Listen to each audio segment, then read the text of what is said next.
Good morning, ladies and gentlemen.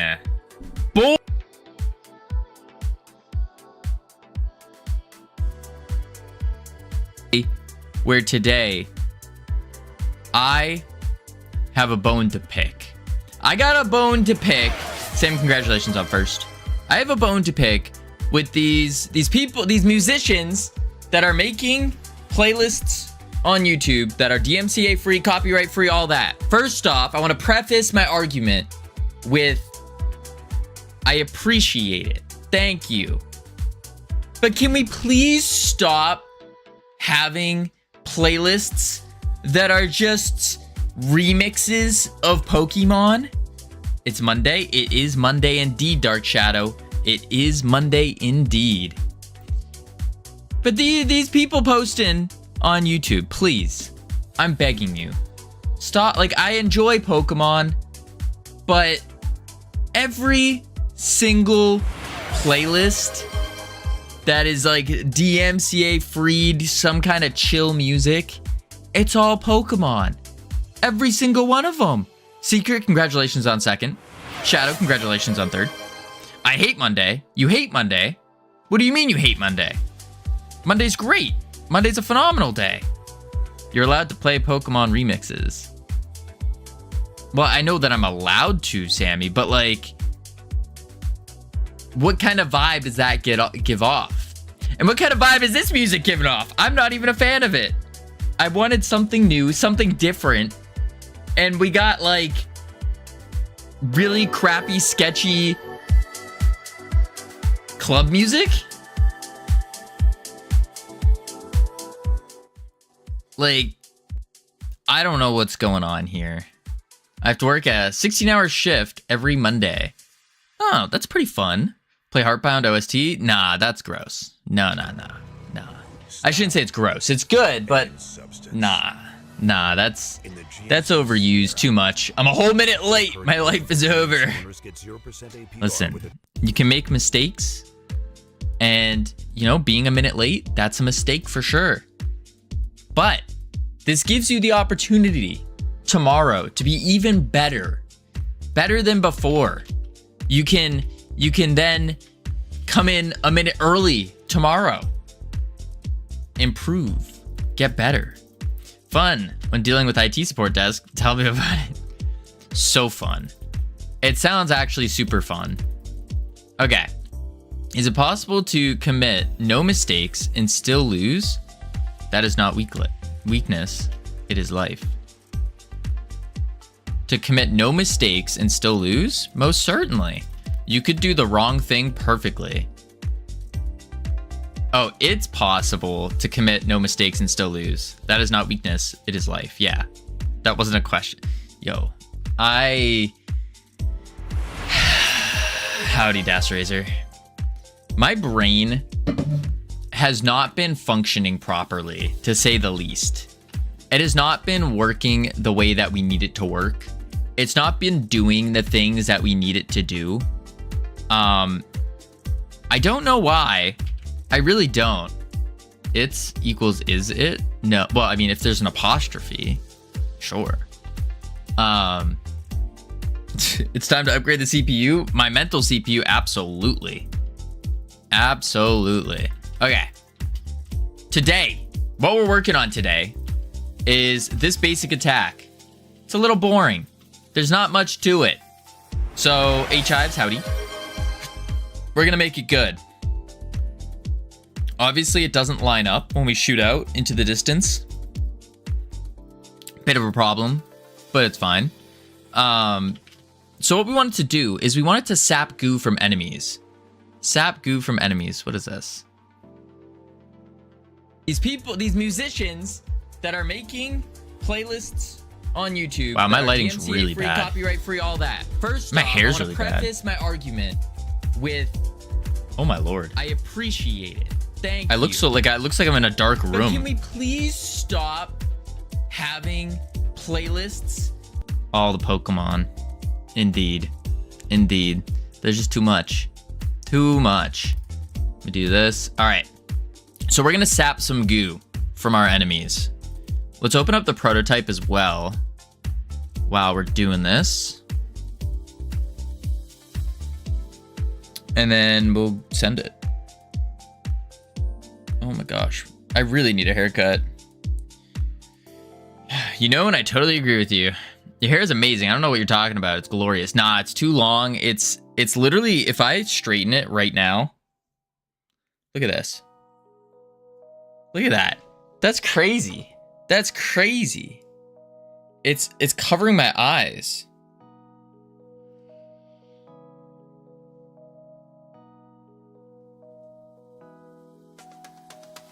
Oh my lord. Grow long hair. Do it. You won't? I won't, because every time I look up, even slightly, the back of my hair, it's like touching my neck and it feels terrible. Absolutely terrible.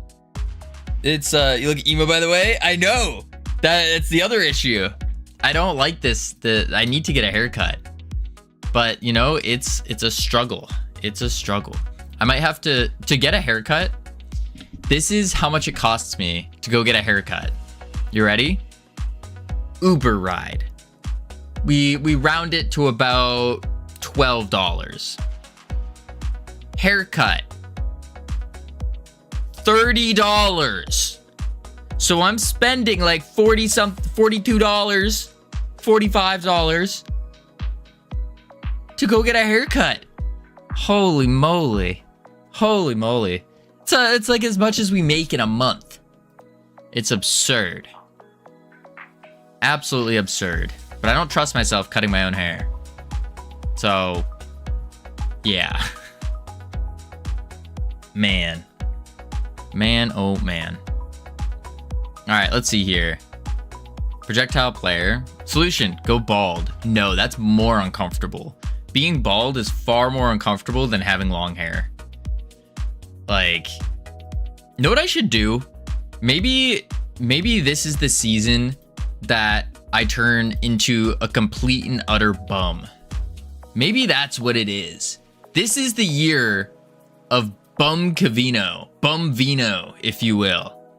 I'm just gonna grow out my hair. I'm gonna grow out my facial hair. I'm not gonna shave. It's just gonna be like gross mess. And I'm just gonna game dev. Maybe that's the solution. We lock in. Sounds like a plan. Ideal game body incoming. I'm gonna grow out a gut. I'm gonna full blown game dev body. Grow out a gut.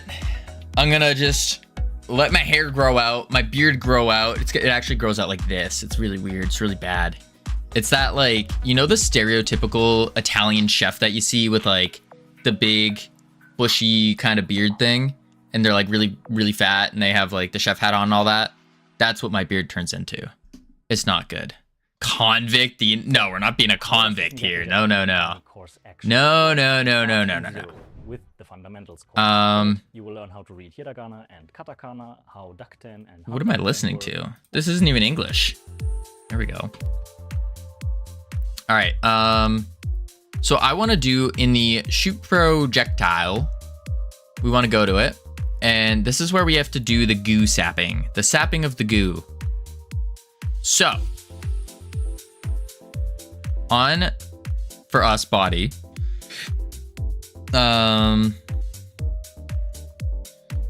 Goo noise. I don't know where Ironic got these goo noises, so I probably won't just slap them in.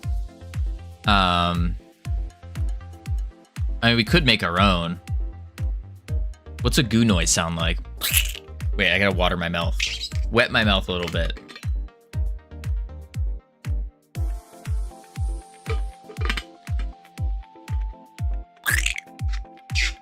There we go. Let me do that real quick before I forget. Goo noise. So the goal here, the thing that we are doing is we are, you can't actually use any of the sound effects I put in there. Yeah, I didn't think so. It sounds like walk. I had a feeling I couldn't use any of them. Just a slight feeling. All right. Y'all might want to close your ear holes for this. Let's see what this game to be mine. Yours? No. Hello, bestest streamer. Aw, howdy, North Pole. How are you doing? I hope your day is going phenomenal. You're just in time to hear me make a squishy noise.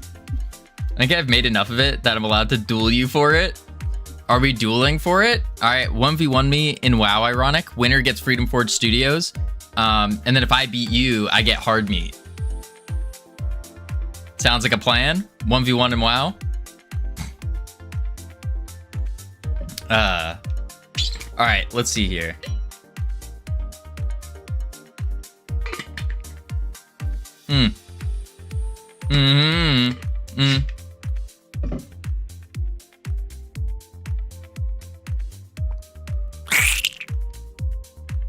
There we go.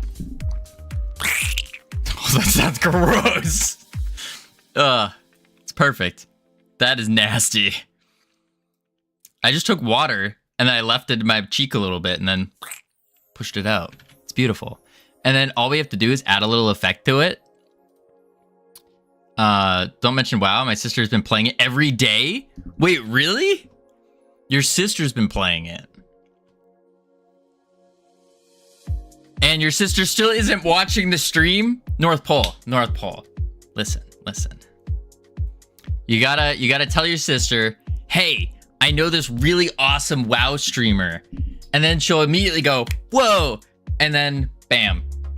Your sister is pretty much part of the target audience of this game, to put it lightly.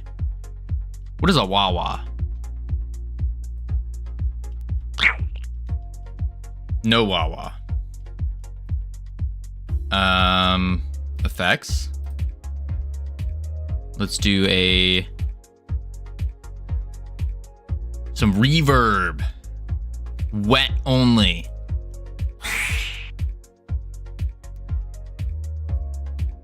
Nah.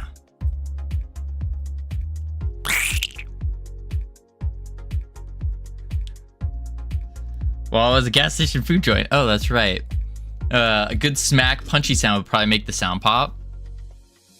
Wait, I have to add another sound on top of this one? Wait. Like a, well, I was gonna do a separate one, like a so it goes like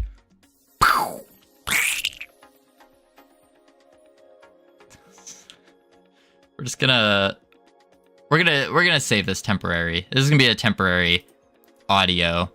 Export to computer. Browse. Desktop.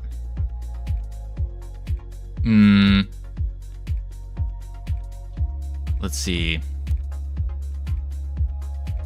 My sister said she's not interested in game dev.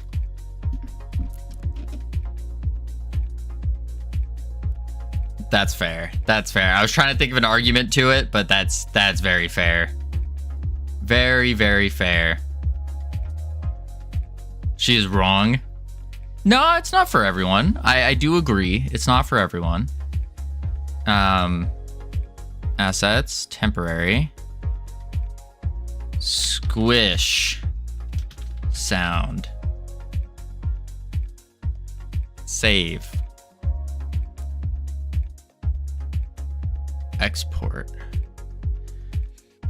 Ugh. I will say, North Pole, whatever you do, there will come a time. May not be today, might not be tomorrow, might not be in a couple months, but there will be a time where your sister's gonna try to convince you to play WoW. Just try my account. Just play for a little bit. Try a little bit. I promise you, don't. Div stranglehold. It will take over your life. I like my life. Yeah, it will take over and it will overpower.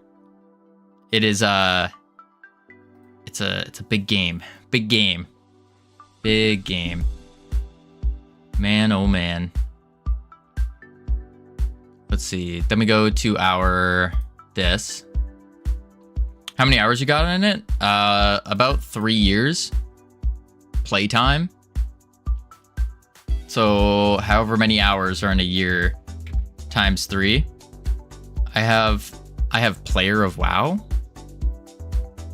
I just don't like it. Oh, I've played WoW. I just don't like it. Really? You don't like it?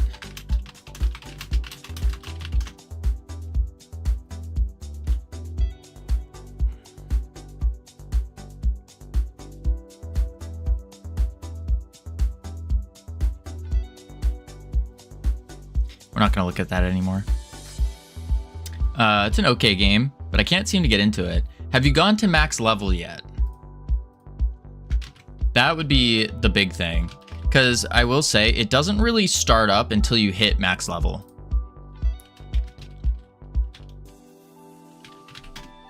Squish sound.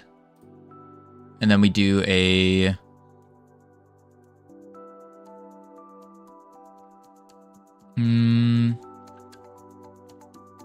If we just do...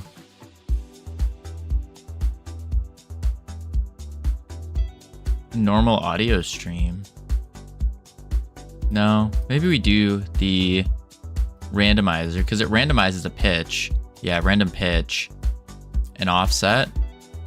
Add element, quick load, squish sound.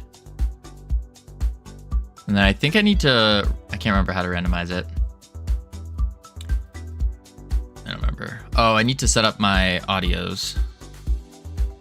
Add a bus, SFX,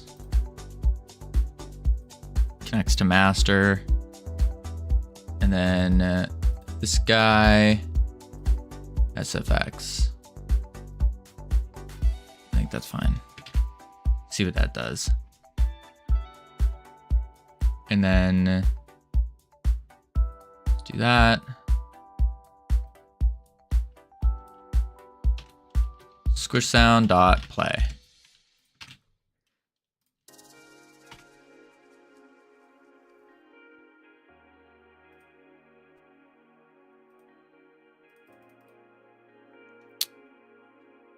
I'm doing something wrong because it's not playing.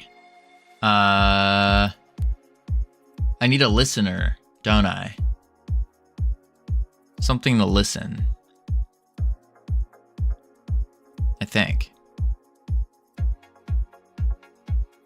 Don't I need something else? I always forget about sound. Maybe not. Okay. Random. Shoot. Plays it.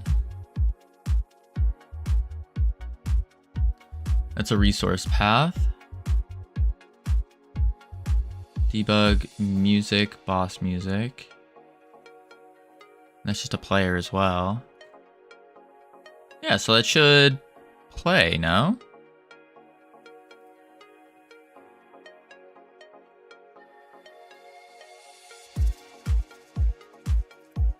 I guess I have to do...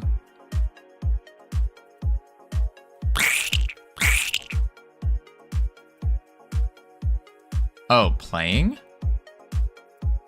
Same effect as play.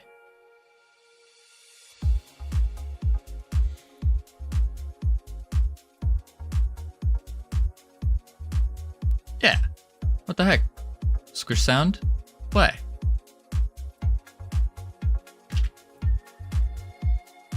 Boom. Am I not close enough? No. F8. And maybe I do a...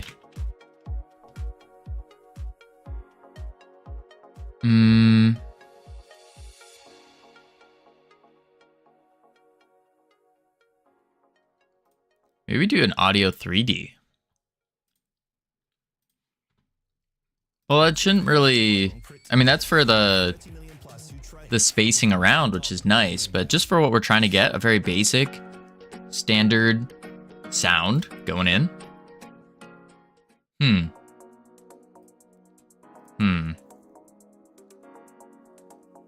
don't know how we're gonna do that. Squish sound dot play.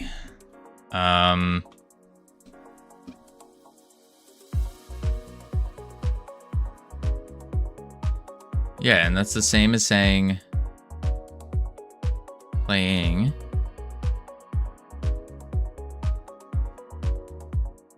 Am I going crazy here? Like, that should be it. Goo play. Randomizer in the effects, stereo, default. North Pole, Covino called me a loser earlier. I didn't call you a loser, Sammy. I said you snooze, you lose. Cause you popped in saying first when I already said first, and then you were like, oh, oops. And I go, you snooze, you lose. I wasn't calling you a loser. I was just saying you are one who loses. It's like a more respectful way of calling someone a loser. Like, wow, you lose a lot.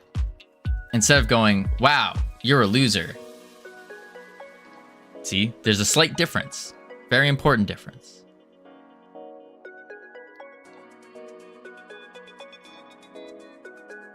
Okay. Goo play. I don't know why this is not working.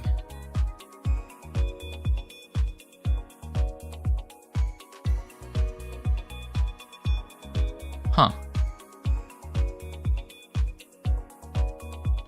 Oh well.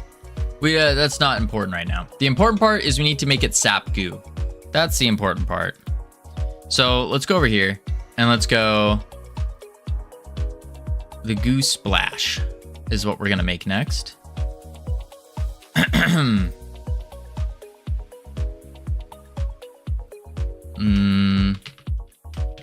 Man, not gonna lie. Now all I'm thinking about is wow. This is not good. Not good. GPU particle.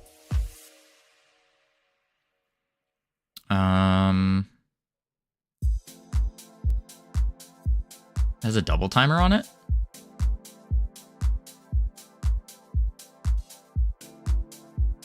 Interesting. Oh, it just has the timer on it. I see what's going on. Okay, we can make a goo splash. And then go from there. What? When was that? It wasn't North Pole. Sammy is taking my words and twisting them. That's what's going on.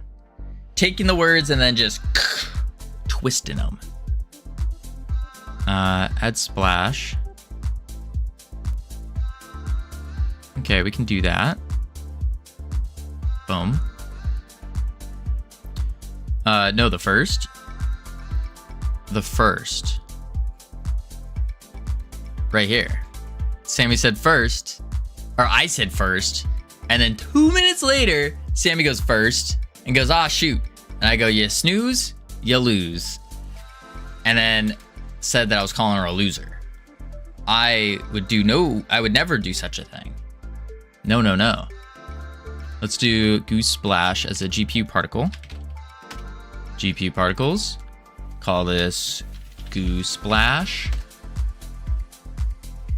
And then we want it to go up and down, I think.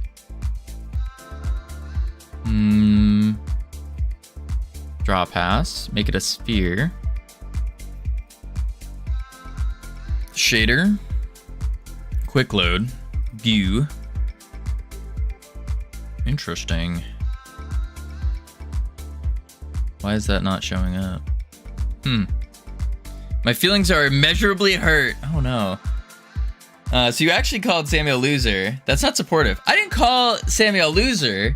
I called Sammy one who loses. There's a subtle difference. Who made all the FS logo stuff? One of my buddies. One of my friends made the logo. Because he does a graphic design. He was running a graphic design company. And I was like, oh, you like making logos and stuff? I'm making a company. Let's work together. And so I had him build out the logo. We met up at the place of business, Chick-fil-A, and did some rock climbing, and then got down to business. and did it. Yeah. So he came up with the full logo, which is the name with the half anvil and how it comes together and makes a full one. I thought that was really, really smart. And of course the single logo and all that. And then I will say I was the one that put the FFS on the very small logo. Or that's 3 Fs. On the very small logo, because I just thought it was really interesting. I thought that was cool. Remember the final I cried about? I do, Fried. I do. Boom. Wait, what the? Oh, shader parameters. I can't see it though, which is weird. Maybe we need the process material on it. There we go. I passed. Let's go. That's awesome. Congrats. Make it green. There we go. And then a little bit of like a lighter green. Turn the hardness up a bit. Opacity. That's fine. There we go. You file for an LLC, then you call that your company. Is there more to it? Probably. Not really. How do you make a company? Oh, that's literally it. You file an LLC, you open a bank account, and then you make sure you have some kind of payment processor. That's it. It's really not that difficult. A little bit of paperwork-ish, but then you can get around the paperwork by using something like what are the sites? Like Inkfile or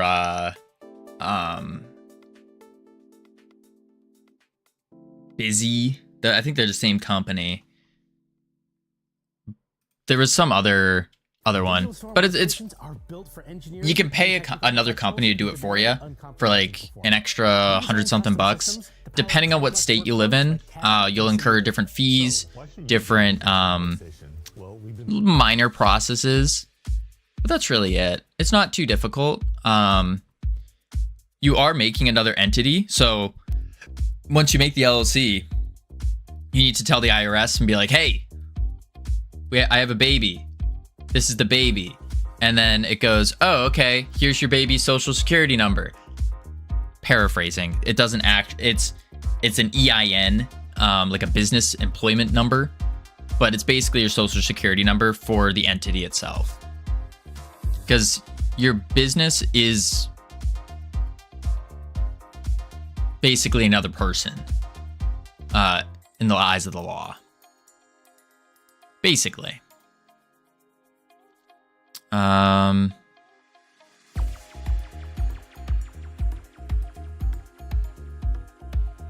We'll do it like that. Then head to the velocity. 1, 0. Head to the gravity. Actually, initial needs to be 5. There we go. We're bubbling. We're bubbling. We don't want to bubble though. We want to go probably like 1 to 5. And then 1 to 12. And then make 25 of them. Okay. Let's change the emission shape scale to... Oh, I should probably put the Golem down, shouldn't I? Or, no. I should put the projectile down. Goo Wizard, basic attack. Yeah, and then we'll put the target dummy down. Yeah, because that's a lot. Those are big. We don't want them that big. So let's do... display scale 025 05. Still a little crazy. 0.125 to 0.25.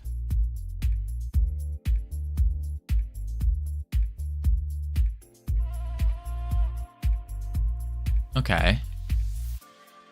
And then we go... Doesn't have to be perfect. We want to make it very explosive. Okay, some of them are a little too explosive. Or like too fast. Let's switch it down to 10.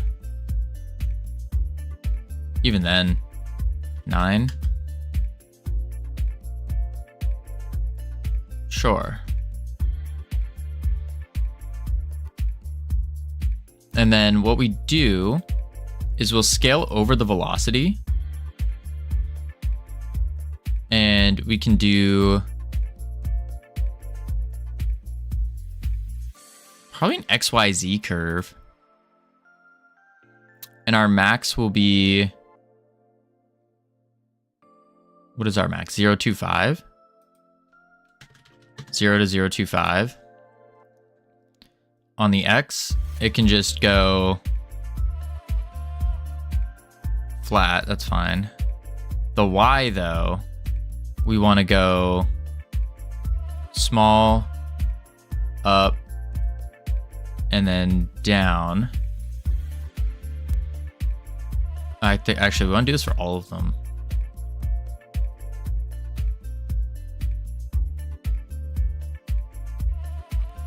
Nope, that was a mistake.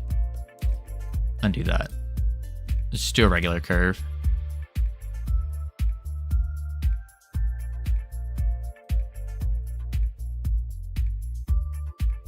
Too big.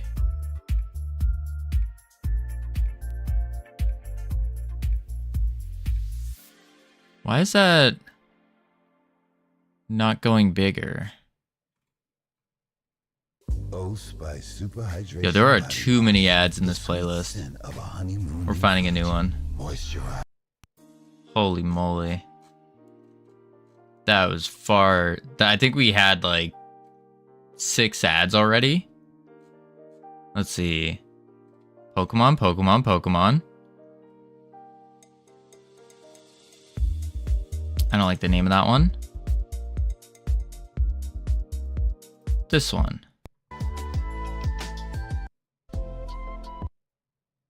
There we go.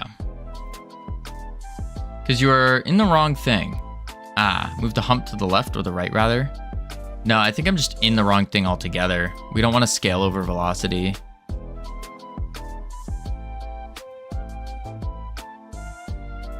There we go. What I'm trying to do is... What am I trying to do? Let's look at what we did here. Oh yeah, they just scale down as they go down, which means scale. Okay, scale curve. That's what it is. Scale curve. Boom. Scale, scale curve. And then it starts where it starts. Comes up, then down.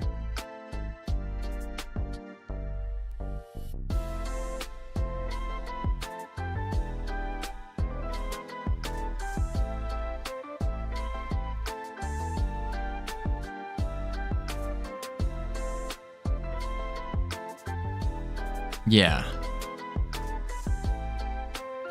A little bit better. May I move this guy over? And then I think I have to turn the time up.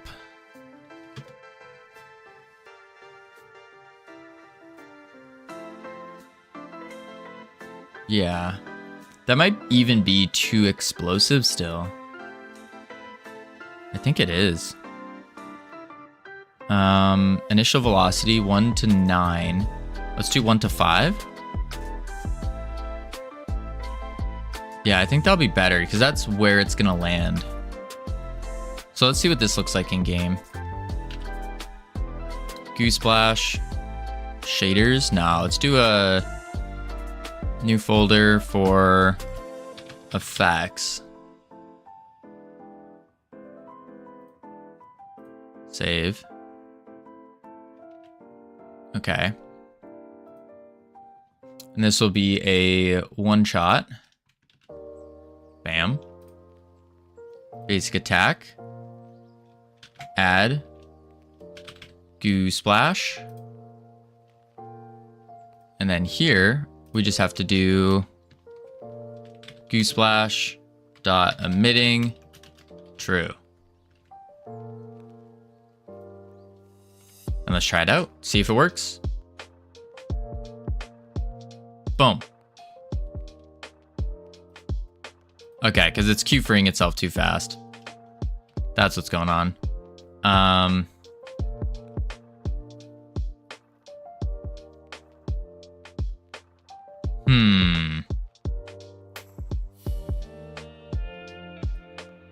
We want it to do the things. Oh, I see. It gets added on after the fact. Okay. We want autoload that can add any particle anywhere in the game that can call anything. Just like your damage numbers that you didn't do.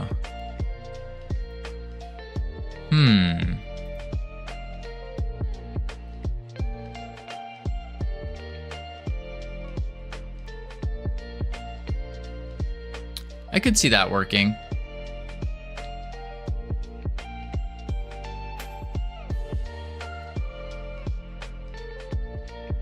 Yeah, I could see that working. Okay, we could do that. Let's do a new script.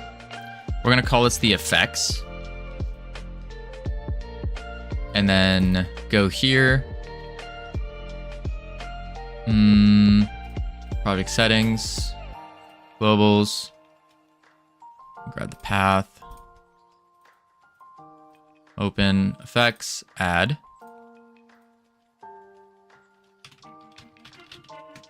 Effects, lowercase this.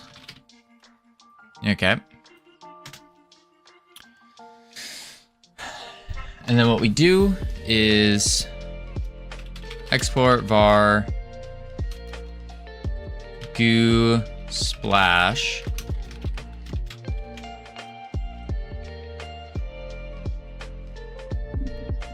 and ooh.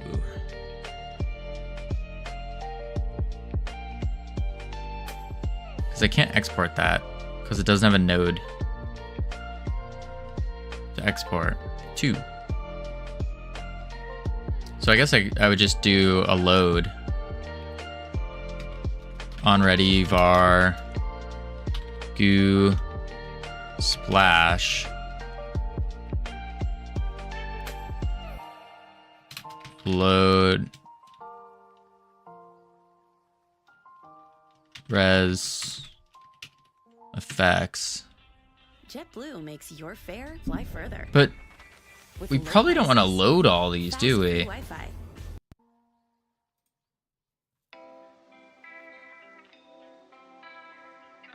Because if we load all of them, then we're loading everything in the game. That might get a little crazy.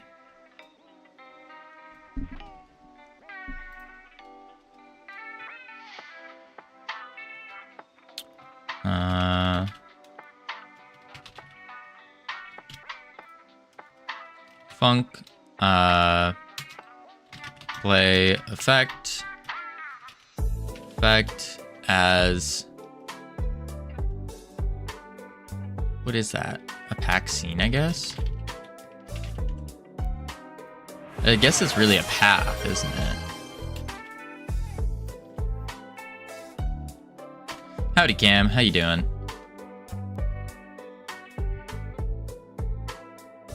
And then we also want the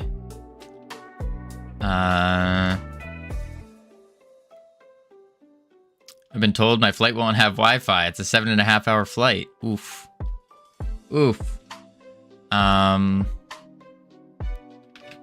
Target? No. Yeah, I guess target as character body. Oh, we'll do as a node 3D because we don't know what it's gonna be. Then we do, what up, mystical cell? Bar.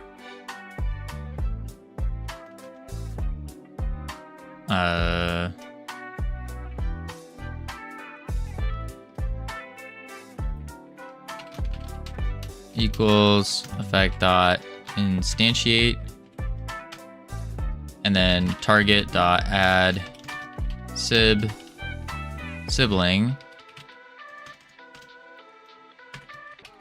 effect.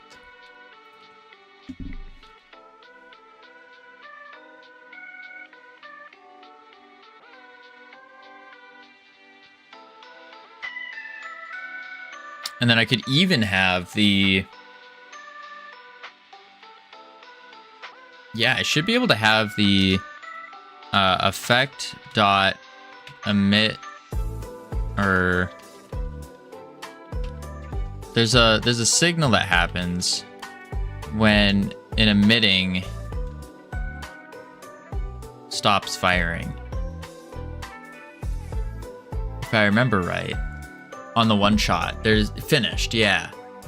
Due to the particles being computed on the GPU, there may not be a short period receiving the finished signal, due to which this is true, will not restart the emission cycle. Right.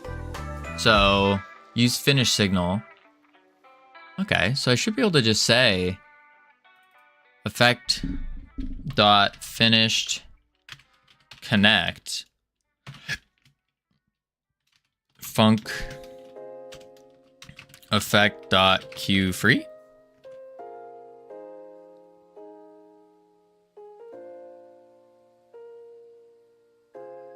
That should work. And then here I can just do, that's not gonna work. Dang.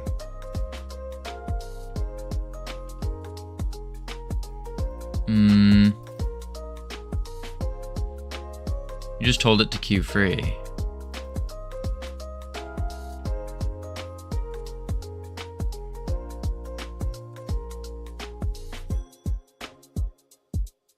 Yeah, when it finishes.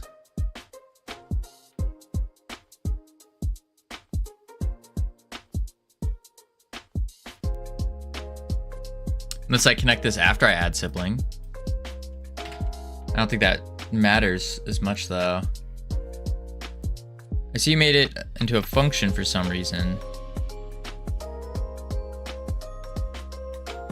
Wait, we wouldn't make it into a function?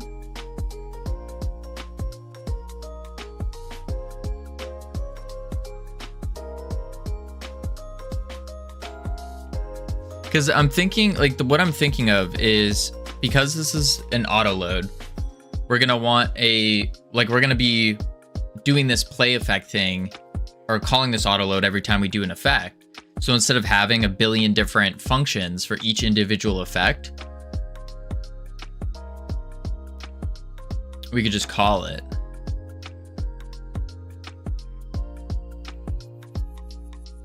Yes, that is what you do. And then I don't need this here though. This I don't need. And then instead I give it the pack scene when I call it. Focus homework, you're right, Cam. Just waiting for check-in to open. Waiting for check-in to open. Is it not always open? So here, you're just gonna add a sibling to what target? To self. Or to, in this particular instance, I'm gonna add it to the body.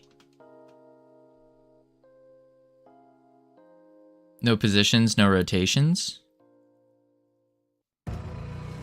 Style and substance. Yeah, I guess I do need to do that. In the GMC Sierra.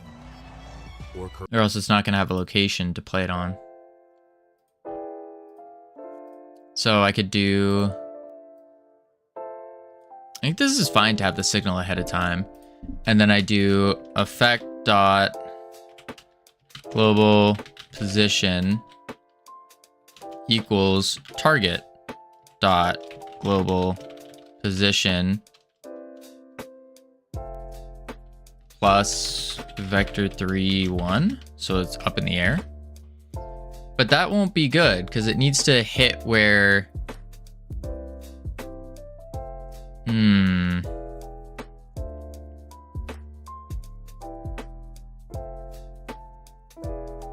Yeah, that won't be good.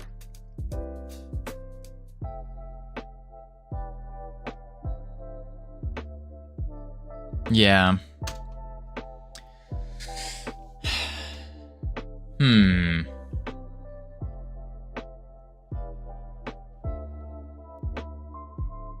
If we don't want it to...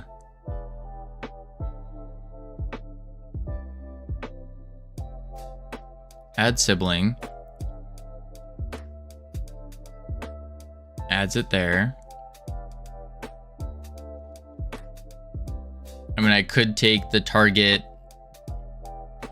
No.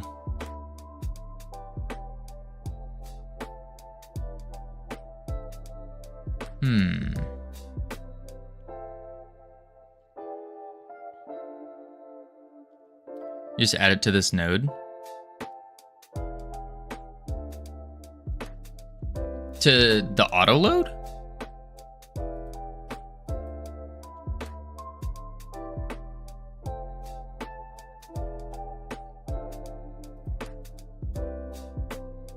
Oh.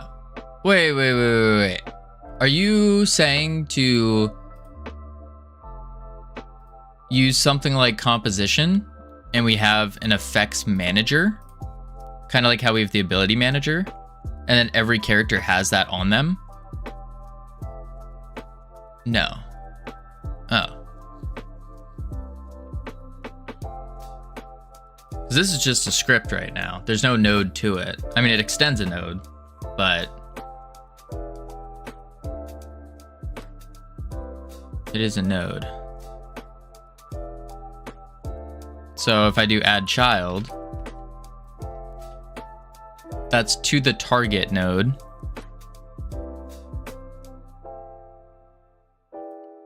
Yeah, it's going to show up at the top in the remote tree. I already know that much. I can't get to it, but I have no way to unlock my mouse yet. But I know it's going to show up. It would show up in the remote tree.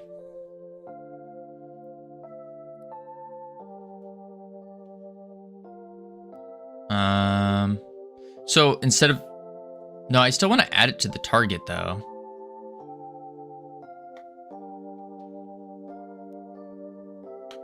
Target, add child, the effect, but we need to figure out where is the point of collision. Do you want all your effects to follow the target?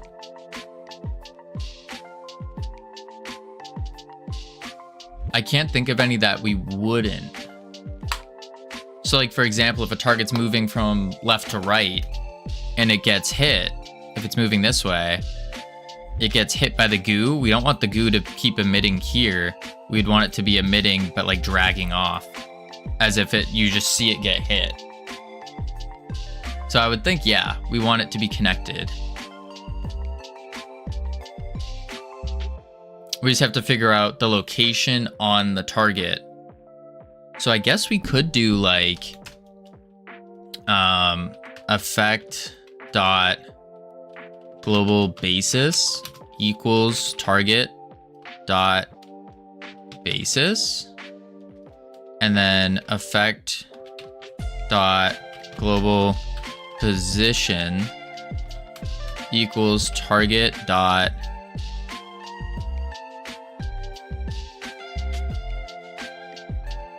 I don't want it now. Adding it as a child of the target already handles that, no? No, not always. And especially it depends where the node is, like the parent node. And on most characters, our parent node is actually going to be on the ground and not in the center of the model. But we don't even want this to occur at the center of the model. We want it to occur on the collision point. So maybe that's what I do, actually.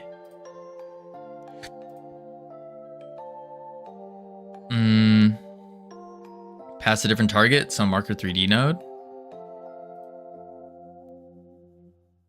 I don't know if I want to do that. I think what I want to do is do a collision point as a vector 3. And then we say effect dot global position equals collision point dot global, actually just collision point. So now it's gonna splatter wherever. Morning, Covino. Why are we always sitting in the dark lately? It's not dark. It's pretty light. It's just my lighting in here is garbage. Absolute garbage. I should save up and get some lights, but I kind of blew my lighting budget on getting Hades 2 for research. And so yeah. The rest of the money now is getting just saved going for the trip to Germany. Also, Iffy, welcome in, by the way. Okay, think about this. You hit with a sword in the head, in the leg. You see the blood splatter function have a magic number where it spawned. Should the blood splatter function have a magic number for where it spawns? Magic number, no, but it should have a location of where it spawns, yes.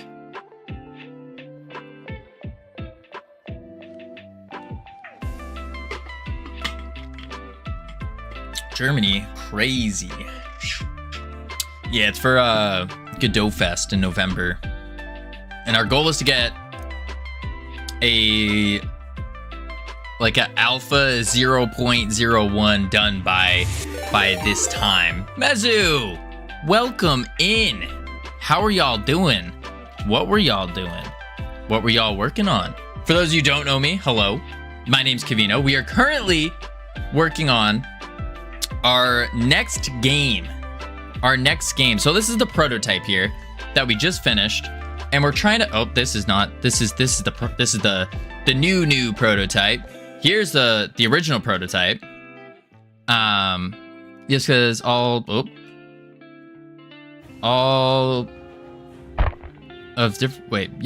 of my different spells that are going to call this function, should be able to tell the function how to place the effect. Yes. Fire spell should put down a scorch mark differently from how projectiles splatter some goo. Right.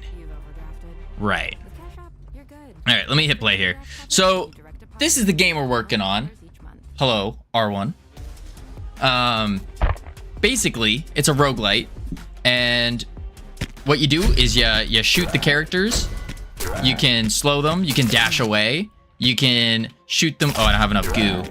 You basically sap goo from the enemies, because you are a goo wizard, and then we can knock them back with our goo wave. We can call down a hammer of goo and then hit them. We can let's cheat, run around, grab some gear, put on the gear. Now we have an axe that doubles our damage. We're getting rocked. That's okay. Boom, and then we got boss fights. Yeah, that's kind of the game. What's going on? What happened to the pirate game? So the pirate game was a prototype, and the thing about prototypes is they're prototypes. So you need to be okay with throwing the game completely out. And then we died. So we ended up trashing the pirate game. Got a raid. I'm be lurking. I need donuts. Interesting, donuts. Enjoy your donuts, Mezu. And appreciate the raid.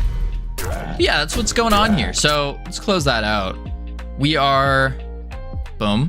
So now we're starting on a brand new, clean slate, because when we made the prototype, we made it like really rushed, really gross, and that's not great. So we need to rewrite it, reset it up, make it better. And yeah, that's kind of the goal here. I did already learn something important. When you're making a prototype, it's pretty important to make the prototype well. Like, yeah. Gross code or tasty spaghetti code? Gross. Like, it's it's some gross code.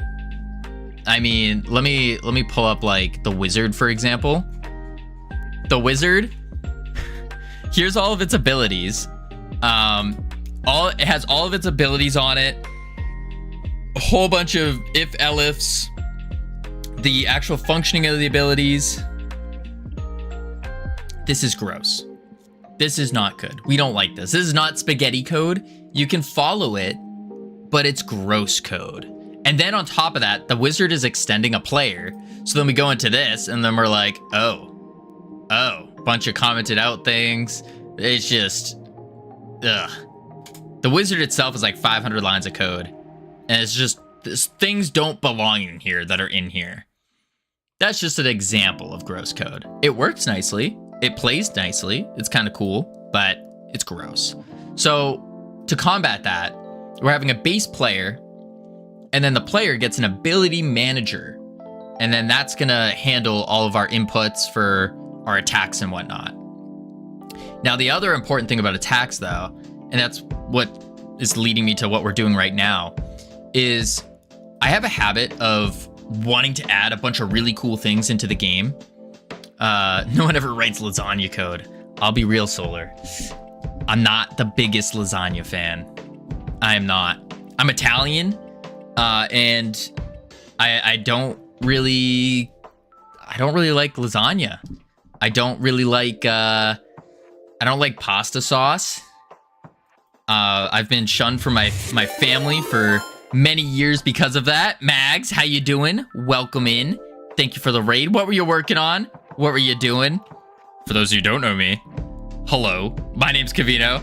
We're currently working on not our prototype anymore.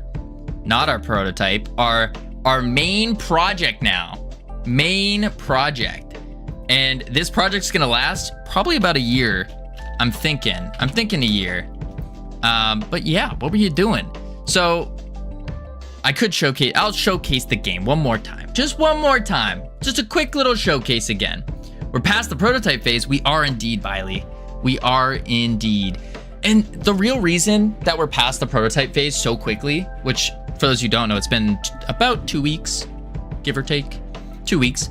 The reason we're going past it is because we made the code so gross that it's like, in order to do the refactors that we want to do, we need to just rewrite it, basically. So if we're rewriting it, may as well make the actual game. Because I think the game idea is good enough to where if we spend an hour or so, we could probably make a year or so, we could probably make something pretty cool. Sorry, my entire audio is bugged apparently. Twitch video is not playing. I gotta run because one of my cats may have escaped the apartment. Oh boy. Best of luck, Mags. Oh, she can't hear me, but I wish her best of luck. Holy, an escaped cat. Call it a cat vict, like a convict. I'll be here all day, folks, for high quality comedy. But yeah, this is the idea. I think the idea is pretty good. You get abilities. You can upgrade the abilities. You get gear, because it's a roguelite. You get gear, different types of enemies, like these guys will run at you and then explode on impact. We got a boss fight that has 3 different stages. We have level up stuff. We got our gear that does different things. This one's jump height. And yeah, it's kind of the idea. And then eventually, it's not a Freedom Forge Studios game unless we are making it 3D and multiplayer. So we're making this game multiplayer. That's just one of the requirements we have to hit. It's gonna be a multiplayer game, so you and your friends can go together, jump into a dungeon, and work your way through. Should be fun, but also we want to focus on it being fun single player as well. All right, so go to the player, and now we're juicing up, and this leads into what we're actually trying to do. We're taking it, as you saw, we had like 6 different attacks. We're trying to take it one attack at a time. And the reason for that is we want to just keep hitting the same attack until it's super fun to play. And then we move to the next attack. So once each attack is like fun to play, it feels good, then we can move to the second one. What is better in Godot? Wait, what is better in Godot? Make the game, then make it multiplayer, or make it multiplayer from the ground up. Multiplayer from the ground up always, regardless of game engine. But it's not doable to go from single player to multiplayer. It's just better to at least have multiplayer in mind when you start. The reason for that is because multiplayer is a little bit different of a beast when you go to start messing around with things. So for example, what should be happening with our cast is our cast would, assuming we're going with really any structure, but if this is the client, this is the player, this is the host or the server/server, what actually is going to happen here is the client says, hey, I'm going to cast. And then from there, it goes, I am going to play my animation.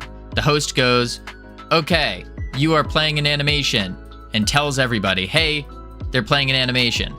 And then it goes, hey, I fired the cast bolt. And then the host goes, hey, they fired the cast bolt. And then typically it's the bolt that says it, but the bolt will be like, hey, I hit a target. And then the host goes, hey, it hit a target, and so forth. Imagine working on a multiplayer game. I mean, anybody can work on a multiplayer game. I think far too often, a lot of the things in game dev, like the scary things, I think they're just in our heads, really. Because when I first started, I started about a year ago.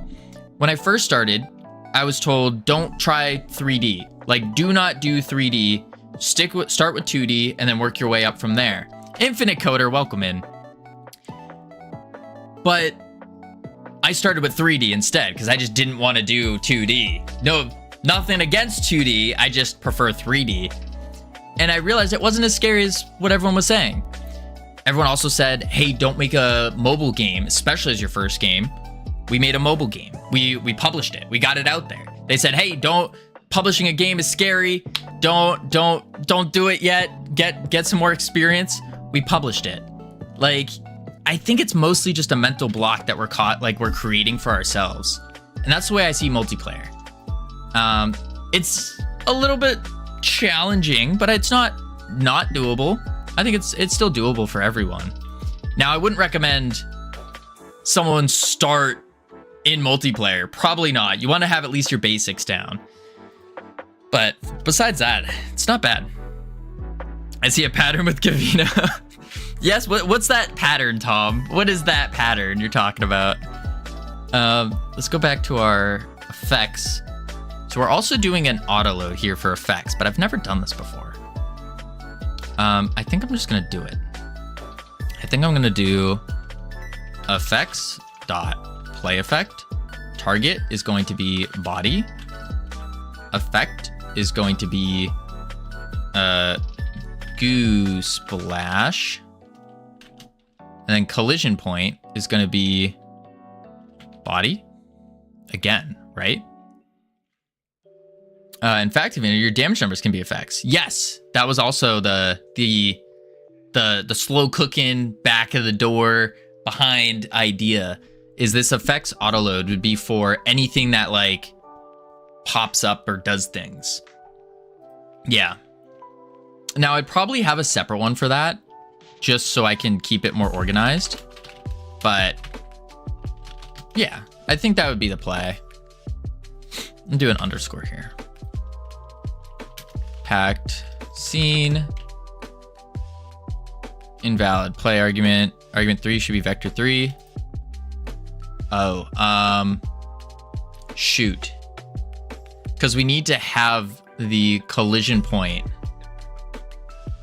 Ooh, that almost leads me to believe instead of doing areas for our bullets or our projectiles, maybe we should do array. Is this the new project you're working on? It is indeed, Admiral. It is indeed. That's such an odd thing for someone to say. Don't do this until you've experienced in the thing. Like, how can you ever gain XP without doing? Oh, I completely agree with that one. I agree with that. You do need, like, you can't get experience unless you do something.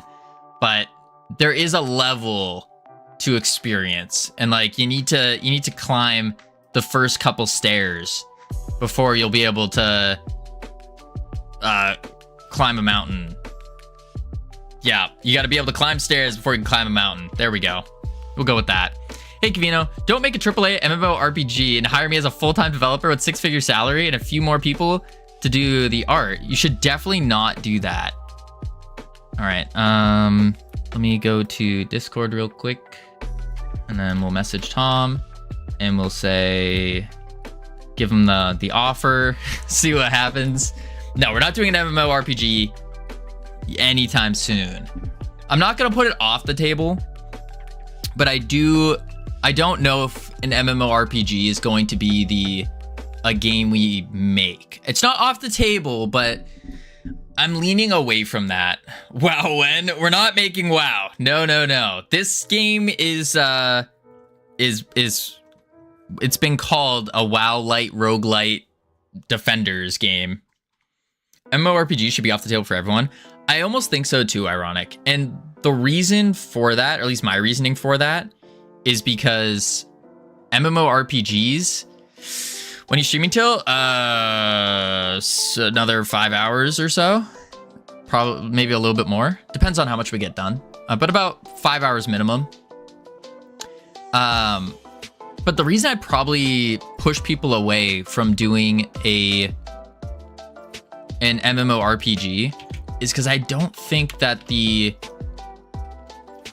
genre itself is going to be around. It's not that it's not going to be around. I don't think it's going to be what's the word?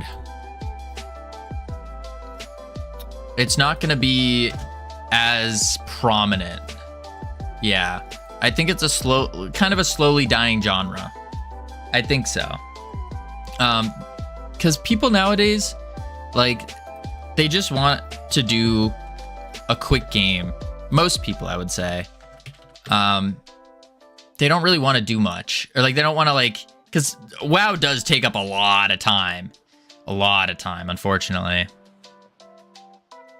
Not true. You could spend decades building skills to put up in the store. That's how I did it before itch, and you can do it. Code, create a game, say go for it. Yeah, just from the perspective of someone making their first game. Yeah. And I nominate Solar as the full-time pixel artist for the project. No, Tom. See, that's the thing. If we make an MMORPG, it's going to be 3D. It's going to be 3D. So Solar, you got to get on those blendering skills. The blendering skills. Raycast. So I think what I want to do is do a raycast. This is going to be weird, but the reason I want to do a raycast is so then later on, if we want to shoot a wall, we could make it splatter on the wall. Now, that does bring me to the question of, wouldn't we just make the full projectile a raycast instead of being an area? I almost think that might work better, at least for a smaller bullet. Maybe. I've always found the Godot GUI not very intuitive. Really? That's interesting. I find it, I mean, then again, the only other game engine I've used was Scratch when I was in elementary school or something. And then, was it Scratch or Flash or something? For like, where like the computer teacher would just tell us what buttons to press. And then Unreal Engine, I made a semi-prototype-ish, an alpha prototype of an Infinite Runner donut game thing. Yeah. But I found it to be pretty good. You can learn how to make an attractive store page on itch. Doesn't have to be Steam. I'm off the hook, thank goodness. No, Soul, you're not off the hook. You need to now learn Blender and perfect your blendering skills. Yeah. But yeah, why wouldn't we make a raycast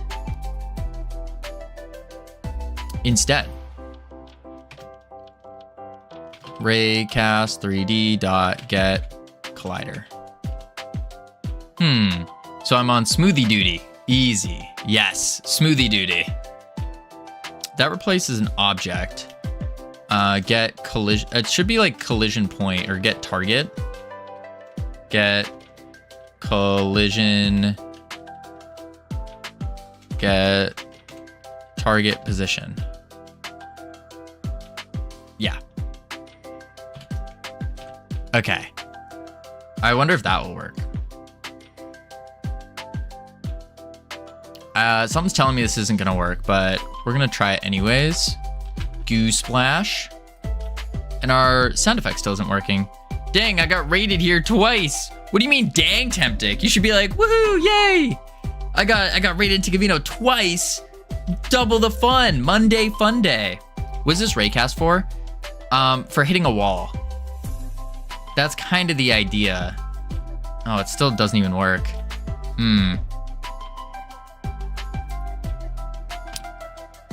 The idea with the raycast here. Now I got to redo as well. I fixed it. All of it took was restarting my PC. Audio's fine now. Did you find your cat? That's the important question. So the raycast here was to get a position. So properly. Hi, Covino. Hi, Mags. Oh wait, I'm late for Mags raid. You're just in time, Tartarus. Just in time. Ew, twice to Covino. North Pole, where is this coming from? You came in all happy today. You were like, oh my God, Covino. Hi, I've missed you so much. I'm so happy to be here. And now you're just like, ew. Sheesh. Sheesh. Bully mods, tell me about it. Roshko managed to slip out and ran his way up to the 8th floor. Holy moly. Holy moly. Yeah, but I mean twice. Yeah, like double the fun, North Pole. Twice the Covino. Once is good. No.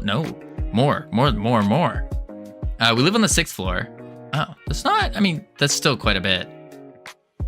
Did you say that to Covino? Dang, I'll remember that. Cries in the corner. He's a little escape artist. Yeah, cats are evil. And I stand by that. All right, our play effect is not working. Covino is Covino. I think I am. Yep, I would agree with that. So why doesn't this work? We have the effect. We got the Goo Splash pack scene. We instantiate it. Right? So we give it Goo Splash. On body entered. Covino. We all love him. He knows we do. Covino. What's up? How you doing, Mr. Gene? Welcome in. Thank you for the cheerleading. Collides with collision mask. Covino is lagging behind on the NeoVim usage. I know. I need to master Godot first. I need to master GD script. Focus on work. You're right, Ironic. That's what we're trying to do. We're trying to figure out why our function is not functioning. That's the first one. Sorry to tell you, what I did today, since I'm no longer overwhelmed. Wait, sorry to tell you. Why are you sorry? I asked what you were doing earlier. I rebuilt my interaction system again. Picking up a flashlight works now, but then I broke my character and tried to add clothing, crashed 9 times. Ooh. I researched MetaHuman character, and entire character blueprint broke. Whew. That sounds rough. What is this? Simon says, stick your tongue out and pat your head. What? What secret? Doesn't work because you wrote like 15 lines without testing to see if one of them worked. Yeah. I'm gonna have to go back and figure this out then. 14 July. It's already the 14th. Oh God. That's not good. Okay, so what we'll do then is in the effects, I think what we'll do is we can just do func test void print test. And then in the here, I'm gonna do effects dot test. First step, take it back, easy. My thought, you'll be mastering 2 things at once if you start with NeoVim. I don't think I'd be mastering 2 things at once. And the reason for that, okay, test worked. Because then I'm spreading myself pretty thin. Howdy, Camilos, how you doing? And I don't want to spread myself too thin here. Okay, that works. Play effect, body, goo splash. So now let's go. I want a computer mouse. Oh, you don't have a mouse? All right, back to lurk. Life won't stop happening. I understand. I'll go to the media market again.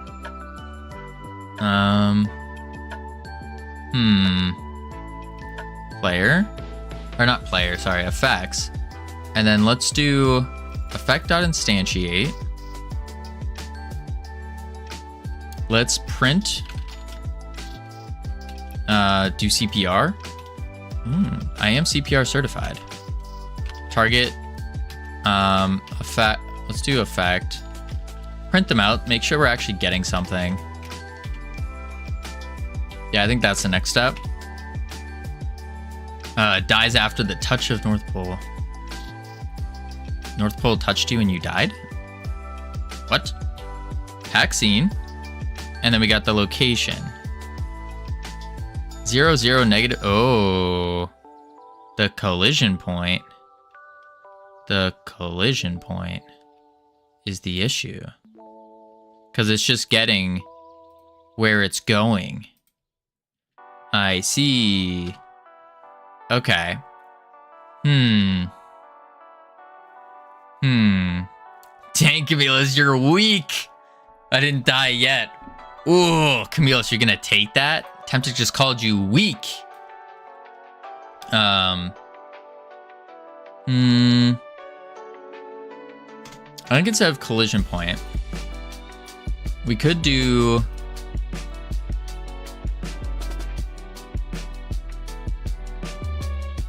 Let's do the in here instead of target position. Raycast dot collide with bodies. Get collider. Collision point. But if I do that, then it is a vector 3. Returns the collision, which the rate intersects the closest object. Oh wait, why wouldn't that work? Huh. I just finished my first French lesson. Oh. What are you calling with this? What are you saying collision point is? Okay. Yeah. Kazudin, how you doing? Covino, target position, collision point are different. Right. Right. The target position is the end of the ray. And we were using target position to shoot to get to the tip of the ray. And so collision point is where it hits and then returns in is colliding bool. So I think this might work. Boom. Nope. Nope. Let's print it again.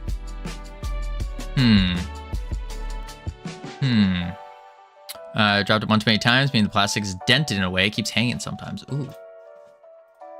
Clumsy. Print, collision point. I guess I could do surgery with a Bunsen burner to bend the plastic. Just get like go to Amazon and get like a $30 mouse. Get like this one, the G502. I think it was like 30 or 40 bucks. The mouse is phenomenal. Absolutely phenomenal. It has more things than you need. It has a bunch of buttons, but it's fancy. And you get the sideways scroll. Whew. Whew.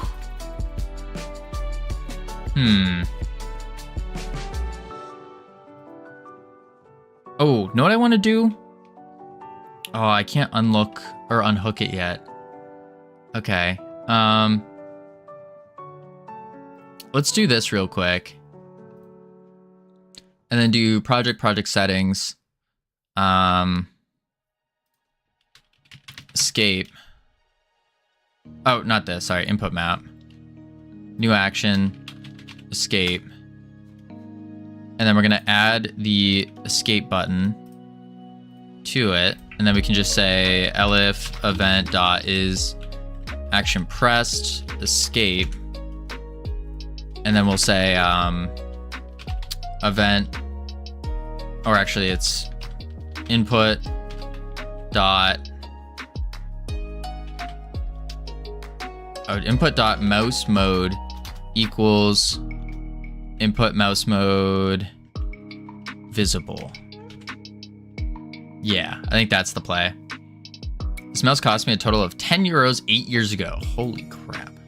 Yeah, you need an upgraded mouse. She works with rats. Mice can't be much different.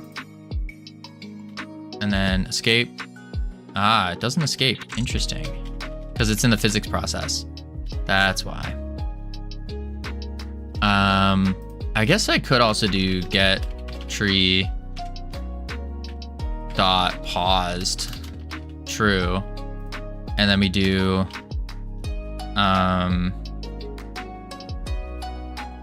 var is paused bool, and then we do is paused equals is paused. There we go. All right, there. That's what I wanted. Remote debug, and it should add it to the target dummy if I remember right. Oh, it doesn't unpause. Interesting. That's a problem. Play.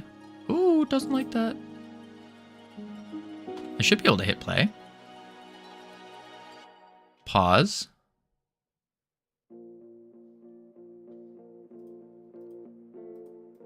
Nope, I can't. Nuts. Nuts. Okay, that doesn't work. Oh, because I need to do equals is paused.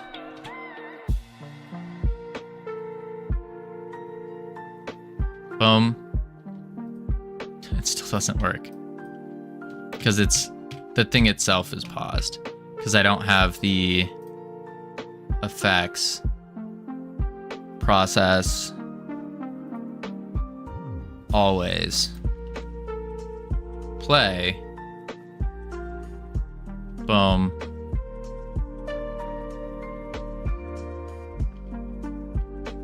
Interesting. It just keeps unpausing. Undo that. We don't need it then. We don't need it then. All right, let's do debug map, and then target dummy. Go to effects. That's our effects node. Sorry, ability manager. Just delete this. Save. All right, why is Goose Splash not working? We get the collision point. That works. But we are not getting... You're so bad at programming. I know, ironic. That's why we're doing this. We're trying to get better. Bad is relative. To an extent. Yeah. Effects. Okay. We have the collision point.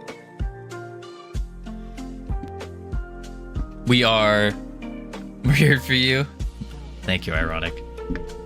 Let me think. So, forgets things he has done before, most frequent. My memory has been getting so terrible recently. Like, really bad. Really, really bad.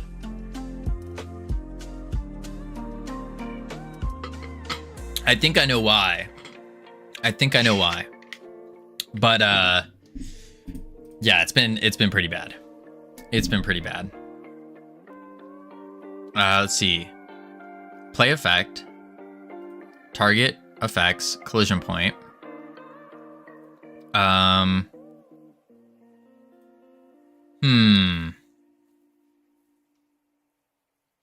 Print collision point. We take the effect. We instantiate it. When the effect is finished. Oh, wait. No, because the effect is a... Well... Yeah, it's a scene. So that should work. Add child effect. I guess because it's one shot, it won't go. He's aging rapidly. No. Yes, but no. Effect dot emitting. True, maybe? I thought it just automatically goes though. Young dementia. Okay, it's not young dementia. I have a idea as to why my memory's been so bad recently. I have an idea. Oh, there we go. See, look at that. Programmer. Fixed. Beautiful. It explodes. Boom. Boom. Boom. Holy moly. Wait, does it do it to a wall? No. Does not. Alcohol-related memory loss? No, I haven't had alcohol in quite some time. Since, well, actually, not that long ago. Not that long ago. I had it for the 4th. No. Boom. All right. Story, quick little side tangent. Story time. So, he's forgetting when he drank last. No, I drank last on the 4th. Barry wants ice cream. Ice cream's good. So, all right, I'll tell you. Have a good one, Taptic. I'll tell you the little story. So my parents went to Germany, and they brought back some German chocolate, and I put it in the fridge, and it's in like the back corner of the fridge where like no one ever goes because I don't want anyone stealing my chocolate. And I was watching a game dev video on my phone, and so I'm not paying attention. I'm just going like this. I reach into the fridge to grab the chocolate, and I start eating a piece of chocolate. I have another one, and then I'm like, wait a sec. And I realized, just as I swallowed the second piece of chocolate, that it was not the German chocolate that I just ate. Instead, it was substanced chocolate, and I proceeded to, within the next like 30-ish minutes to an hour, proceeded to skyrocket past the solar system, out of the galaxy, and ended up writing like about 10 pages of notes in my notebook about game dev and about plannings and stuff. Yeah. So that is the reason why my memory has been so bad recently. It's not good for you. It's just not. It's not. Extra substances, don't recommend. What was it if it wasn't chocolate? It was chocolate. No, it was chocolate. It was just infused with marijuana, with the devil's lettuce, if you will. And I didn't quite realize that until after. Oregano. Yes, oregano. Yeah. And so I was very, very, very up in the sky. And that is why, folks, stay away from drugs. They're bad. We can see real time that it has messed up my memory, my short-term memory. So your parents are having infused chocolate, huh? No, this was mine from years ago. It just was never thrown out. So you hid chocolate in a fridge that has drugs in it. Years ago, yeah, I did, because I would make them in like big batches. As I mentioned before, I was like full blown. Are the notes any good? The notes? Oh yeah, no, the notes are phenomenal. I was actually shocked reading them the next day. Actually shocked. There are some amazing plans, amazing events coming up, and I'm like, holy crap, they're good. I'm shocked with myself. But yeah, no, they're probably like 2 years old or so, something like that, just in the fridge. Yeah. Don't recommend it. So what you're saying is it made you more productive. No. It was a short burst of hyper focus, and then an immediate, or then like the next day, in the next passing days, brain damage. All right, the next one. What if your effect isn't a GPU particle? Ooh, that's a good point. What if it is not a GPU particle?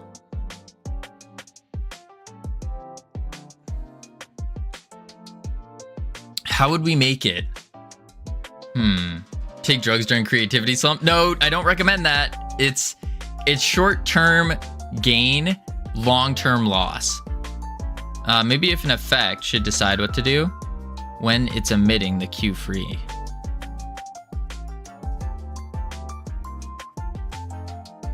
And just leave the instantiating and positioning to this function.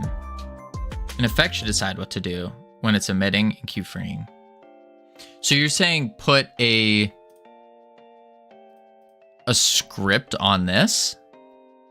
Because I don't think there's a way to make it auto start unless I keep it emitting on like that. No. Yeah. Unless you're saying put a script on it. But that's going to be a lot of scripts for each individual thing.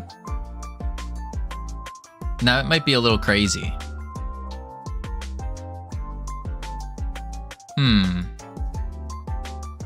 They're all already scripts. Goose Splash isn't. Or are you saying on the thing here?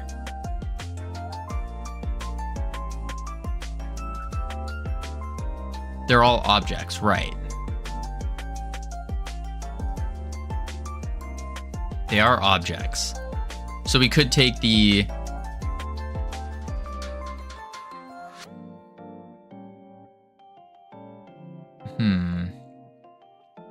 adding 3 more lines in a ready function to a particle is not a problem.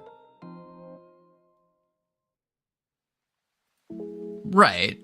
It's not. So I could just do add script to the particle effect and then add the thing in there. I mean, yeah, I could do that. I was just trying to avoid making a whole bunch of scripts. Well, I guess I could just make one that we slap on all the time, right? Particle start script. You're making a game. I am. Class name particle start. I think that's what I called it. Effects particle start. Yeah, particle start. And then I can just do this and then say emitting equals true, and then finished connect Q free. Boom. And then now I don't have to do that here. Boom. And boom. Bang. And maybe I should even do it on enter tree instead of in the ready.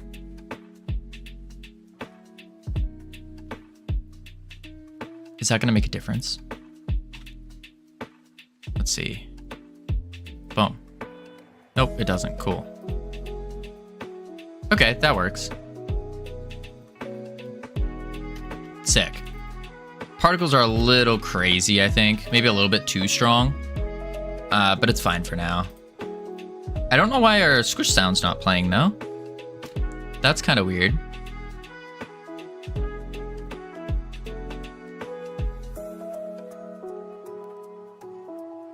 Yeah, that's very weird. Because you're Q-fearing it. Sound play. Oh, on body so it doesn't have time to even play it. Ah.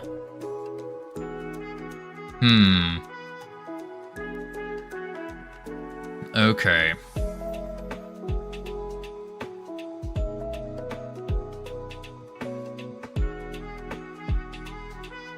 I guess I could squish sound dot finished connect Q free.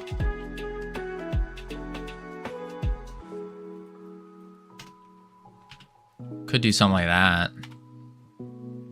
Put the sound effect on the splash.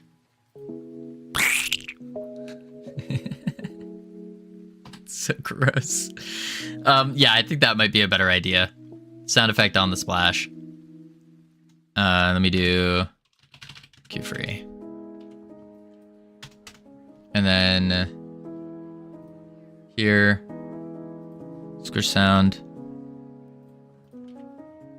Goose splash. And then audio.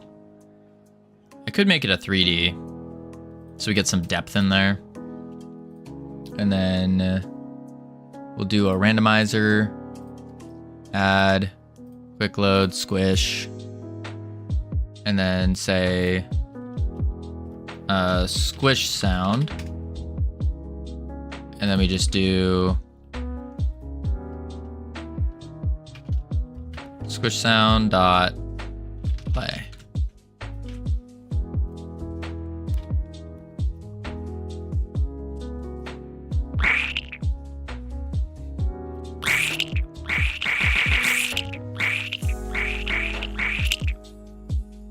So gross. All right, there we go. What happens if I spam it real quick?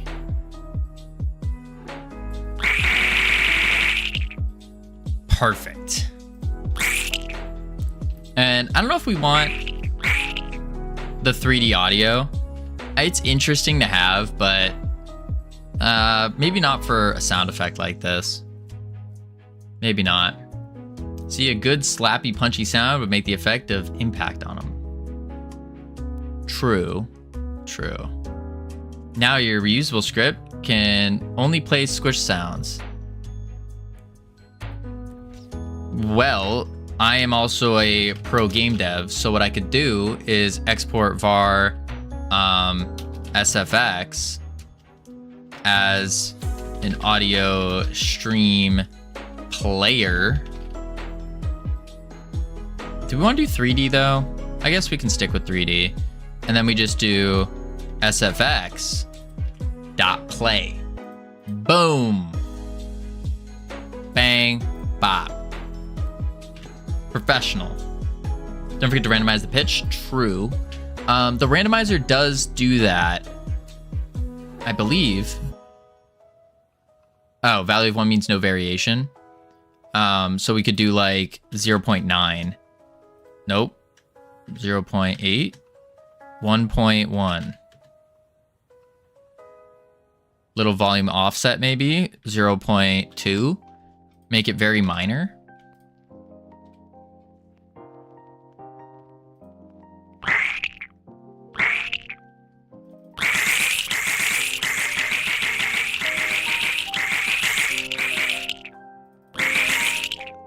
That's not bad.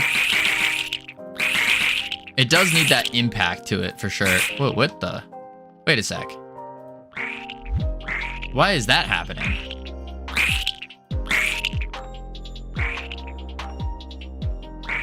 Sometimes it plays in the center. Other times it does not.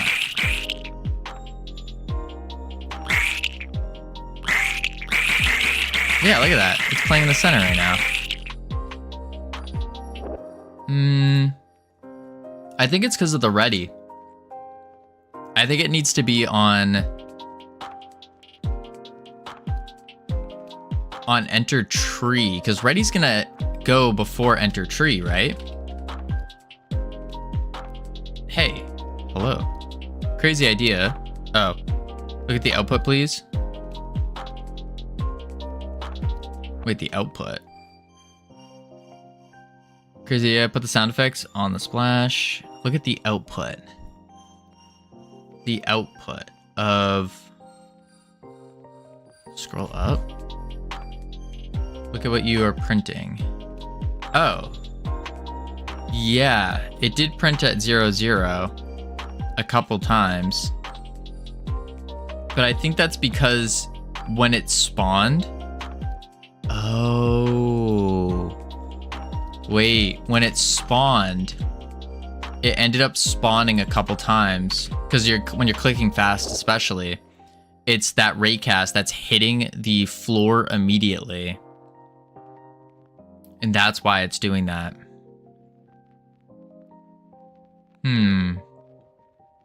That's why the collision point...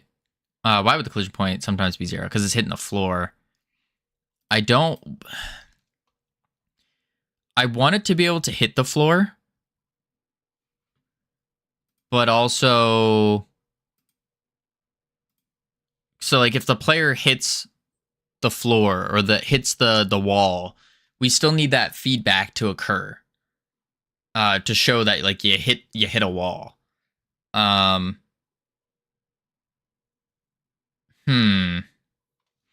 So what is a way we can go through? Maybe we just set the position before. Probably don't need the global transform either. Maybe that's what it is. It's just because it was doing the transform earlier.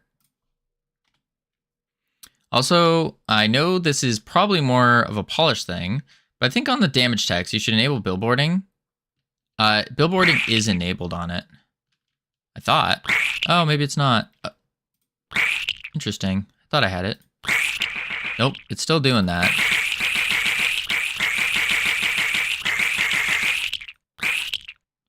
Okay.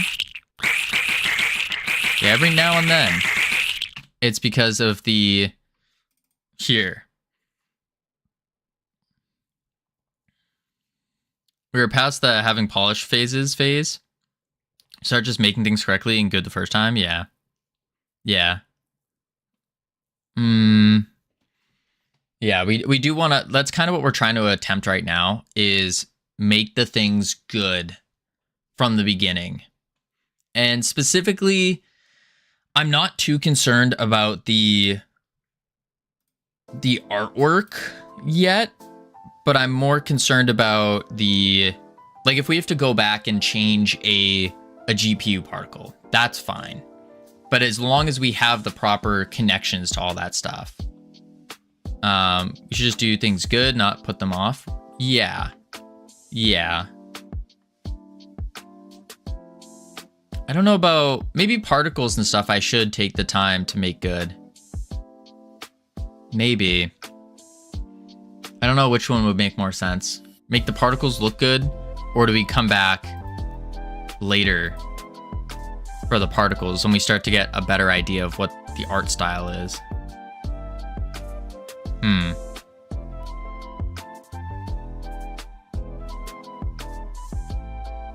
Look at collision point. Global position. Okay.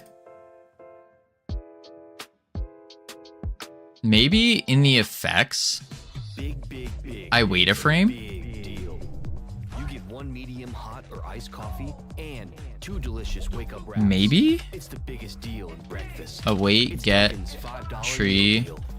physics frame. Gusto is the best choice for small business payroll. It's fast. So then it won't. It's trusted. It's a great Nope, value. it still does that. When it comes to running your business, it's the easiest choice you can make. Get started for free. It's the global position, because you can't set the global position before adding a child, unfortunately. Unless I could do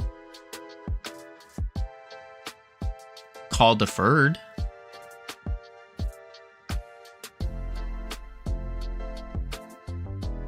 Go back to the ability.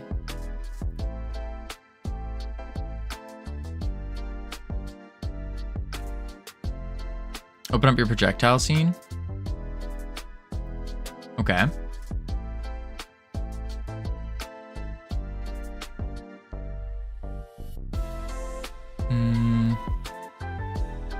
Look at it, please. What am I... What's wrong with it? The 3D scene?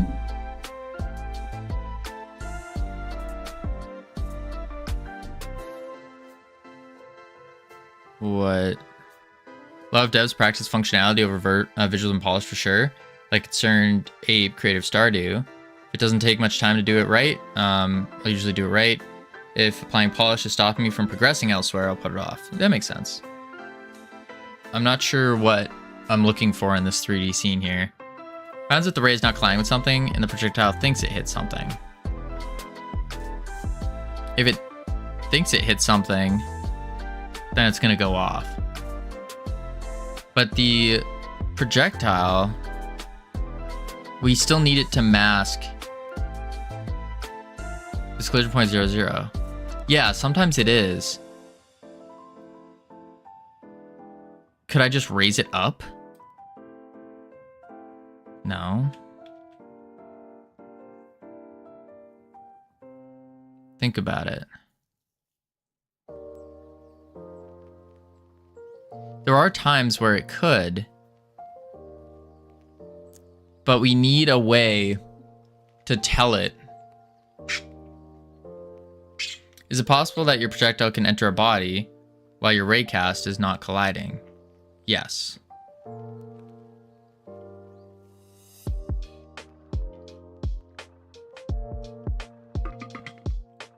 Or no. Sideways, yeah. From the side, it could. If something hits it on the side, I guess so. There's the ray.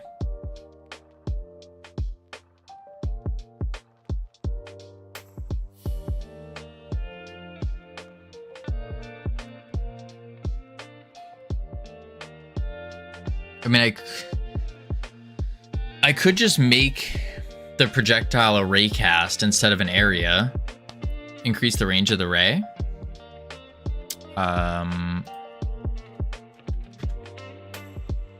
Right now it's inside your shape.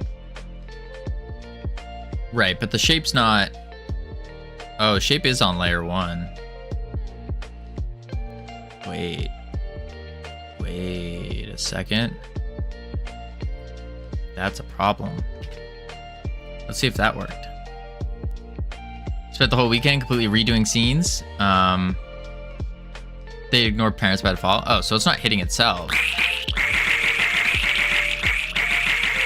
Just every now and then it does it. I don't know why. It's not doing it now. Give it a sec. Redoing scenes. Thinking about beforehand. Be slow. Wait. Redoing scenes and views are not working anymore for the structure of my game, but thinking about all that beforehand would have slowed me down so much that I would have reached the point by now. Sometimes you just need to think, get things going first before you know where you want to land. Yeah, and that's kind of what a prototype is for. Oh, that's weird. Extending the ray fixed it. Doesn't do it anymore. Oh, there it goes. Yep, there it goes. Still doing it every now and then. Now your ray has more time to collide with something. So if I just increase the... Now you're shooting it sideways. What happens when you shoot it sideways too? Wait. Yeah. The ray doesn't collide yet. And so it does, or the ray doesn't collide at all. Yeah, the ray can't. Shoot.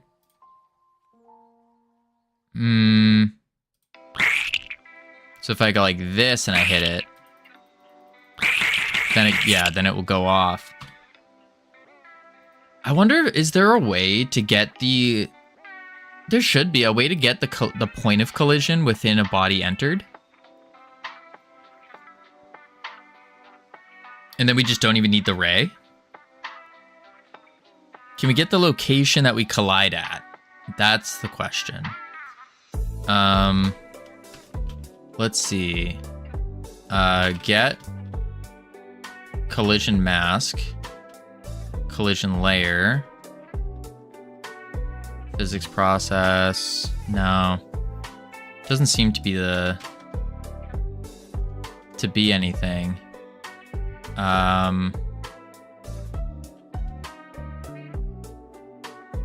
There's no way it's like point of collision. And I don't want to surround, like the obvious dumb person answer would be just do this and put a whole bunch of rays on the side, but that would be not good.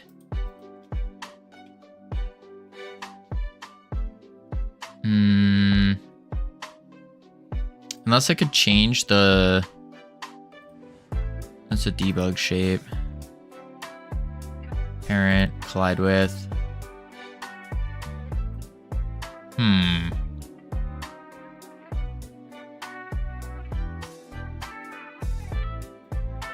It's just the shape. What would be another way to collide with this? Get collision point.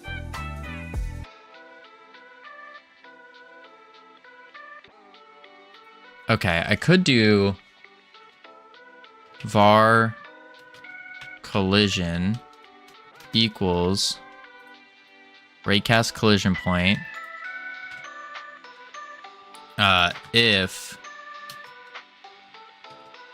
raycast dot is colliding, else we want to do a vector 3 of some other. Shape casting allows you to detect collisions by sweeping its shape along the cast direction. Oh.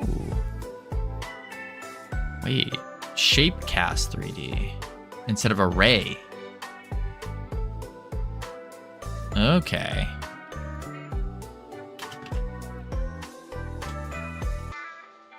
Let's see if there's such thing. Shape cast.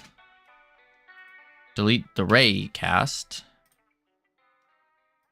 And then shape cast. 3D view. What is it saying? Needs a shape. And we could do a movement that inspires. Sphere, I guess. Oh. Why does the ATM you need always Why are you have so the highest fee? Why is it low? Oh, because is that negative? In this economy, with Cash App, you can get ATM fees waived. When Oh, you I wonder, could I at least just do that? $300 each month. So you're good. And then boom.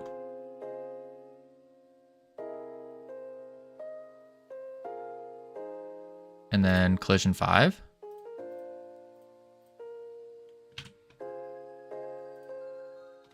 Let's see. Oh.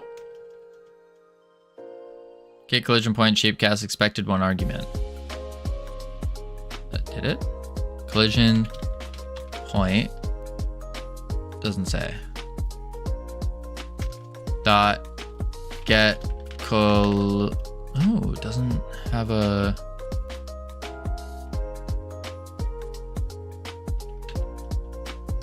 Collision point expects 1 argument. But what is that argument? I can't control click it. Group stats, no. The argument would be... Oh, get closest collision. Get closest returns the fraction of this. It's a float though. What returns a vector? Vector 3 returns the normal of one of the collision point indexes. Okay.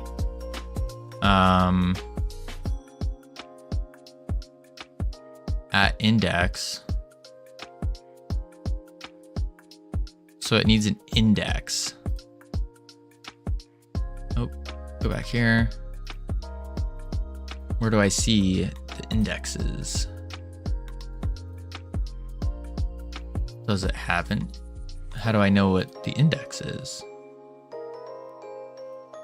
Index 0.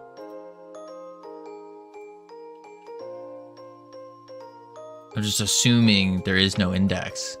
I'm not seeing it in the inspector at least. Here we go.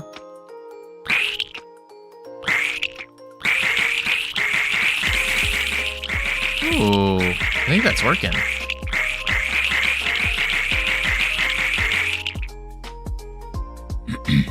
It can collide with multiple things. Oh, so the index is how many things it's colliding with.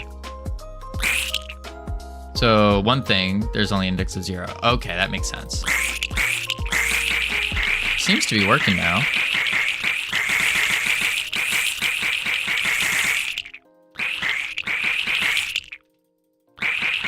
Yeah, it seems to be working. Triple D pixel. Oh, crap. Thank you for the follow. Welcome to the team. You now have access to the beautiful, the immaculate team emotes you can use to welcome people to the team. All right, so we got the goo splash and the squish sound. We now need it to sap goo from the enemy. Before we do that, though, next requirement is we're gonna have to do a bar. So we're gonna need the goo meter, basically. So we can do in the control, let's do a margin. And we can stretch this margin by 200. Maybe 300, 200? No, 150, 100. Yeah, we'll do like 100 by 300. Yeah, that'd be pretty good. Now hold on. Oh, holding.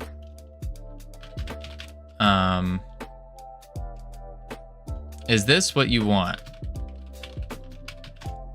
What do you mean?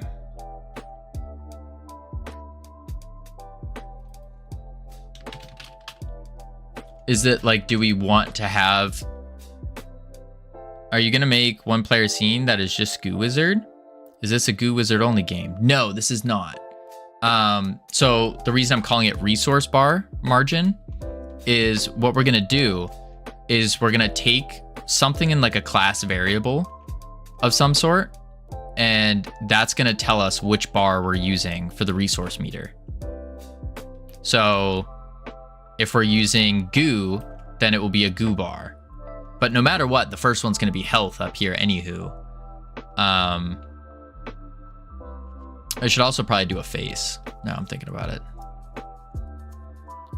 But yeah, that's gonna... So the bar itself is something that we're gonna change.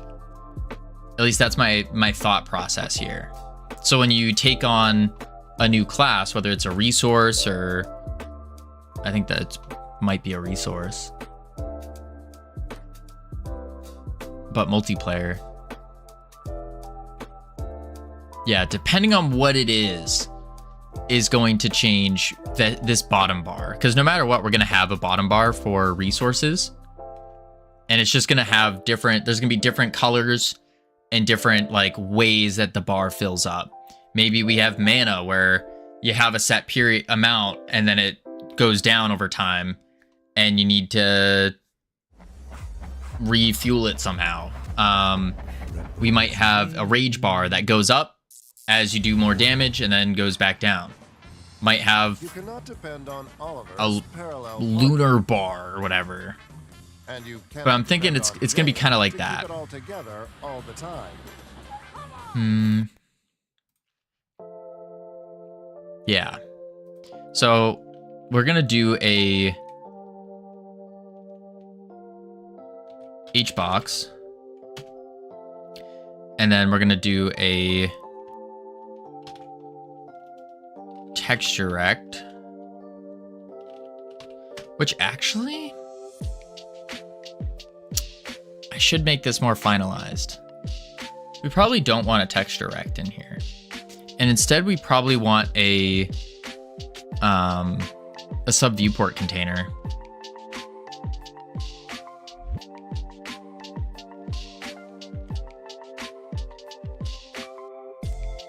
Or do we? Probably don't need it. Yeah, no, we can just do a texture rect. Worst case scenario, you can always change that. 100 by 100. And then the remaining is going to be a V-box that will extend. And these will be the resource V-box, character portrait. And then we do progress bar, health bar, progress bar, resource bar. Boom. And then we'll just put quick load and ignore. And then VBox center. There we go. We can make these a little bit thicker. Are you really gonna have a character portrait? I'm thinking yeah, because it adds to that, like, you want to see your character's face, you know? And in a third-person game, you're not really gonna see your character's face.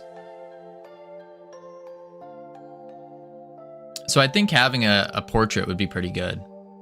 And all it will do is it will be the same thing that we did in the board game initial prototype thing, where we'll just snapshot their face and we can slap it in there. Alternatively, we could do a sub viewport and use that. But I think that is less optimal in the long run. I think so. Apparently my dad just broke his car on a long road trip. I just wanted to lift home from the airport without paying 20 bucks for buses. Oof, or 20 pounds, sorry. Yikes, Cam. Yikes. Let's take these. And then we need to make them thicker. 196 by 50. That's too thick. 40. And then VBox. Theme overrides. Boom. I think that's pretty good. And what's ironic, I don't think the portrait is necessary. You don't think the portrait's necessary?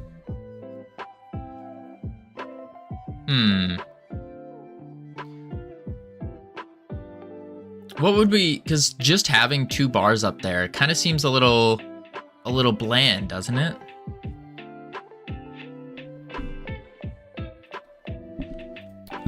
Game UI database. Let's go health bars. That's not helpful.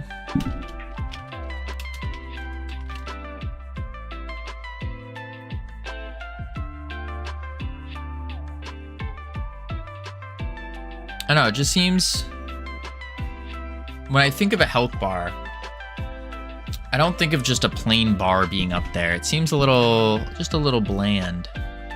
What is this? That's on the things themselves. I definitely wouldn't take anything away from the game. Portrait in TF2 did the same thing. It didn't add anything, but was still cool. That's what I'm thinking, is it doesn't, like, add anything tangible, but it is nifty.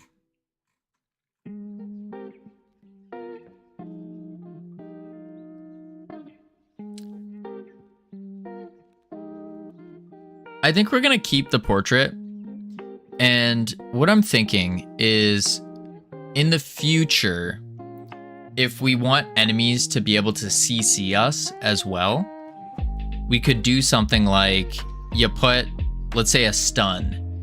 You put like rotating stars or whatever over the character's head, but then we could also put like a stun emoji over their face on their portrait to give information.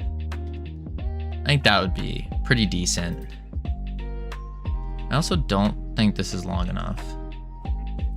100? Oh, that's why. 325?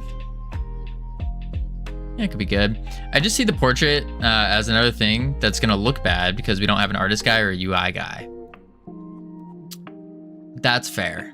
That's very fair. I am looking to... I'm trying to figure out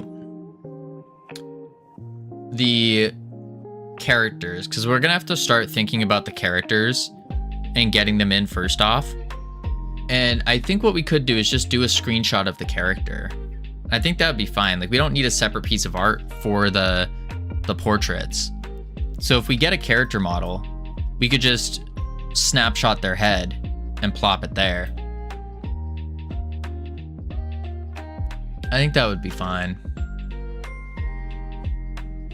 Like, any element that's gonna look cheap is gonna make the game look cheaper. Yeah, that's true. That's true. So it comes down to, does our characters look good?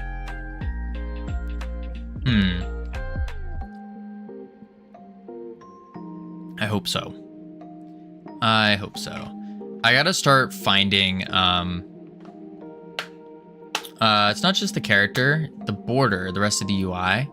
Oh yeah, we haven't gotten to that yet. Like, we do want to do some kind of border or something instead of just having dangling bars out there. What that border is gonna be, not sure yet. Like, we obviously want a border around here. And then your bars should also kind of have a border. Now he needs breakfast. Go get the Dunkin' $5 meal deal. So they all look good. Businesses everywhere are turning to Gusto for payroll, benefits, and more. Yeah. Save time. Save money. It's no wonder Gusto was named Tech Republic's best payroll software. All right, you need to, there we go.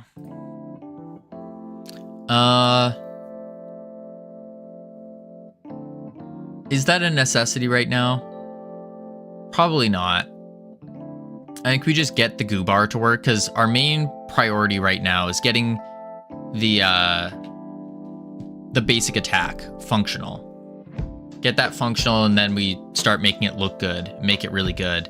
The bars here, we just place them because we need to see the goo meter go up, and that's really it. Yeah, I think that'll be fine for now. For now, that's fine for now.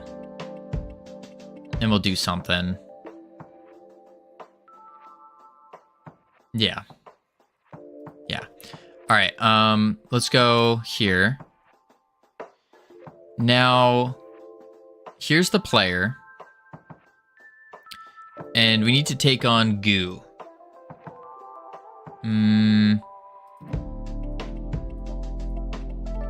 Goo. This is where we have to figure out, how do we tell the player what class they are and how to switch between the classes.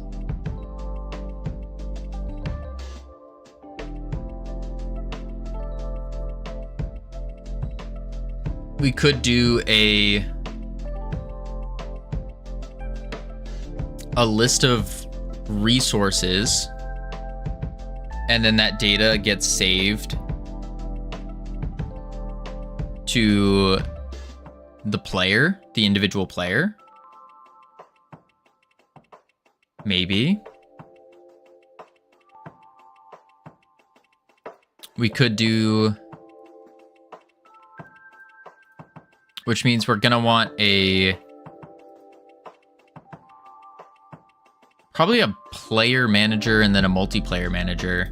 We don't need to worry about the multiplayer manager quite yet, but a player manager could be good. And we use the player manager for saving the stuff of the individual players. I think that might be the play. So we leave the resources.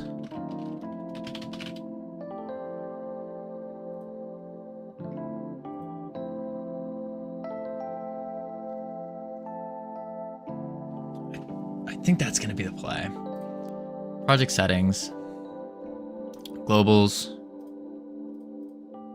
player manager, boom.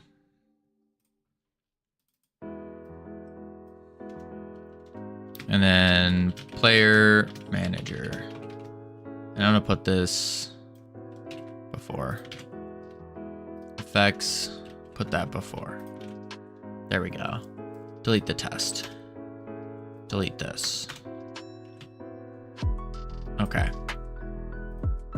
So then in the player manager, we are gonna have a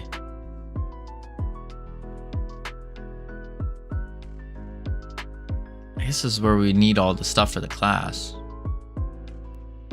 But we don't want to go too in depth with this yet.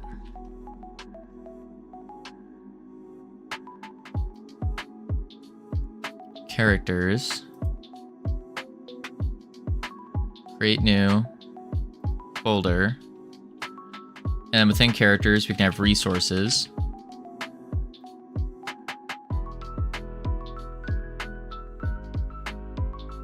And then within resources, create a new script. And this will be the class.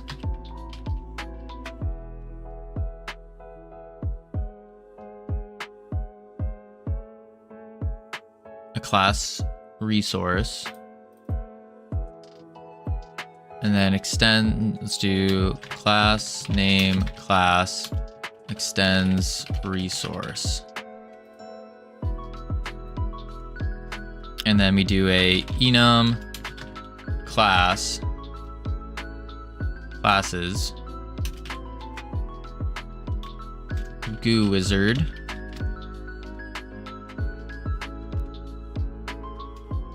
var class let's export it. Export var class as classes.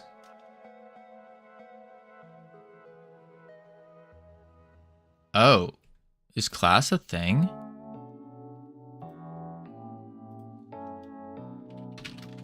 All right, player class as a class.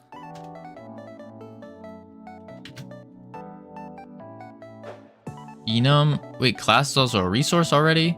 Oh, nuts. We'll do it this way. Uppercase is not. Yeah. Okay.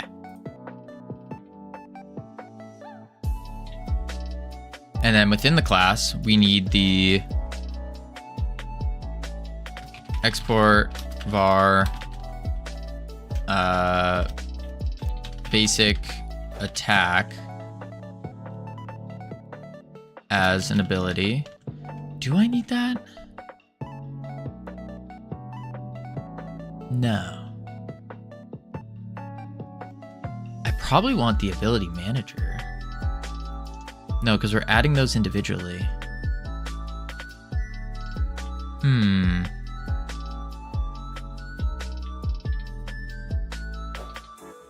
I guess I could do another enum for resource.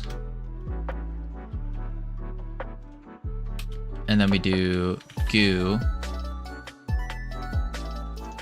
Export var class resource as a resource.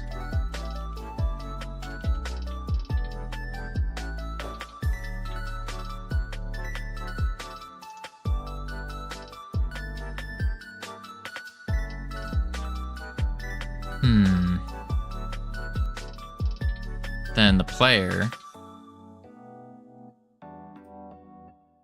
we could do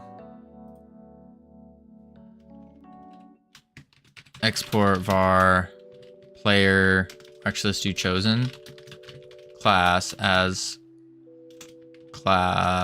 a class, right? Yeah.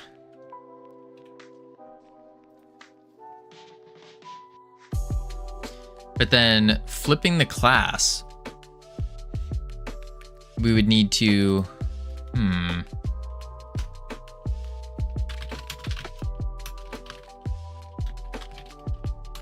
progress bar. Yeah, when we do a class, I guess it'd be a function, choose class. And then we just match the enum func choose class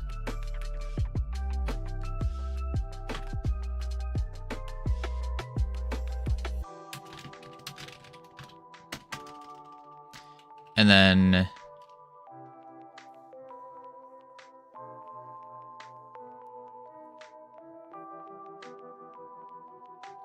if we have the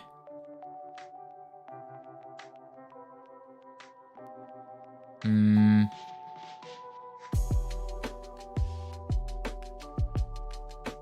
don't know if that's gonna make sense.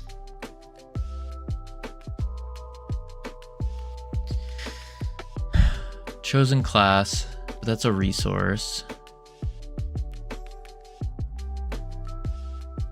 And then we just do bar class equals, that's already a thing, bar player class equals chosen class dot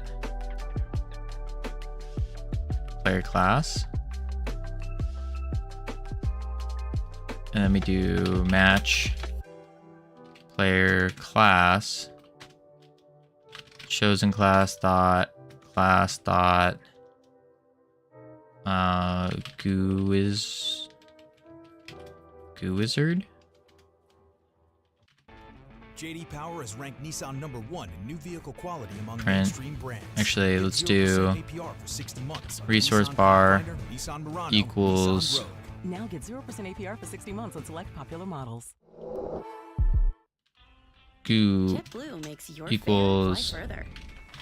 With low prices, goo. fast free Wi-Fi, and free TV and movies at every seat on every flight for everyone. All in on Boss. Skip that. Go here. Do this. Do that. Bada bing, bada boom. Chosen class is a class of Goo Wizard. It then goes to, it tells the resource bar to use goo. So resource bar dot resource to use. Actually, dot selected resource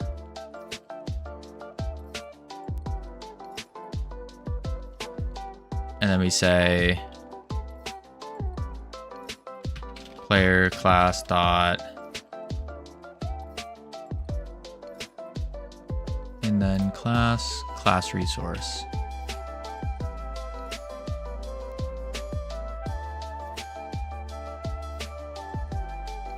Class resource.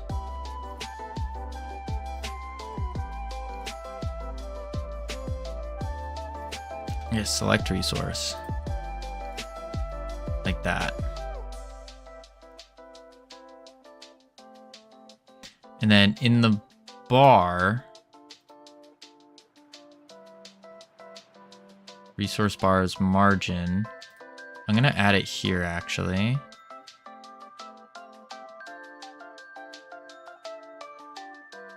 Yeah, I'm gonna add it here. Class name resource bars. Let's do player resource bars. And I don't need it in here. Keep things kind of separate. Resource bars as player resource bars.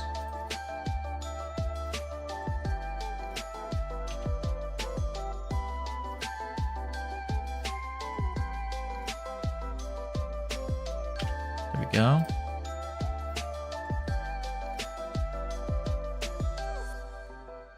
Why does it still say progress bars?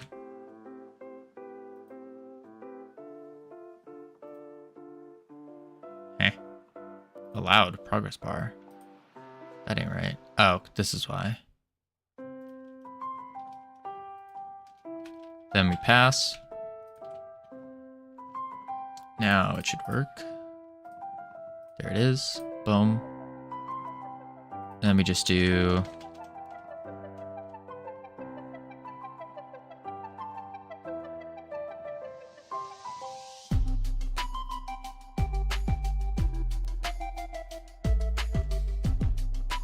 resource bars dot select or use resource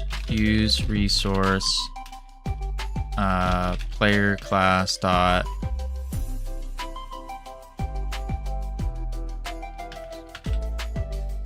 Player class.class resource. Class resource. There we go. And now in the resource bars, we need a function. Function use resource, and then resource as a resource.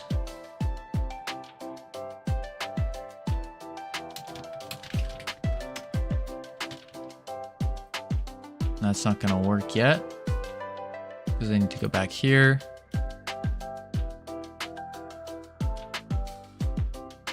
Class.resource as a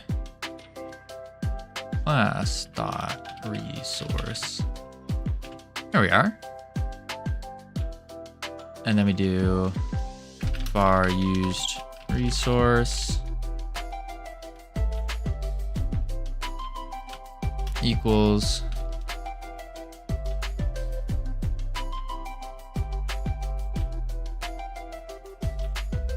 resource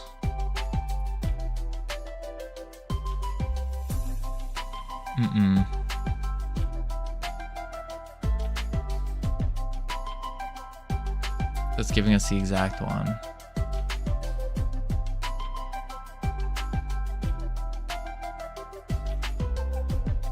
Let's do this. Let's do print, take it step by step. Resource.name. I don't know if that's gonna work. No, it's not. Resource to string. How about an SUV? Just print the resource. All right, so now we need to make the resource. Create new resource. It's going to be a class resource. Create. Call it goo wizard. 4% interest on savings when you direct deposit Save. $300 each month. Player class glue wizard goo. Yeah, I'm good. Save. And now on the player, choose class.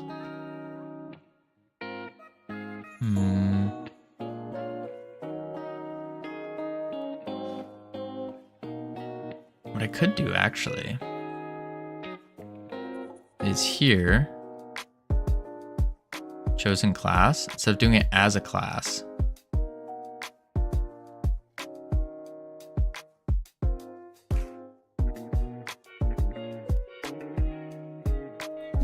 choose class,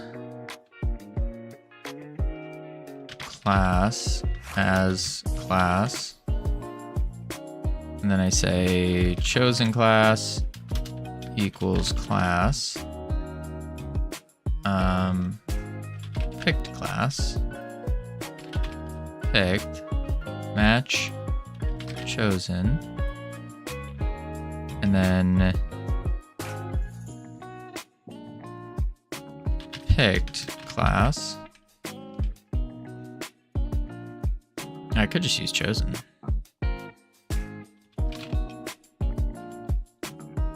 There we go.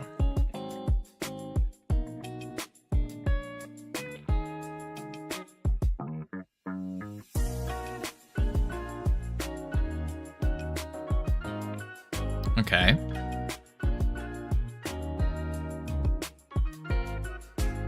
Now in the ready, let's run choose class, class dot class goo wizard.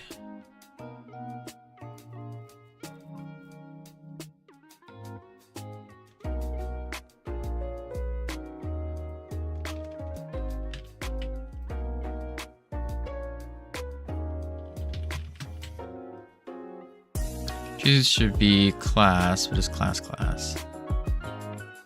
Oh. Should just be class.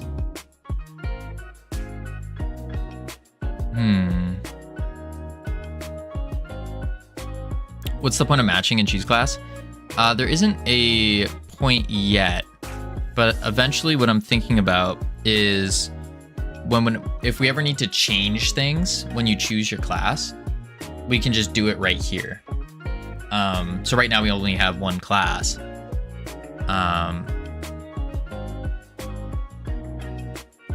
But I don't think I need this argument here.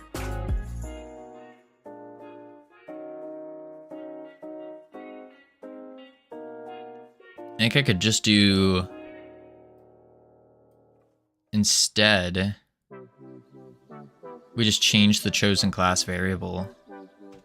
So you do this, and then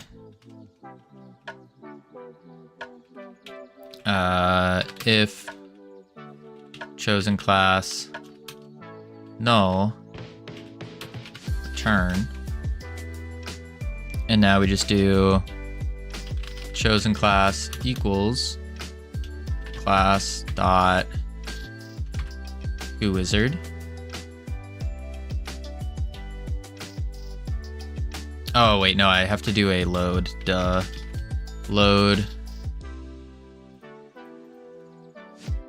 copy. And then, which really I should do it here.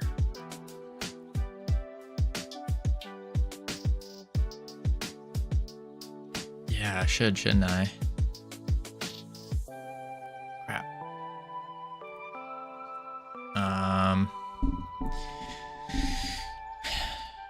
Choose class.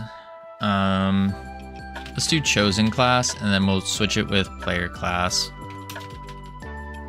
as a class, and then choose class. We take you, cut, paste, boom, and then we can say player class, and now match the chosen class. Well, that's already going to give us Goo Wizard. Crap. Player class equals chosen, and then we match player to figure out what it is.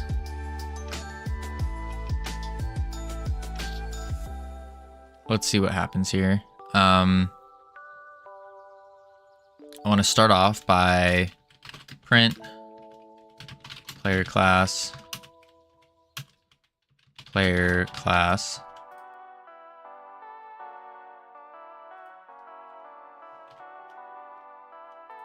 Then after we choose one, print player class.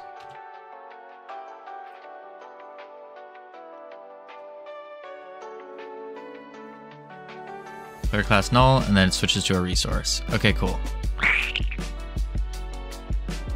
So now what we can do is delete that,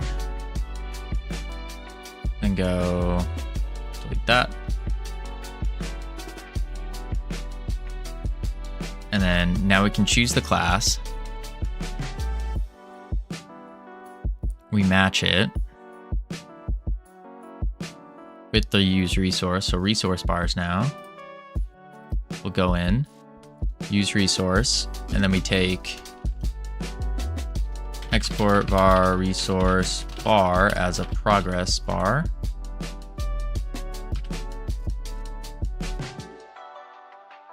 Oop. Here, resource bar.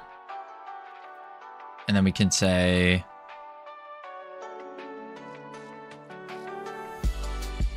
what are the stats we want to change on it?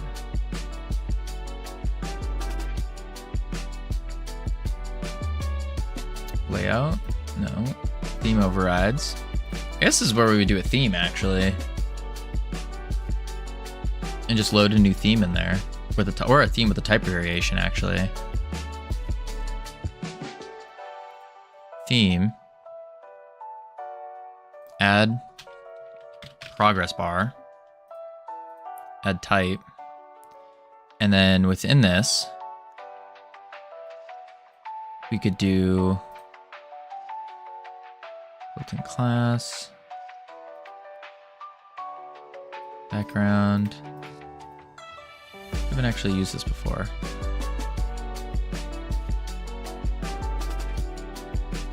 Manage items. Progress bar.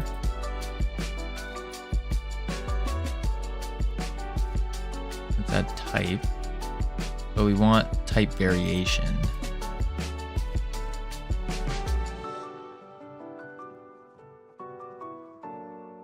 We'll do the fill.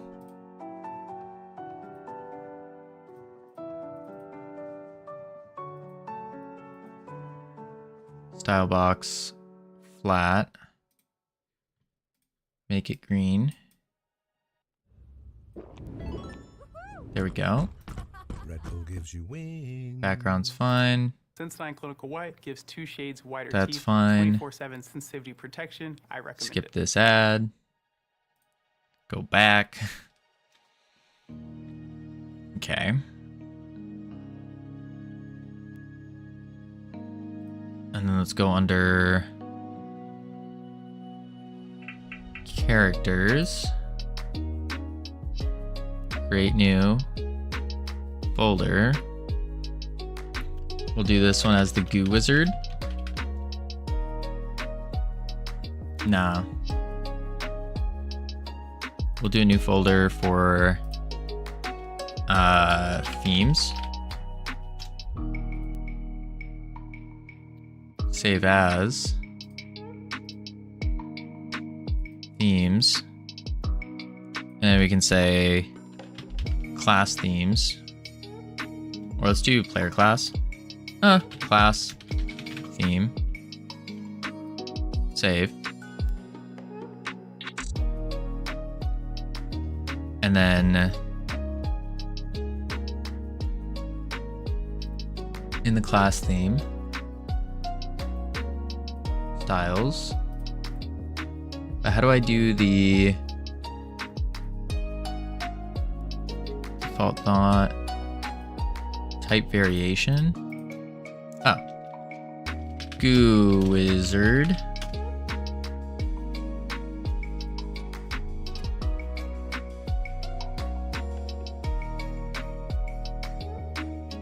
Okay. Save.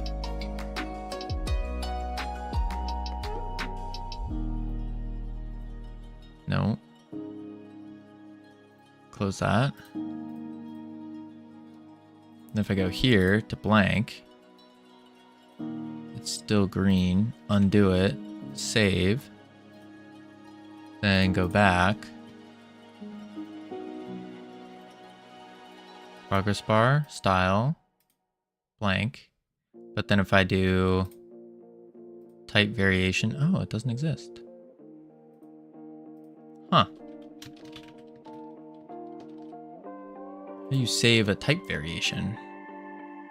Name of the theme variation used by this control to look up its own theme items. When empty, the class name of the node is used. When set, this property gives the highest priority to the type of the specified name. In turn, can extend to another type, forming dependency chain. Set type variation. If the theme item cannot be found using this type, lookup fails.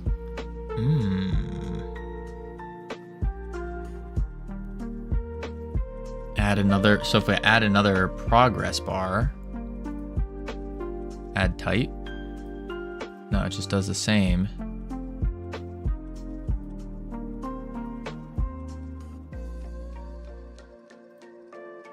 Base type. A type associated with built-in class cannot be marked as a variation of another type. Interesting. So I guess to use this, what I need to do is make my progress bar and then call it.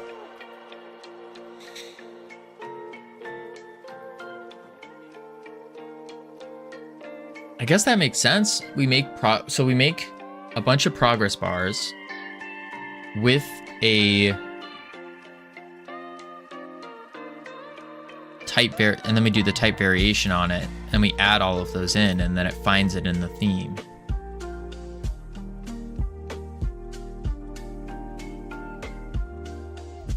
And then the progress bar will just have it do its own thing.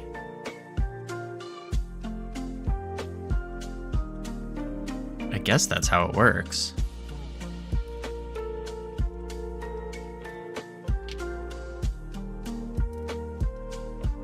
So if I do a progress bar, and then we make it, what do we make it? We make it layout 196 by 40. 196 by 40. And then min value 100 step 3D, or sorry, 2D. Call this the resource bar theme, quick load, class themes. And then I need to add a script to it.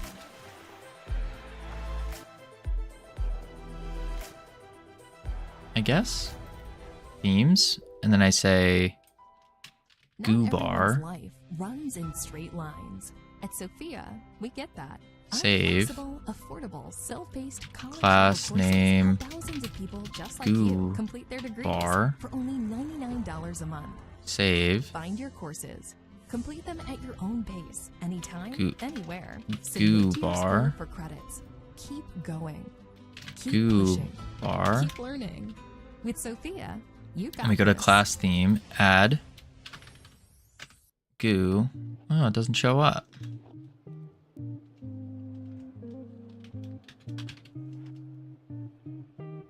Just adds a node. Even though it's extending a progress bar. Base type? Oh. There we go.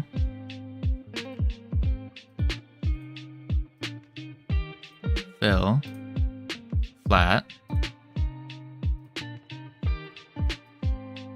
Green.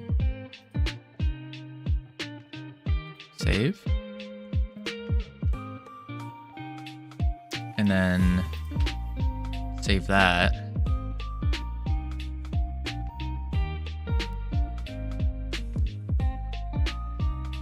I think that's how it works. Resource bar.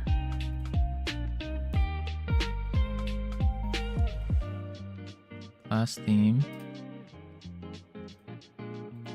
Quick load. Class theme. Goo bar. So we have that. But there's no type variation. I don't... Alright, we're just gonna say screw the themes for now. What's the idea? Well, the idea was to take the themes and try to use them. So the idea here is when you choose a class, what would happen is you get the class resource, and then it would change your bar to do the functionality and everything of that class's resource bar. So the goo bar would be green, it gains goo, that kind of stuff. And I thought I could do that with a theme. So in the match, we would say for use resource, it takes in goo wizard and says if it's a goo wizard, then I'll use the goo wizard theme. I have a question. Does the player scene really need to be able to dynamically change his class? Yes. Yes. Absolutely. Because, what up, Joel? If we do multiple themes, or sorry, we're doing multiple classes, so eventually we'll have another class, and we want the ability. So the way I'm thinking about classes here is in relation to like Hades 2. You have different weapons you can select. It's going to be the same kind of principle with this game where you have different classes you can select. And so ideally what will happen is in the lobby, you can run over to the master goo wizard or whatever. And he goes, hey kid, you want to become a goo wizard? And you go, heck yeah, I do. and then boom, you're a goo wizard. Or you want to go to the barbarian dude, and he goes, hey, you want to be a barbarian? And you go, heck yeah, I do. And he goes, boom, you're a goo wizard, Harry. Exactly, I heard. Okay, there isn't a goo wizard character anymore. Right. We're going back to Wowlight. It's not that we're going back to it, but yeah, I was doing some thinking, and I think the best play for this is you are your own character, and you can select different classes to do. Instead of doing a run on, like I'm doing my goo wizard run, no, you're a character and you can select to be a goo wizard. I think that's kind of the thought here. You really just want to make an MMO, don't you? No. Howdy, Lupo. I don't want to make I mean,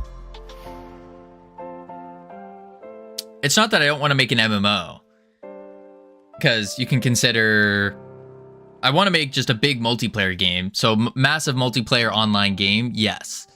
Yeah, I do want to make that.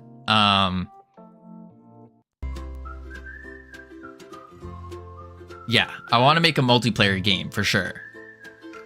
And so I'm just thinking, what would be the best approach to this? And I think it's, you can go ahead and pick you get to pick your class and stuff. And then it also allows players to mess around and go like, instead of having to reset all of their progress just to try out a new class, they can just try the class and then start going. That's kind of where the thought's going. So you have the option of, say, 3 different classes. You got the goo wizard, you got the Viking barbarian, and the rogue dude. Yeah. And so you can start your run and you can be like, all right, I want to try this. The scope is way too big for any one-person dev team. Nah, that's not true. Simply not true.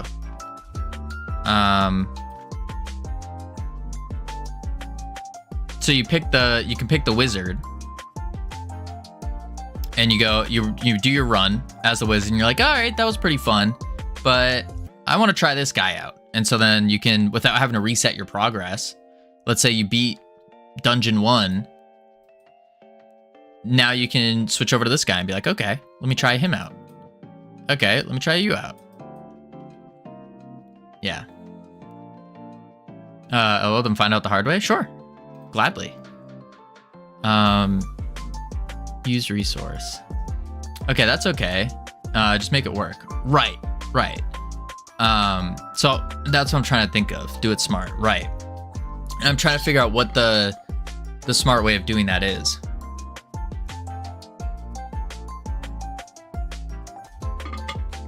With time, anything is possible. That's true. You do have to keep in mind, to kind of back up what Lupo was saying, is you do have to keep in mind how much time you're spending. Like spending 10 years on a game as a solo dev, probably not your best use of time. But at the same time, there are such things as limiting beliefs. And to some people, maybe they're helpful. But I tend not to believe in them.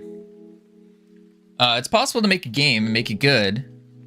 It's way too big. It's possible to make a game, to make it good. It's way, way too big.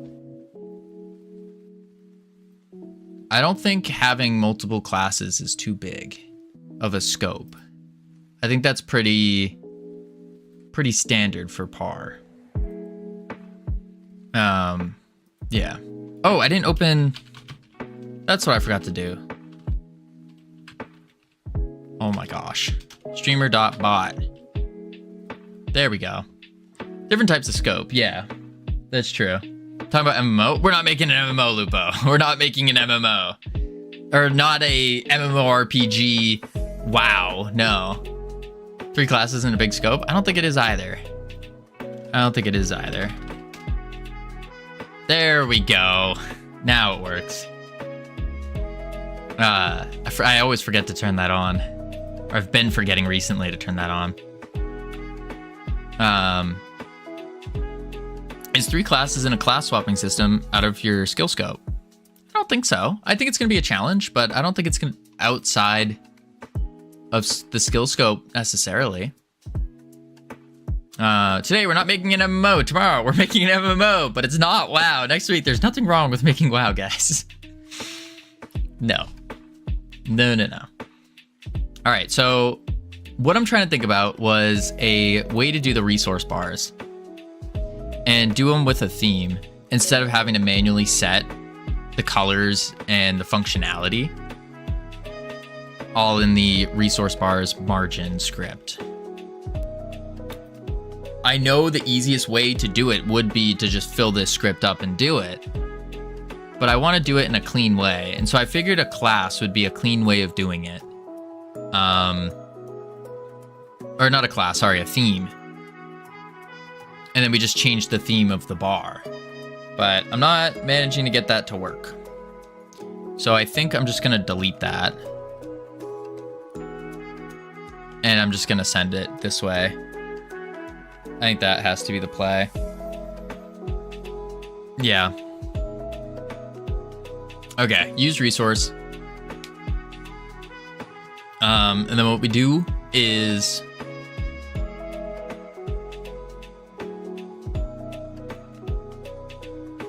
we could just match. So we do match resource and class dot resource dot goo, like that, using the enum. So then what we'll do, if it is goo, we can change the resource bar. See, what I wanted to do here was use, say, resource bar, theme over, or not theme override, but type variation, and set it to like the goo type or whatever. I thought that would be really useful and neat, but it doesn't seem to be working the way I wanted it to. Now, I don't also know how to use themes. Godot docs. Themes. Well, actually, it's just theme. There it is. Ooh, inherits a resource. That could be problematic. Smartest thing to do here, for now, is just change the color of the theme override. Yeah, that's what I think, because we're not really... We're trying to focus on ability 1. I was just trying to do it well and go from there, so then we wouldn't have to come back to it. That was kind of the thought. Yeah, so we can do type variations, which I thought was really cool. But I guess it doesn't work that way.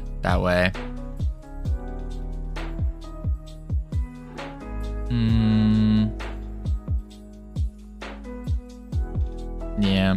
All right, that's fine. Struggling with themes. I was. Resource bar dot theme color override style box. Wait, I need to do, actually have to see what it is. I probably don't even need to change this right now, actually. Just pass. And then I'll just straight up change it. 2D view, styles, fill, flat, and make it green.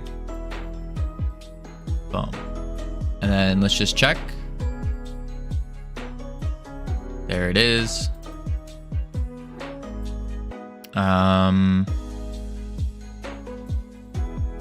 Corner, expand margins, that's fine. We don't really need to mess with anything else for now. Okay, that works.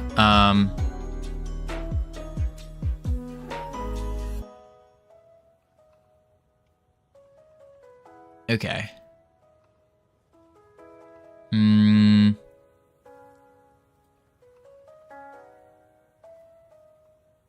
Resource goo. So now that we have the resource goo, we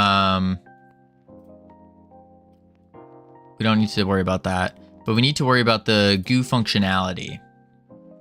Appreciate the lurk. So for coming up with the functionality of each resource bar, let's go to here. This is where I believe we, oh, wrong one. This is where I believe we had it. Because we had it in a weird spot. Is the player script gonna have all code for all classes? No. So the thought here is that the player is going to have the basic movement, and then we'll have a choose class function. And the choose class function was going to take a resource and was going to hook up to the ability manager so we can change all of our abilities, and then also change the resource bar. So it's almost like the player is a base, and then choosing the class will alter everything that needs to happen. That's kind of the thought that I'm going with. Which,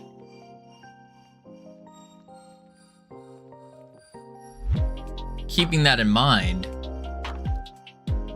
I could later down the road make an ability manager for each class, and then we just add that ability manager on, and we use the player's data to alter this stuff, the ability level, the class time, and all of that, which is inability here. It's a resource.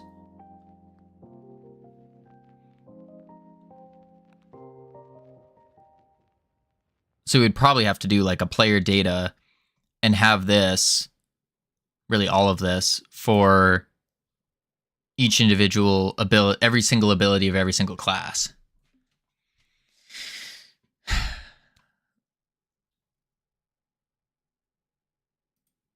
Yeah, but we're not worried about that right now.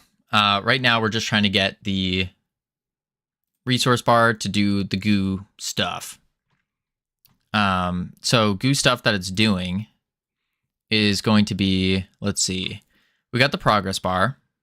This is for the abilities, no. Global cooldown, channel, tween goo meter. Okay. So what I could do here is have a tween for the meter.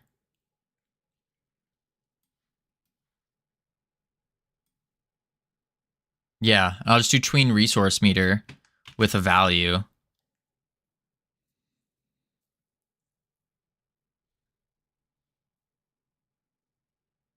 Yeah. And that way it's pretty standard all over the place. So in the resource here, we could do function tween resource meter or resource bar. Actually, I'll just paste it. Boom. And then we obviously need to change this to tween resource bar value. And then this is the resource bar value. There we go.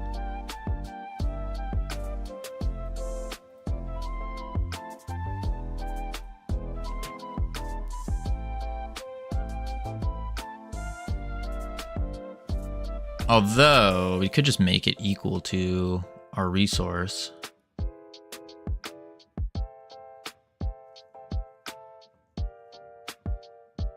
Yeah. So next up, we need to do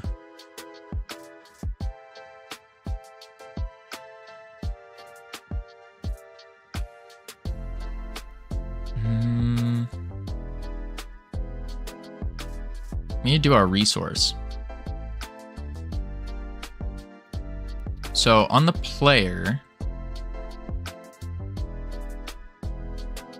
we're gonna have a resource for every class. But when it comes to that, where do we manage what it does? If we have something ticking down, something going up, I guess we just have a base resource in the stats.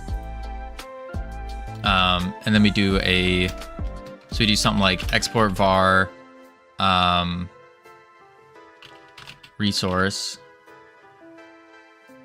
as a float equal to 0.0, and then we say set value resource equals value, and then we do our resource bars dot tween resource bar resource. So now that will, oops. Resource goo bar, no. What did I write here? What the heck? Tween resource bar. Yeah. And now resource bar is tween resource bar with the resource. So now when we gain it, it will go up. Let's test that. So what we'll do is just a quick in the ready, await get tree, create timer. We'll wait 2 seconds. Dot timeout. Dot connect. Func. And we will say resource plus equals 25. And that should scale the bar up. Play. There it goes. Nice. All right, and then get rid of that. Test one works. Next up, we need to do in the goo splash. Nope. In the bar thing here. So this is for goo. So what we'll do is we can do a ability 1.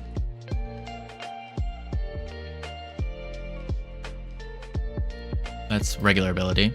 Basic attack. Abilities. There it is. Nodes. And then we can have a export subgroup extra stats.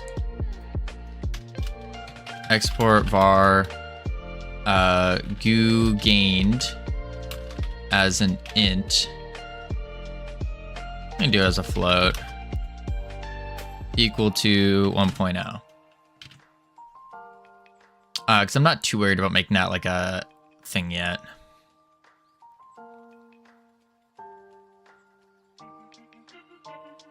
Nope. Maybe, actually, because this is in the ability manager. Take that. I was almost thinking we could do, here we go. This is the specific one, right? Projectile damage. No, it is not. This is for all basic attacks. And it extends an ability. Well, I guess not for all basic attacks. We're just replacing cast. So I could name this the class name goo wizard basic attack. Like that. Right? Goo wizard basic attack. Yeah. Okay. And then what I can do here is paste this extra stats. And then we say goo gained. And we shoot the projectile.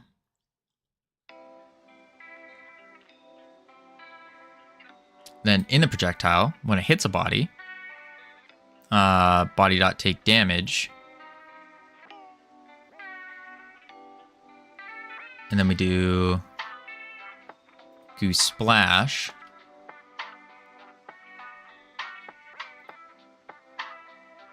And then class name goo wizard projectile, basic projectile. There we go. And then var goo gained float. There we go. Then back to our ability. Go to here. Extra stats.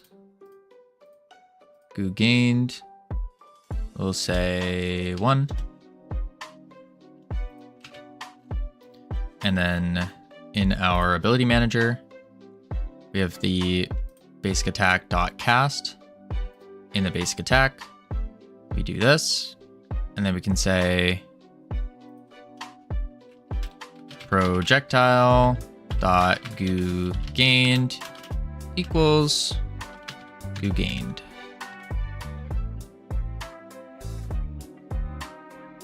How's the production, boss? It's going, Brainoid. It's going. Okay, so now when we hit in the projectile, goo gained here, we need to grab the player.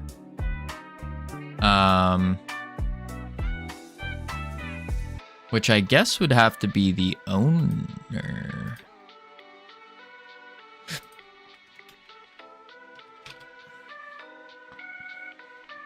What is the owner? Owner of this node. The owner must be an ancestor. All nodes owned are saved with it. In editor, nodes are not owned by the scene root, usually not displayed. Okay. Remember the set owner after add child. Okay. So that means the owner of the basic attack is actually the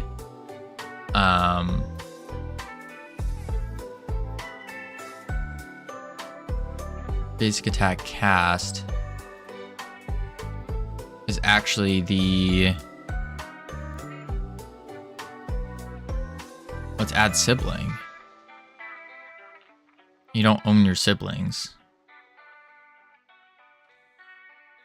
But if I change this to add child, but then if I add child, it's going to move with the player. No, but it's top level. So maybe that's okay. Add child. And then we do the owner dot resource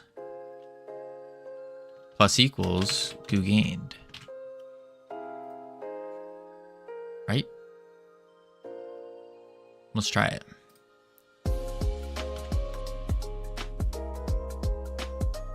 Debug map. Play.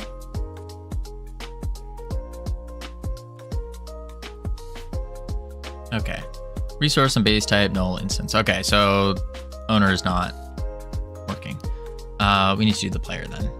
So we should probably just, easiest way to do that actually is we have a player in the ability manager. Ability manager has the player. So we could just do player.add child projectile dot player equals owner dot player.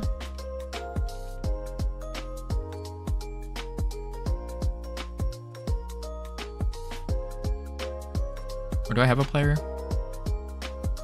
Let me see. I might. I do. Projectile.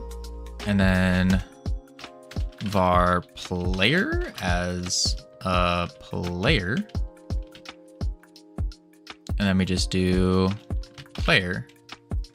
Boom, boom, bang. And now we should gain some goo. Nice. There it is. We're gaining goo. We're gaining goo. Easy.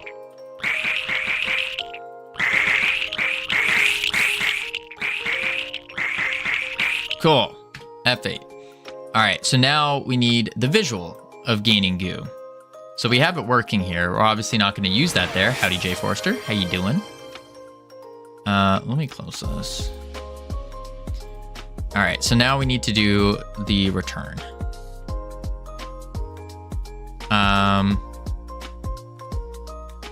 Let's go in here and see where we did it.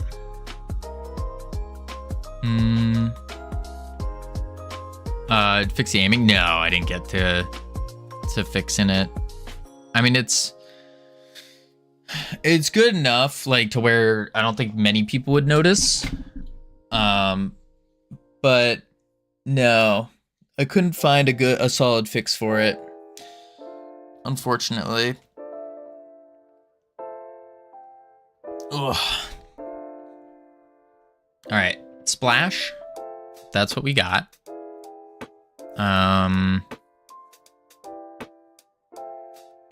Goo gain. What is doing the return? The return of the goo. Is it when they get hit? Is it on the enemy? No way. Gold, debug. No, it's not on the enemy. Shame, but yeah, nobody's gonna know. Yeah, I mean, it's something that I could get back to later. Yeah, this is the GPU particle. I'm trying to find where the return is. All right, splash. Goo splash, which is the GPU particle. Omnilight. Area hit emit. Mesh instance, get surface override material. And switches it to green. Okay. Parent is player. Get node goo play.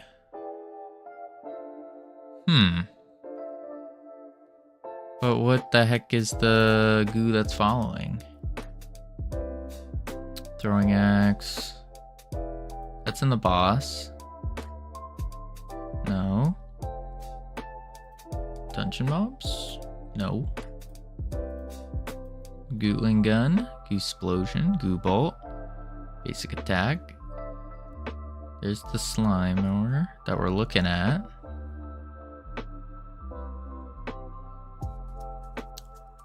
I'm just trying to find the return. So when we shoot an enemy, it returns back with the goo. I'm not seeing that anywhere. Unless it's the projectile itself returning back. Area hit emit. Player damage.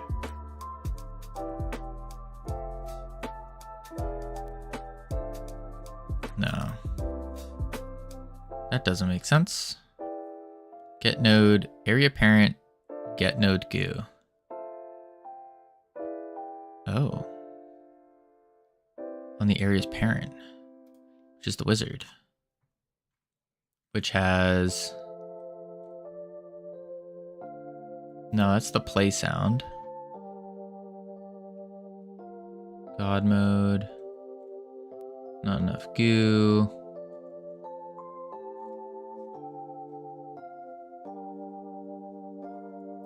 What the heck is the return goo?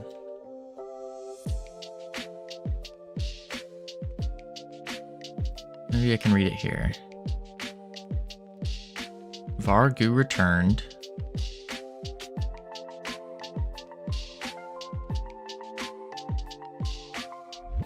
.3D view. No, that's the hammer.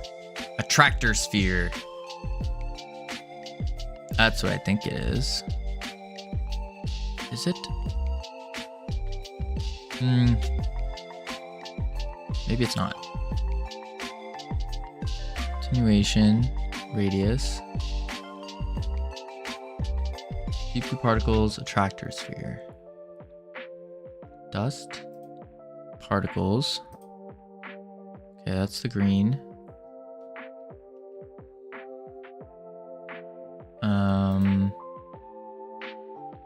GPU particle attractor.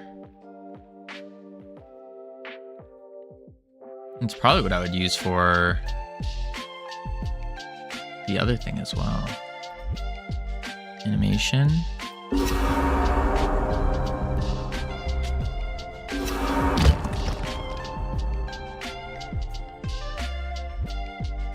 Emitting on the particles. Transparency. Spikes. Impact. Dust. Huh. Why can I not seem to find it?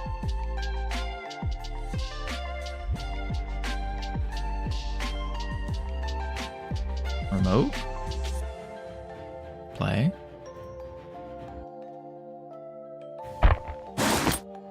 Game.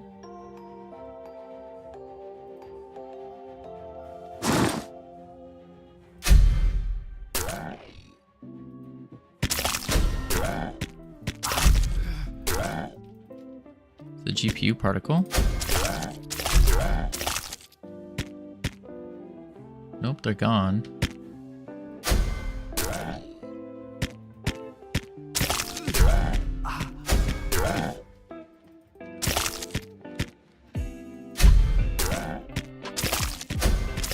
Okay. GPU particles. Yeah, they're just GPU particles. Right? Yeah, that's what it seems like. It's like it's adding a particle or something.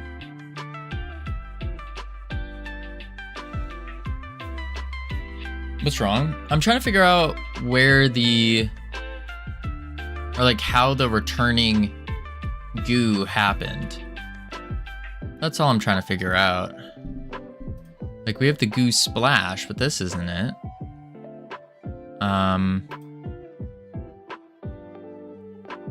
It looks like it was a GPU particle or like an attractor, but I'm not finding the node anywhere to like where it gets called and stuff, which is odd. When the projectile hits an enemy, it turns a particle on. I know it's a particle, but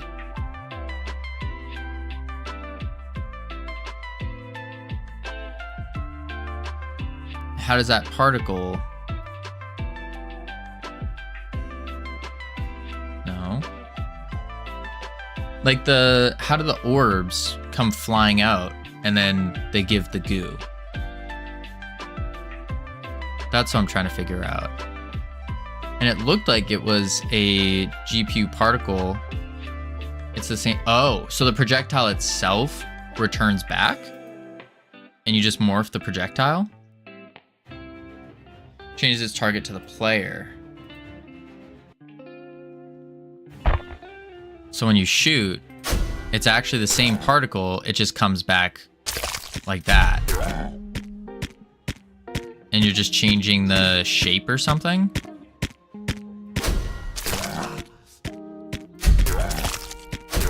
Okay. I see what's going on. A little boomerang effect. So in that case, what I could do is in the Goo Wizard basic attack, Goo Splash,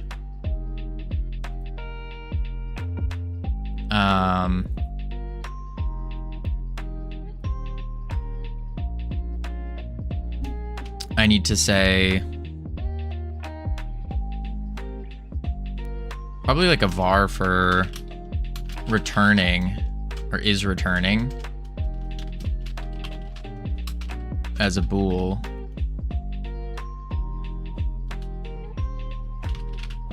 And then on body hit,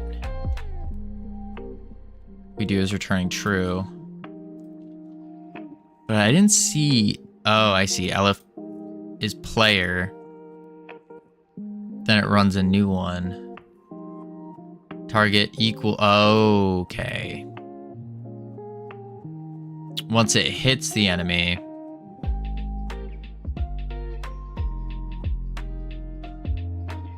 then it turns.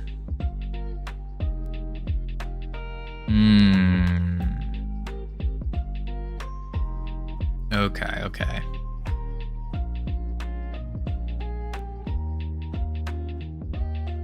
So I need to do, after it hits, does the splash, or does it do damage?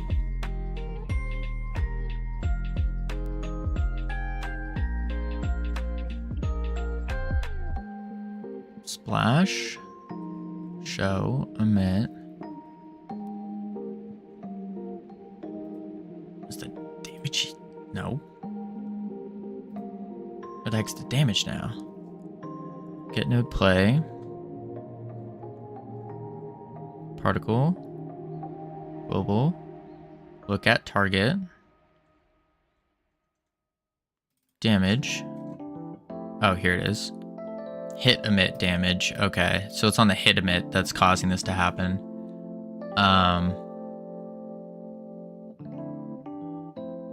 So instead what I can do is, because I'm not using an area hit, so instead I do, I take damage, and then we go back to the, this is in projectile straight though.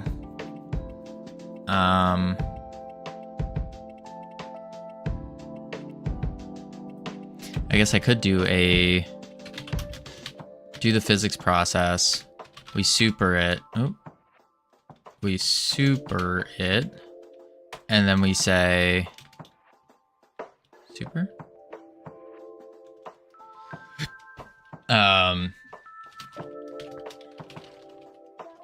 If is returning, target equals player.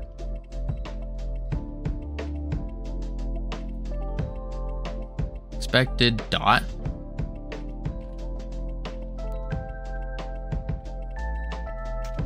Super.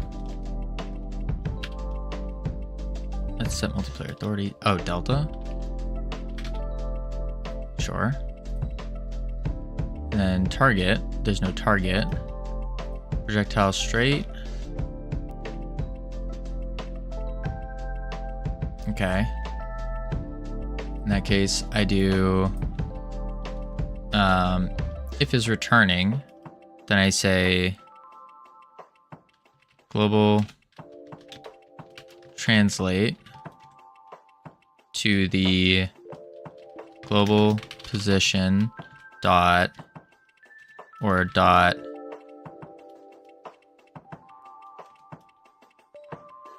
distance to player, global position. But I need to do a minus. So I do global position. I could just do minus the player, not distance. Direction.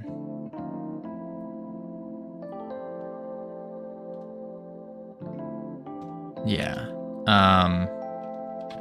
Global position dot direction to global position, but that's gonna put it on its feet.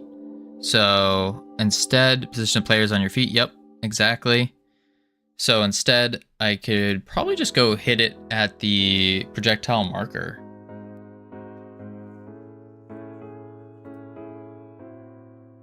Or that's a little bit ahead. Maybe I just put another marker in, like we did before, where we put a marker in the center of the body. And that will be our targeting marker.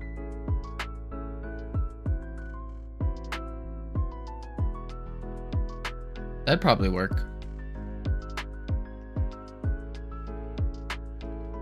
Yeah, I'm gonna try that. Marker 3D. Bloop. Right there in the sternum. We'll call this the let's call it hit marker. Hit marker. So what happens if a returning projectile hits the world or other enemies?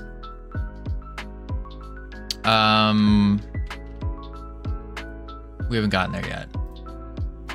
We're gonna end up flipping its mask. Player dot target marker.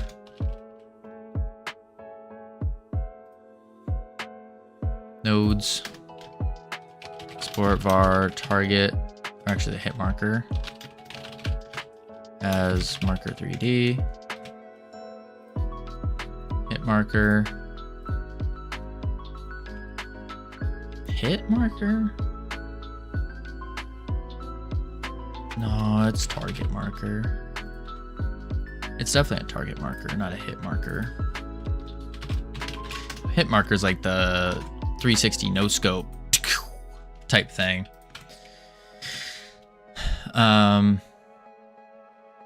Yeah, target marker. So it now moves to the player's target marker. And then here we say is returning true. And then we do collision mask equals 2. Boom. Equals 2. Because I'm fine with the goo coming back like through a wall or something. I think that's just straight gameplay, more fun or better, so you don't have to worry about them colliding with walls and whatnot.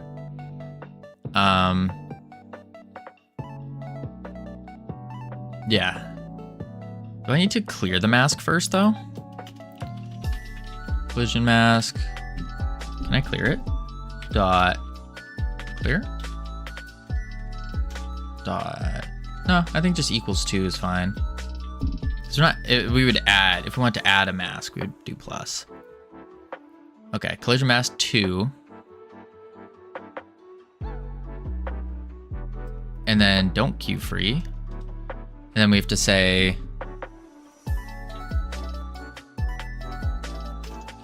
if body is player,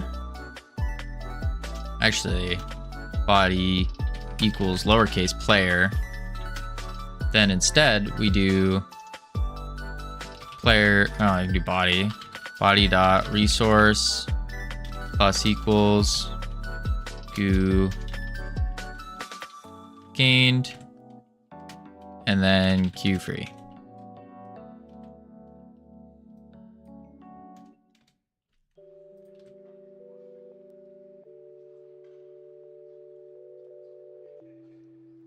Yeah. So this should come back to us now, and then we can worry about the visuals.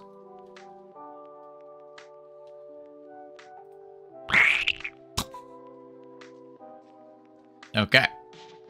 Oh, I didn't do return. It went flying back to us. Holy. Look at it. It just goes boom. Boom. Boom. That's cool.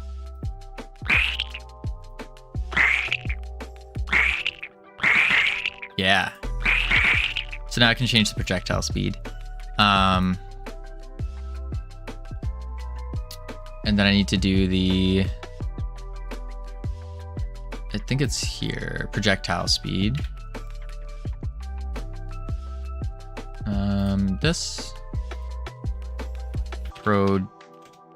projectile speed, and then we'll do like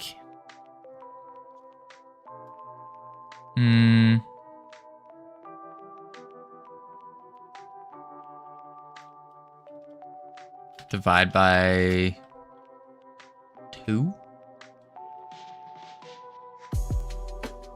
Might be a little slow. If we divide by 2, we could do projectile speed 0.25, and then do projectile speed minus. Oh, I just do minus equals. What am I doing?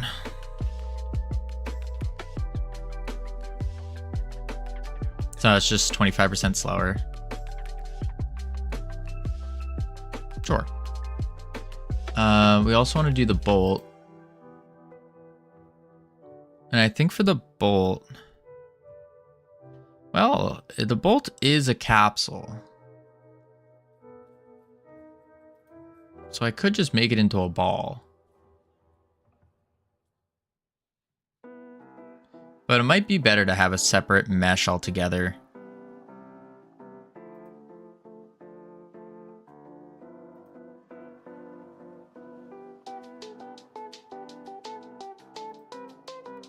It might.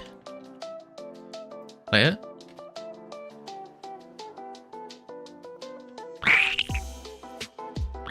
No, it's still going way fast.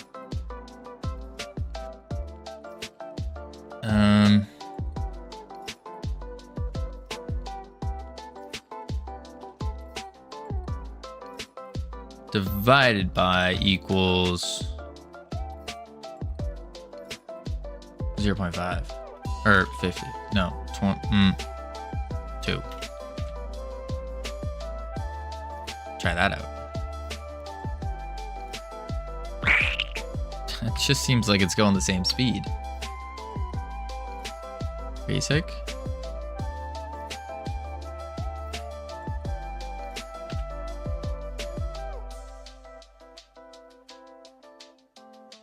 Projectile straight.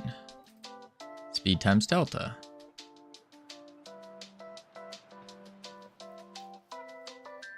Oh.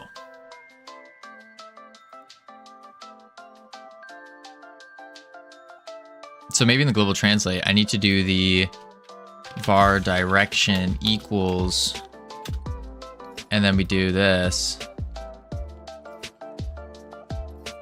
Cut that, paste that, do that. Oops. And then we do direction times projectile speed delta.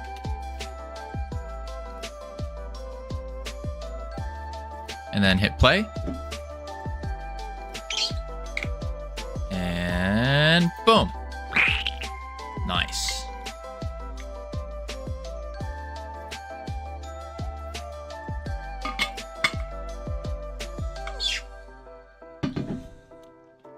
Now, obviously, next issue is we got an obliterator on here. So I could just do... You're doing super when it's returning.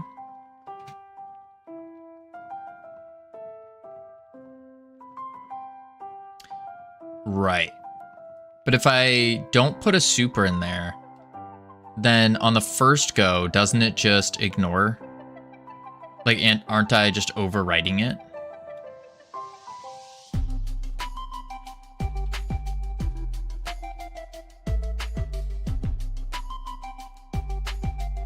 So if you're not returning super, if that makes sense.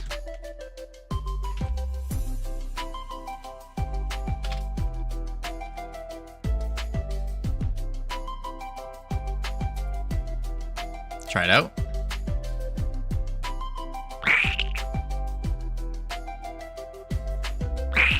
Cool. Nice. And it shouldn't return at all. Cool.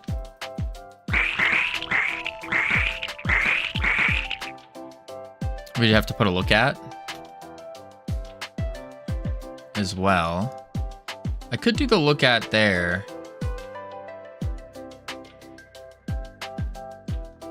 But I think if I just do it once, it might be okay. No, I should do the look at in the physics as well. Look at player dot target marker global.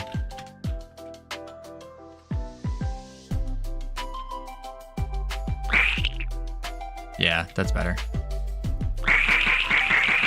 There it goes. Come at me. Nice. Cool.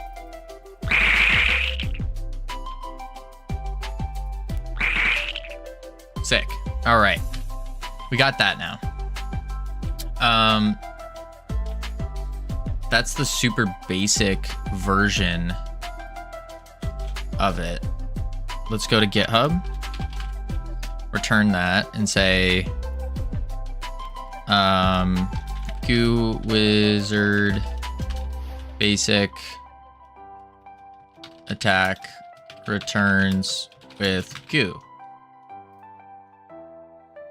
Push. There we go. And now I can do, now we have to juice it up pretty much. Juice up the ability, make it good, make it nice. And then we can move to the upgrades of the ability as well. Yeah. All right, so step one. Two different ways we can handle doing this. We could do on the bolt itself. We could change the radius and make it into like a little ball. Or we could have a returning mesh on there and then just have it flip the mesh.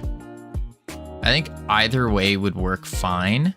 Obviously the radius height change probably will make it a little bit better or like a little bit more performant. Potentially. Then cool front.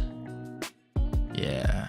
And then on the, whoa.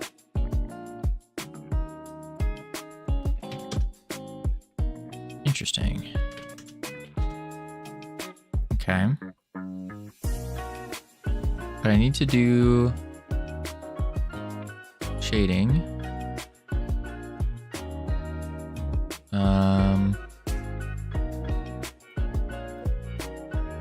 Texture, no. I want to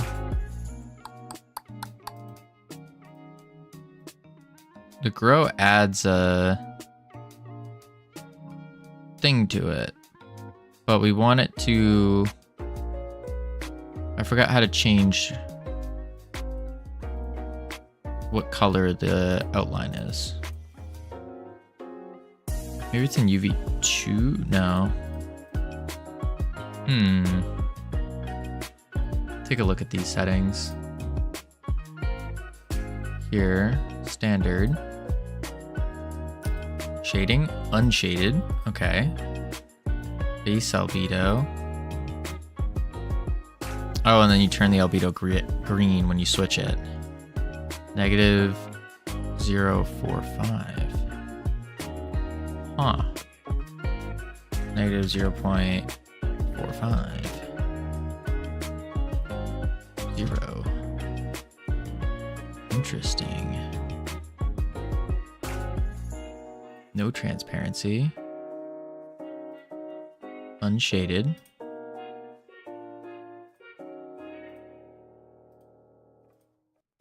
Still not doing the outline thing. Now we gotta go help people customize and save Negative 0.0. Wait.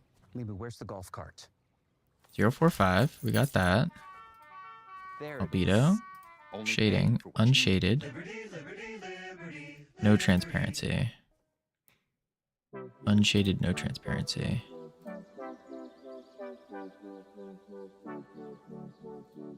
Unshaded. That's weird though, because you would think that you need to do call mode front.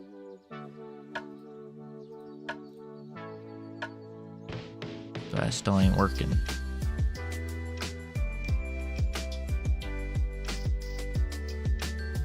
Yeah. What am I doing wrong? We go no transparencies. Call mode back. Interesting. Is there no, there's no next pass on it. Oh, what the? Call mode front. Oh, there is a next pass. Duh. Which one's this then?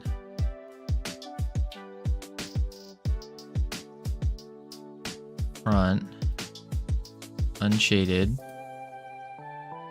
Oh, and then the base. I see what's going on here. Unshaded. Front. Next pass. Standard. Open her up. And then double tune it. Change the albedo. Green.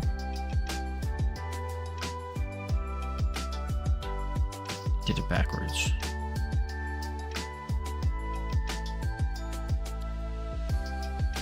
Whoa. Okay, that's kind of cool actually. Kind of mess with that.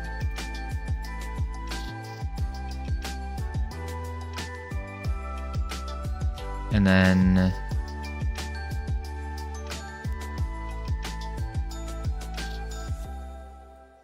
do that. Shoot, know what I might do actually? Remove that. Next pass. Shader. And then quick load our goo. Oh. Oh. I am cooking. As the kids say. Shader parameter. Dark green. And then a little bit of a lighter green. A little blue tinge to it, maybe.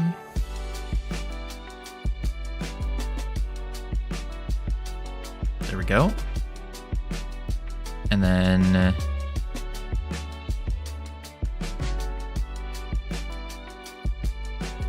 that's the parameters.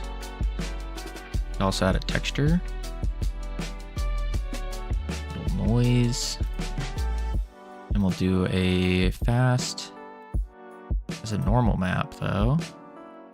Seamless 3D space. And then we can go to the fast noise. I want it too crazy now. Just a little bit. Let's grab a random seed. Kind of can't see it if we do a normal map. No, even then you kind of can't. That might be unnecessary. Yeah, it's unnecessary.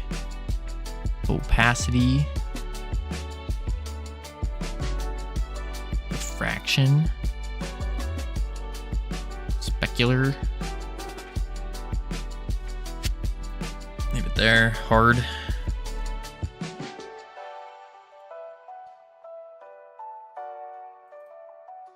I think that's fine. But I think what I want to do in the shape is, well, obviously squish it down a bit. And then, whoa.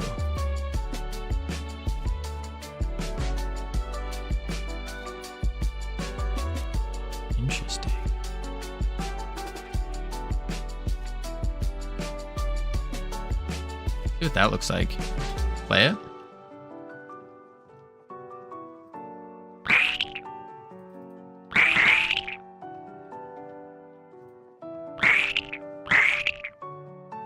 Yeah, it's looking more magical when you shoot it. And then when it comes back, we're going to want to make it into a circle. Or like a ball of goo.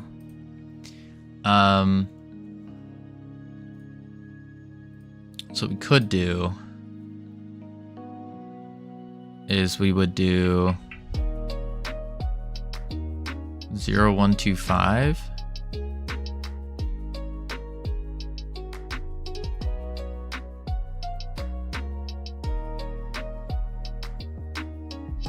I guess I would have to go into bolt, collision mask, and then I do get bolt dot mesh dot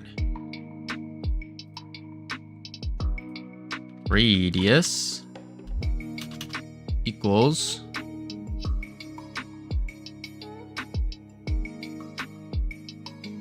and take note so I don't forget 0125 077. Then 3D, and we can do pump it up, pump it down, rings,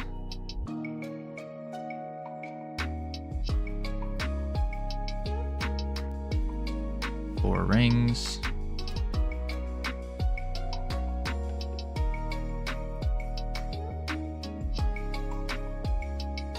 .25, 0.25. Nah.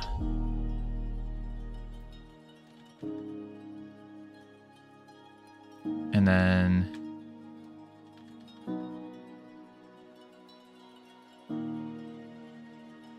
almost there.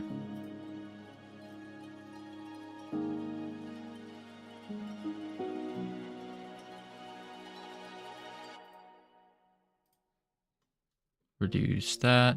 What up, Munglo? How you doing?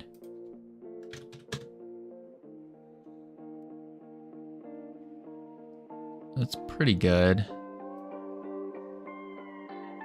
I need to change the radius down.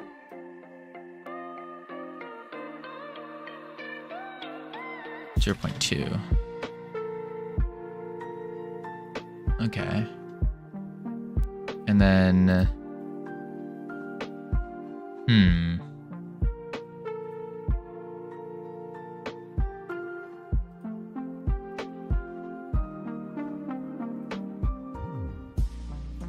yeah, that's what we're gonna do.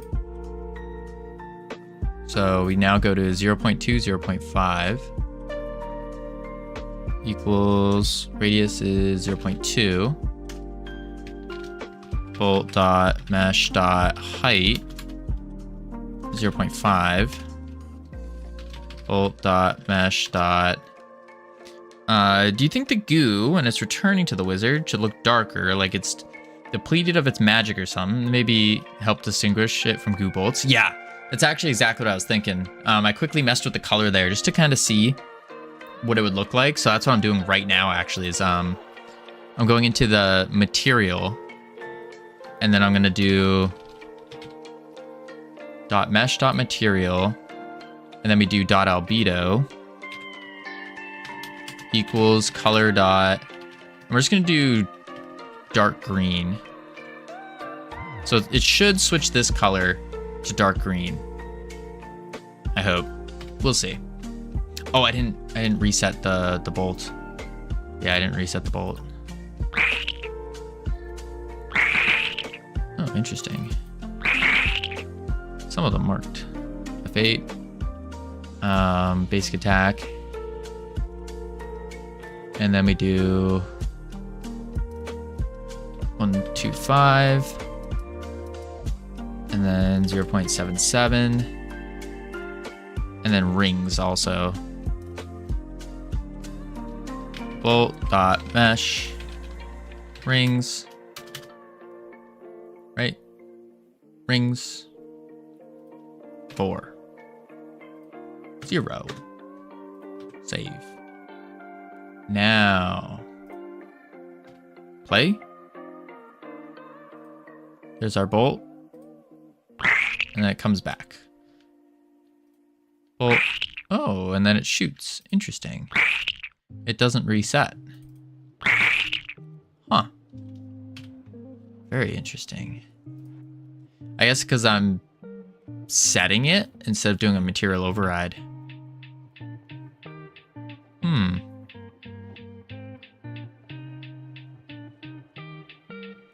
Yeah. So we can just do a quick function.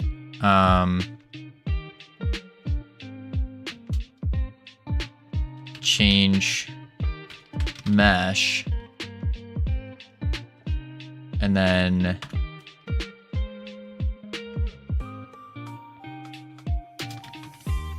void. And then here,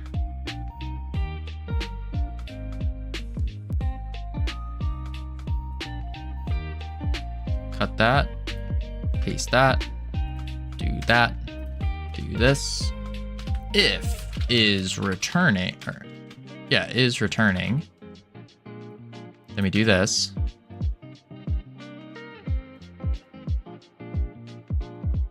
And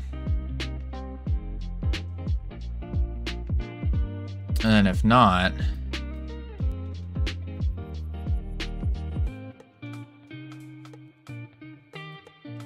I'm gonna just do if else. Grab these again.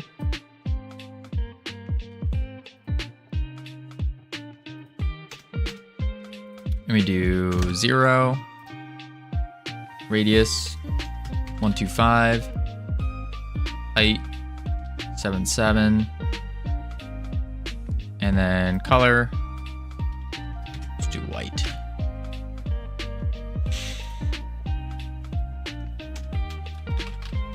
Change mesh.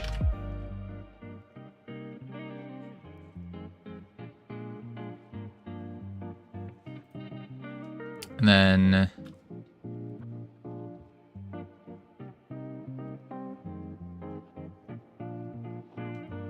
I guess we have to do is, it's weird that it's a separate instance though, so it shouldn't do that.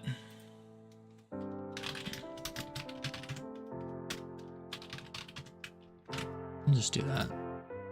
Play. Okay.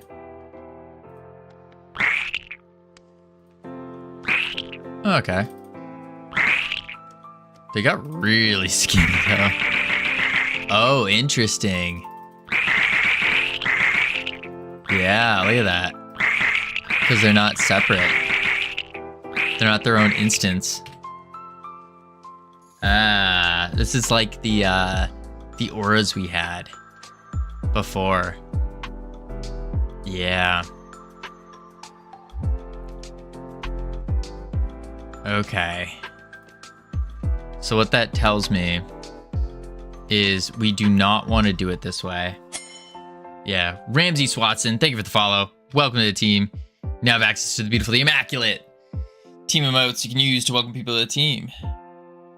We just hate naming things good here. Wait, watching ads so I can't see, but naming the function toggle mesh may be more helpful than change mesh. Yeah. Yeah. We just hate naming things good here. Whoa, whoa, whoa, ironic. Listen, listen. We have amazing names here. Thank you very much. Where else? What other code base could you ever find where we use beautiful names such as, I'm trying to find one unique. Choose class. Or I had a really long one. Ability cooldown, ability level. I had a super long one somewhere. It was like absurd. I don't know where it is. I don't know where it is, but all right, basic attack. So what I'm gonna do here is I'm just gonna add another mesh, and then the toggle mesh is just gonna change which mesh is showing. It can be as short or as long as you want. They just need the right words. I mean, change. It was changing the mesh, was it not? It wasn't. I mean, toggle, change. To toggle is to change. But I guess to change is not to toggle. Right? Change to what? The mesh.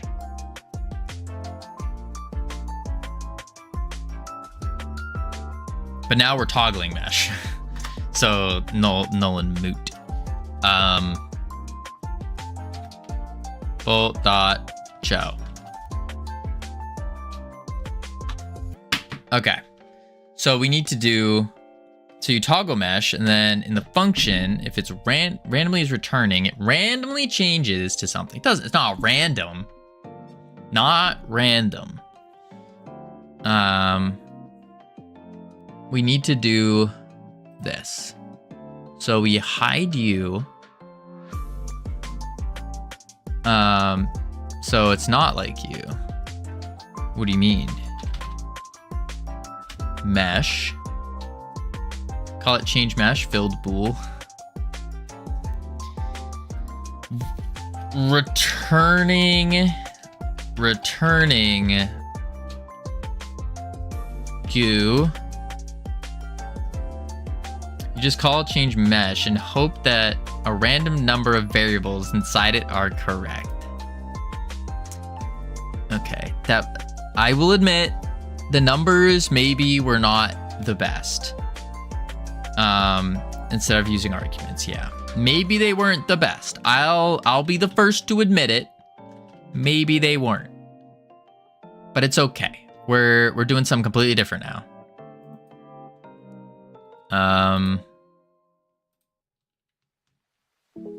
Divide by 0.5. That made it bigger. 0.2505, and then I guess that's fine for now. T sensitivity is so common. It immediately. It's okay. We're all familiar with your shamanistic game dev style. Shamanistic. What do you? Oh, I get it, because I'm channeling the spirits of the best game devs in the world and then outputting the exact opposite of what they're saying. I get it. I get it. We're gonna use probably a standard howdy H halves. I think we use a standard. Maybe. Or wait, next pass shows over. So we do a standard. And then I'm gonna do... Ooh. That might be a good idea. I think. This is either gonna be a really good idea or a really bad idea. Yeah, it's gonna be one of the two. So we're about to find out. We want to go to our CPR game. Go to our shaders. And we take the bubble shader. And we copy it. We go here and we paste it. And we pop over here. And then we got it. And then we go boom, boom. And then shader material. Quick load. Bubble. Uh-oh. Unrecognized. Wait, what? What's wrong here? It's a cool sphere, man. Keep it up. Thank you, Spenny. Just eat some herbal infused pemmican and do a little rain dance. And if the spirits are impressed, your game works. That's not a normal circumstance. It was a mistake that I made, and I am paying for the mistake of not paying attention and only focusing on game dev.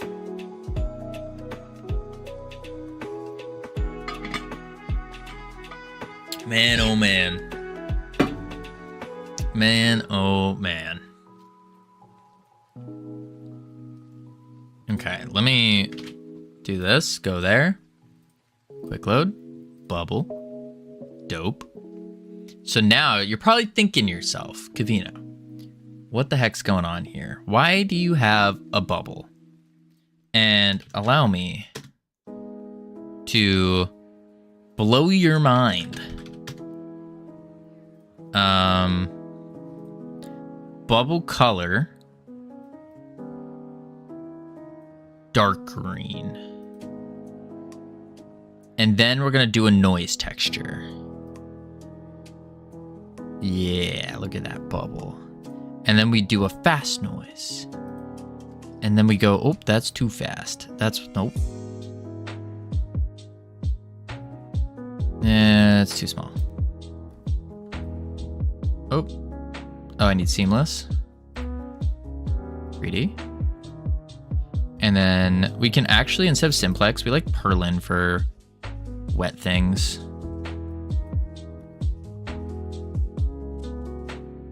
Yeah, that's looking goopy. And then we do Sloop CSLR just in time. Well, that's kind of cool too. I don't want the normal map though. And now, next pass is another shader material. Not on the bubble. Right? Wait, mesh, material, next pass, shader, quick load, goo. There we go. Well, gotta go to work. Have a good rest of your stream. Good luck on the game. Catch you later. Catch you later, Mystical Cell. Appreciate you being here. Have fun at work. Boom. And then we do green. And then we do probably a dark green. And then we'll do a light green. Yeah. And then make it a little bit rougher, maybe. A little specular action. A little bit lower. Add a texture to it. Oop. Add a noise.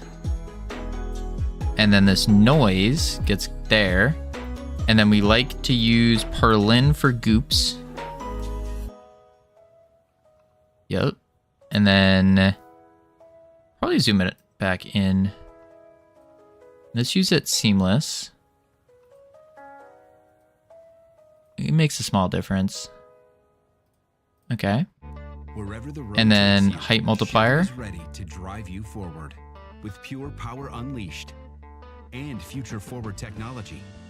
Every path leads to new possibilities. 0.05. Together, let's drive. Trying to procrastinate, but ended up being derailed by GitHub issue. Oh? Wait. Are you saying you got derailed from procrastinating?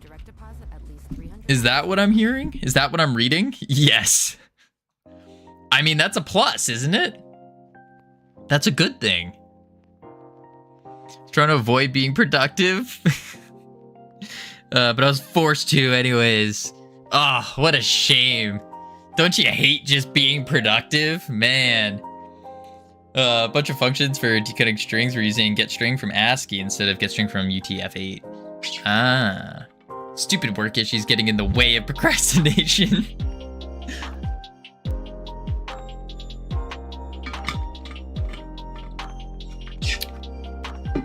Man, oh man. And then we add an Omni light. And we hit it with the goo color. Ooh, Wee. Oh, whoa.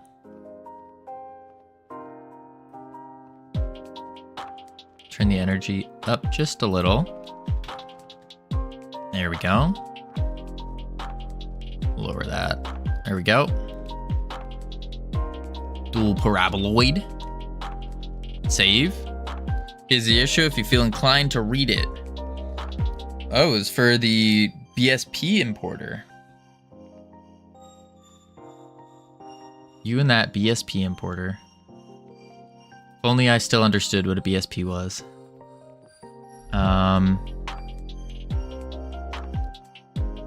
Hide. Show. Boom. And then here is returning. We do bolt.hide. And we do returning goo.show.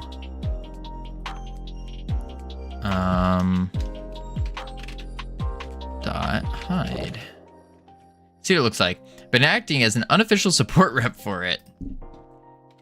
I mean, at this point, you're pretty much professional support rep, no? Oh, it didn't show. What the flip? Because I didn't call the function anywhere. Ah, toggle mesh.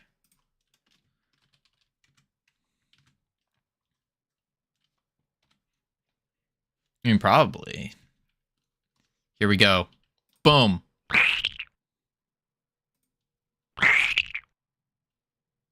I think I need to slow the movement down a little bit. Yeah. Movement speed divide by 4.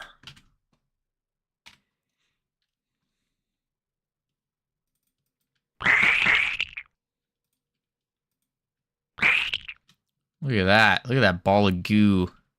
I want to make it juicier, I think. Yeah.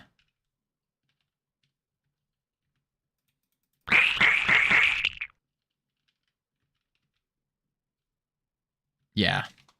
And then also what I want to do, and this might be weird, but I think if I do projectile speed plus equals 0.01 times delta, it's going to increase in movement speed over delta. So the longer it goes, the faster it should move. 0.01 is not enough. We're dividing by 2. So let's do 5. Or, yeah. Well, it's times delta, though. What number is delta? Delta is a climbing number. Been working on emulation side of my new architecture. Finding pitfalls. Oh, why did that not play? Delta is the time between frames, right? Seeing if this is going to make it move faster.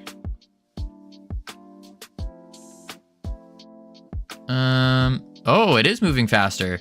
Very, very slightly. Look at it, look at it. All right, so we can make it even higher. Let's do 1.25. Actually, delta is the time a frame took to draw. Ah, gotcha. Run, run. There we go. Even faster now. 2.5.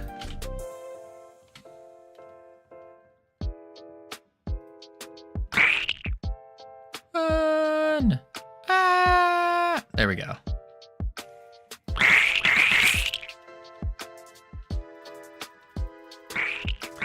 So I'm just mimicking if we're running around in circles. And I think it needs to scale even faster, actually. Really ramp up.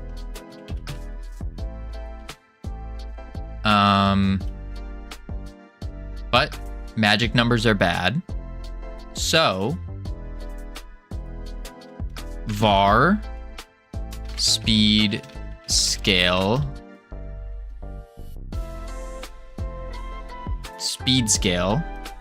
as a float equals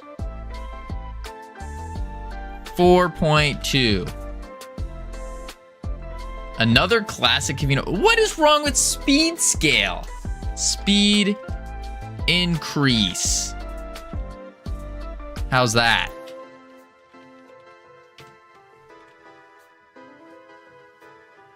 Speed scale was fine. That's what I'm saying. Speed. I command you to increase. Okay. Speed or return speed. No.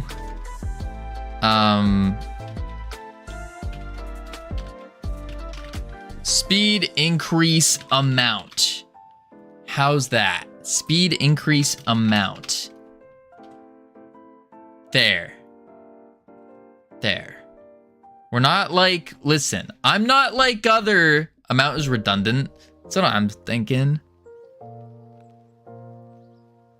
Return speedy increasifying amount container. Oh my God. I'm doing speed increase. Screw you, Ironic. It's speed increase. Listen, I'm not like other game dev streamers, okay? I don't use magic numbers here. So I think the fact that I'm not using magic numbers is like good enough, right? Boom, boom. There they go. And they increase in speed so then we don't get stuck chasing, like running around and them not ever coming to us. Beautiful. Beautiful. We need more sound effects. Return speed amplifier. Speed amplifier. God. Okay, we need sounds. I would love to see you work out an orbital mechanics simulation, magic numbers, all over orbital physics. What do you mean orbital?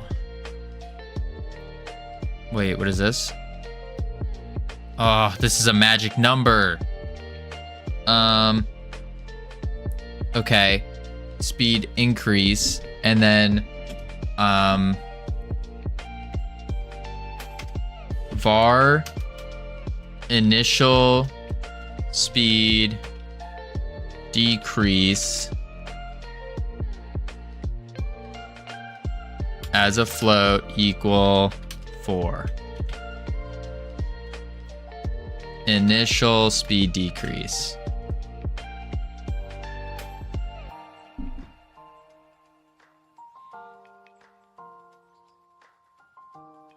I'm not putting this in a variable.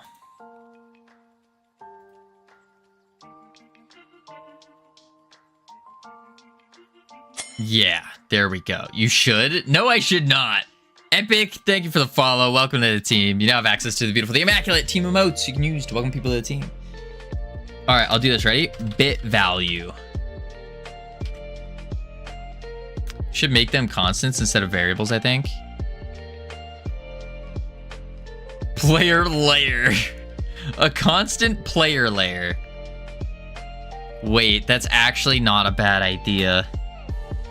Flip. Const player layer.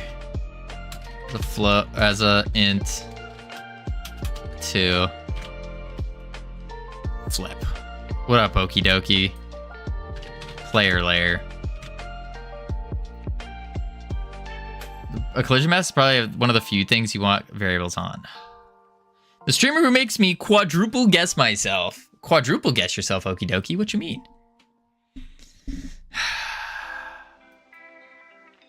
Initial speed decrease. Player layer. You're right. This should be a const. Imagine if you could access constants, player layer, around your entire code base.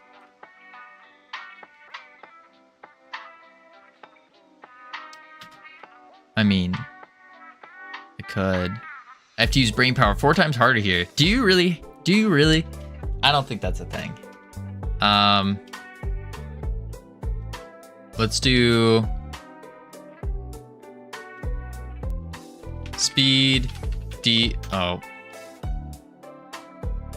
speed decrease. Initial speed decrease.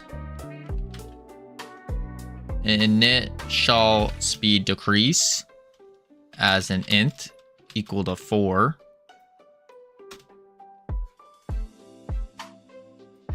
Initial speed decrease.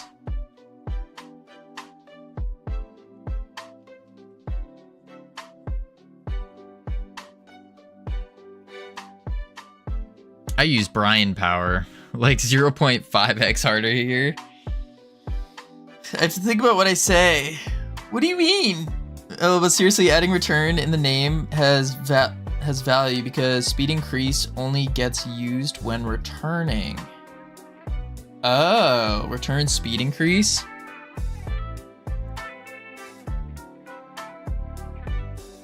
Wait, speed increase? You talking about this one? Adding return in the name has value because speed increase only gets used when returning. Okay, return speed increase.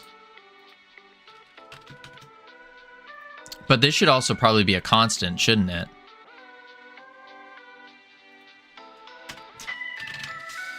Return speed increase. Float 420. Return speed increase. Yep. There we go. As I was saying, I'm not like other game devs here, all right? I don't use magic numbers. I'm a professional.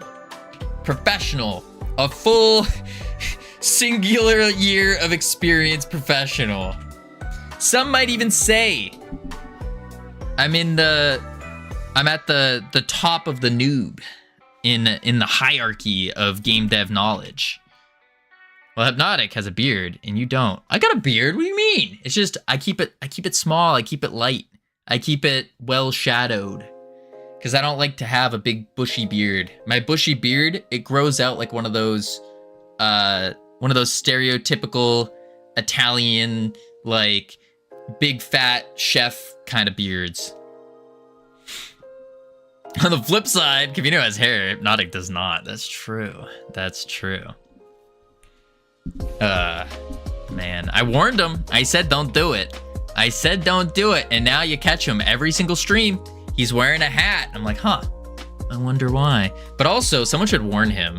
I'm not going to warn him, but wearing a hat decreases the speed in which the hair follicles will regrow.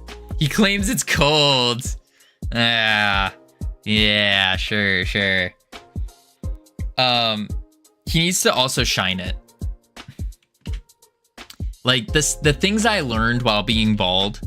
You want jojoba oil, you put that on your head and it makes your head shiny, but not only is it making your head shiny, it increases and facilitates the hair growth. So you want to do that, and it gets rid of that itch, that awful feeling that it has. And then 2, you don't want to wear a hat, because if you wear a hat, your hair's not going to grow back. It's one of those things. It's one of those things.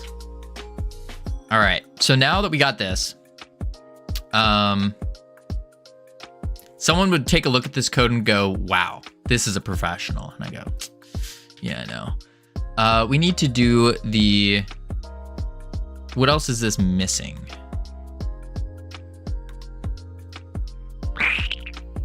I don't like the direct bounce back. So what I want to do, I had a friend who was trying to get sound industry, get to sound industry when he was young and made his own business cards. He was at a concert and was chatting up the sound engineer and gave him his card. The engineer looked at the card, handed it back to him saying it was professional. My friend had bought 1,000 business cards with professional sound engineering. So we use professional for all instances where people who aren't professionals claim to be professionals. Yeah, pretty much.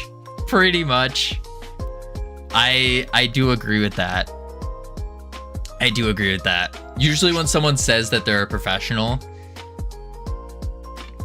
unless in the context of like needing licenses and stuff, it's questionable. It's also same kind of concept as professional vibe coder. Oh God. It's also kind of the same concept of when you go against someone in a game, or like you're about to play your friend in a game, and then they go, yeah, I'm really good at this game, versus the person who's like, I'm all right. You already know. The person who says they're really good, garbage. Can I comment in code? What's the format? It's just a comment in the code. That's it. It's just you can say your sentence. I make it as a comment. I put your name at the end of it. And then people will always see that you have a comment in there. That's what you wanted to use it on, Sammy? That's what you wanted? You could have just done a cool one as an example. No.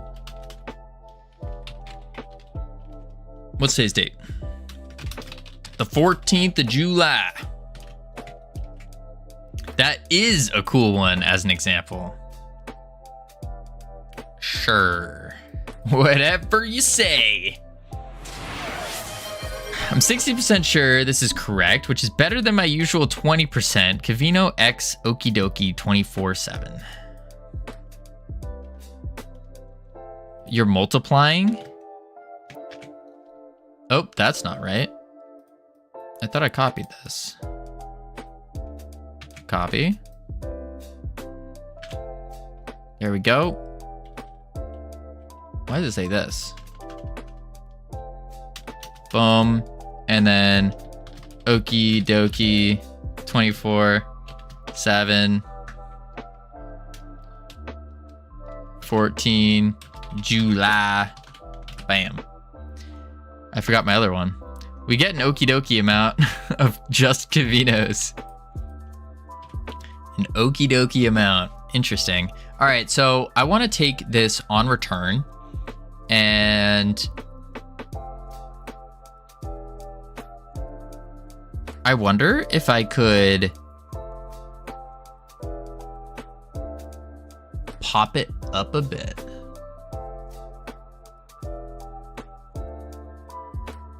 I think that might work. So I go, I don't want it to teleport. So what I think I'll do is I could do,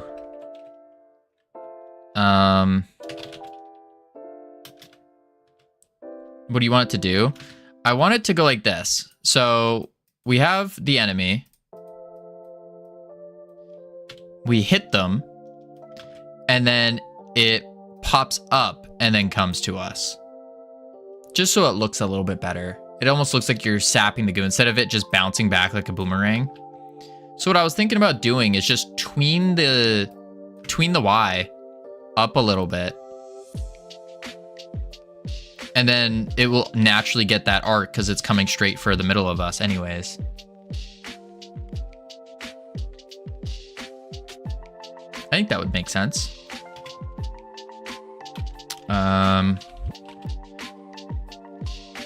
Okie dokie has left the chat. Aw. Tween Y. Var tween. Create tween dot Just curious, why is the same bolt object, bolt the projectile, hitting the target and the projectile in return? The kind of the thought process here is it is saving resources. So if we were to make a new one, then we'd have to go through the process of instantiating every single time another bolt hits. And I think that would just cause too much lag. It's kind of like object pooling, or at least that's the way I'm thinking about it in my head, is it's kind of like object pooling where you're just using the same object. And that way you don't have to keep reinstantiating and adding new ones all the time. Especially if you're spamming out the abilities. I think it makes it just ever so slightly better.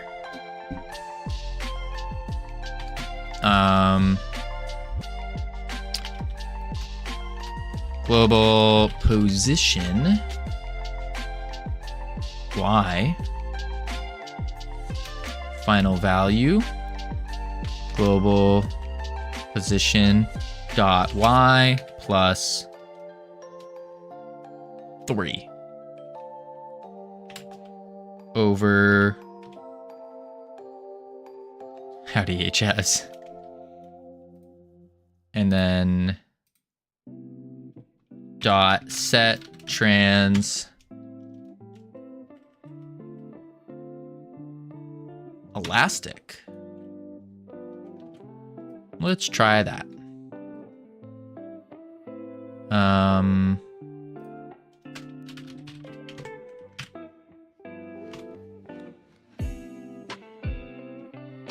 Boom.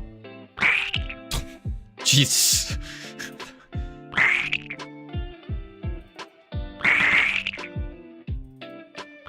It's maybe not elastic. Maybe not elastic. And we also should do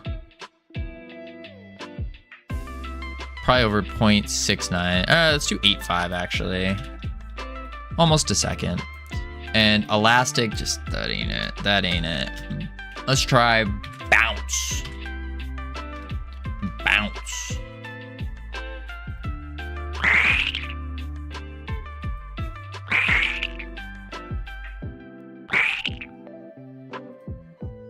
Nah, no bounce. Let's try back. Bounce the back. Boom. Oh, that was fancy.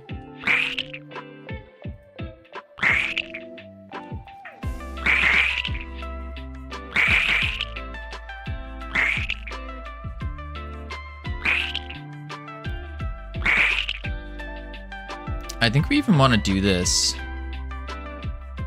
ahead of time. Like, as one of the first things.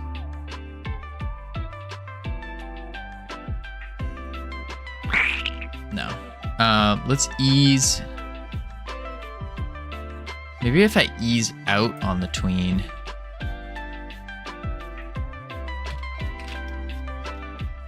Set ease. Ease out. Bouncing off the target, falling to the ground, then flying back. I don't know why it would fall on the ground though. So the kind of feeling, the fantasy, if you will, that we're going for is you're sapping the goo from the enemy. Yeah, that's better. I might need to ease in and out. No, maybe not. Yeah, and then actually if I make it slightly faster, 0.5, then this should be pretty good.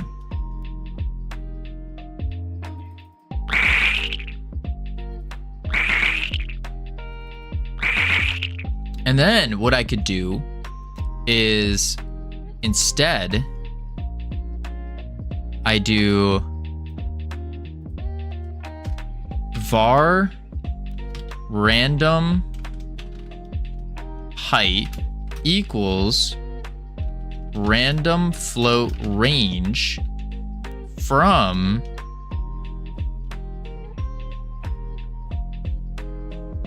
one to 5. And then global position.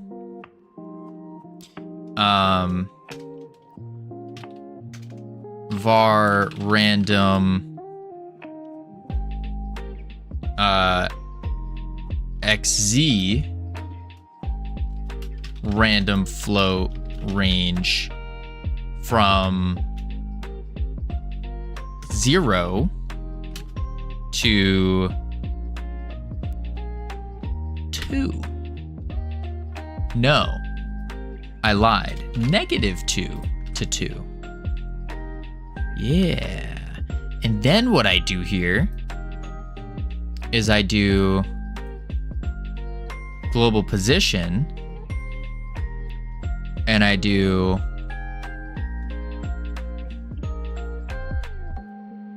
global position plus var offset equals vector 3. I'm cooking. Random XZ, random height, random Z, because I want to actually break this into 2.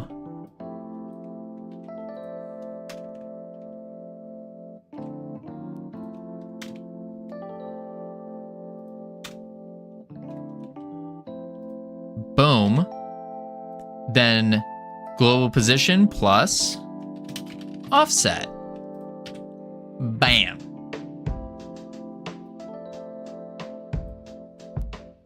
Oh, and then we have a magic number. So we could do var tween time, or actually just time, as a float. 0.5.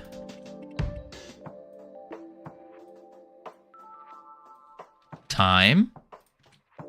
No magic numbers. Professional game dev. Hold your applause, folks. Thank you, thank you. Boom.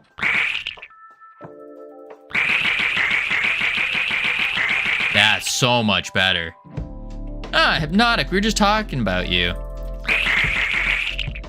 Hypnotic, would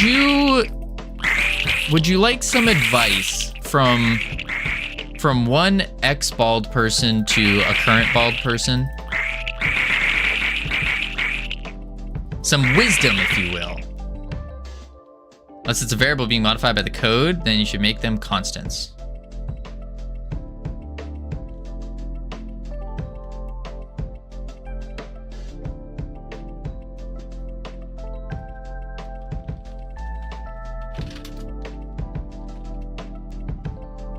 All right. There. Focus on you're right, Cam. My plane will be boarding soon. Oh. What is said advice? So I take that as a yes.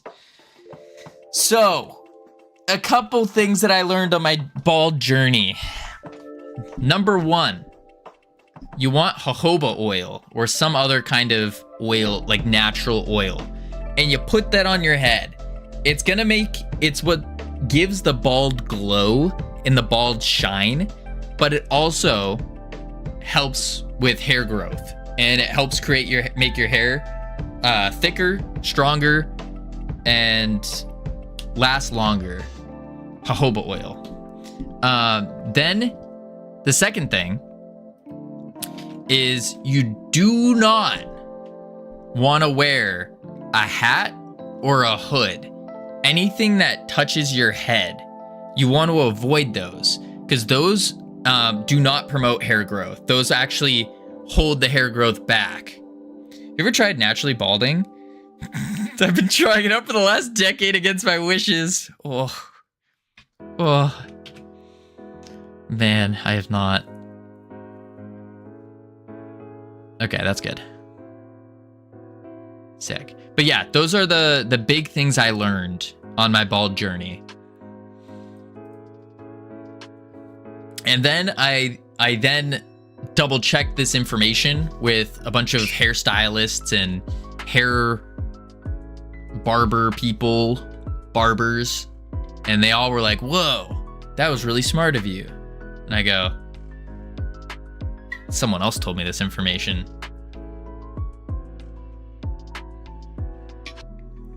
But yeah, those are the things. And then of course, the obvious, if you can, vitamin D supplements. What is my bit tab at for you? It's pretty high.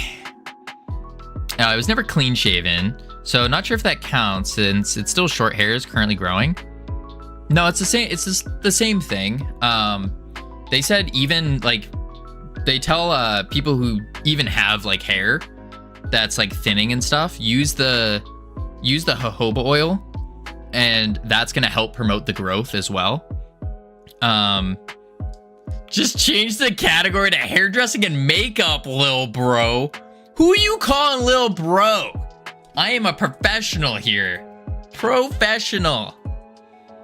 It was never clean shaven. I read that one. Is it high? It's pretty high. Oh dang, that's not good. Yeah. Okay, so we got that going.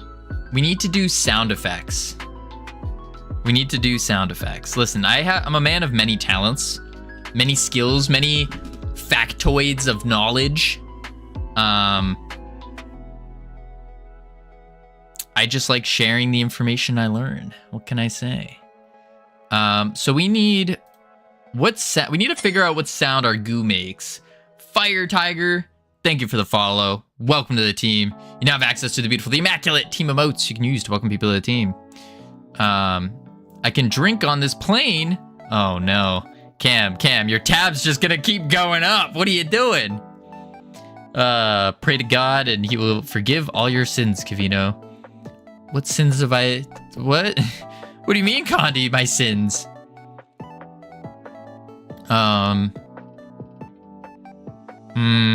Okay, we need to figure out how to make our goo sound good.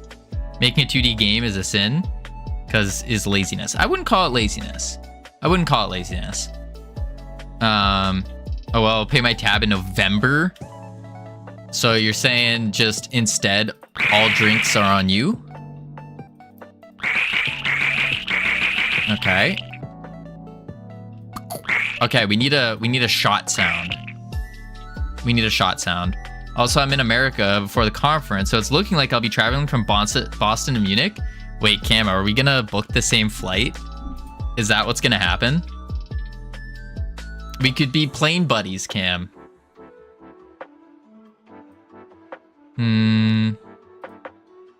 We could ride the plane together. We could. Let me know. I'll have to send you the times and the dates and stuff.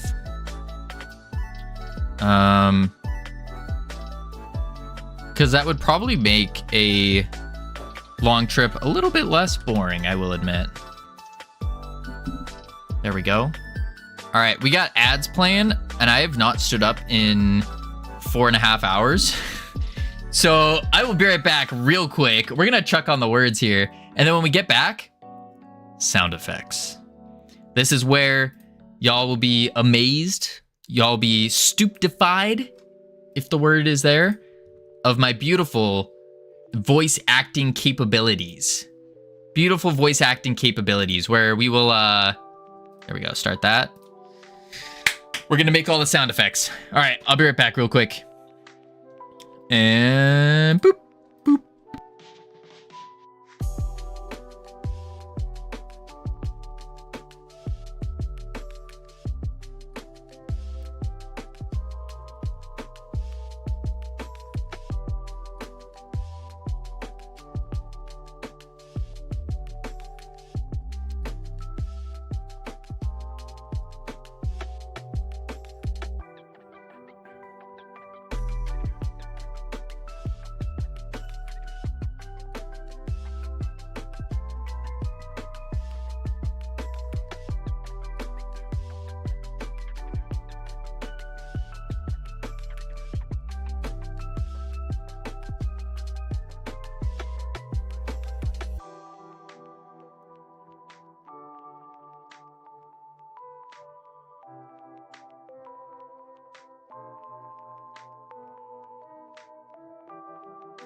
Covino! I missed you so much. I thought my life was over without you. All right, let's turn this be right back thingy off. All right. Webcam on. Webcam. There we go. All right, and perfect timing.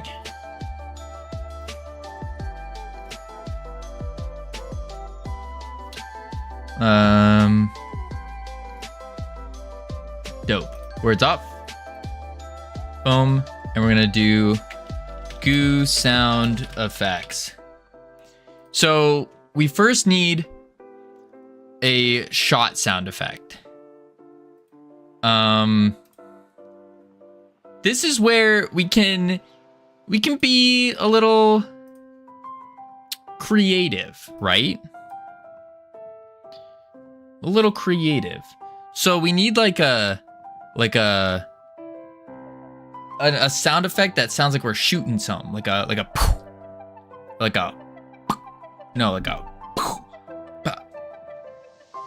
I know I've seen videos of how to make sound effects, and I don't have that many tools to do that with.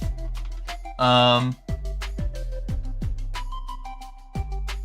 kind of looking around for a tool. Oh, wait a sec.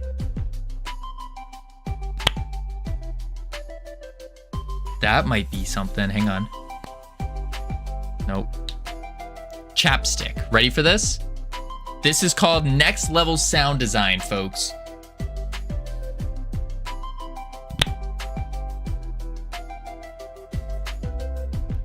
And then we stop it.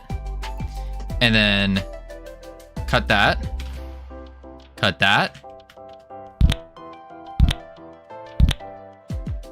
And then we do an effect. And we add one. And we're going to add bass to it. Because we're all about that bass. And lots of treble.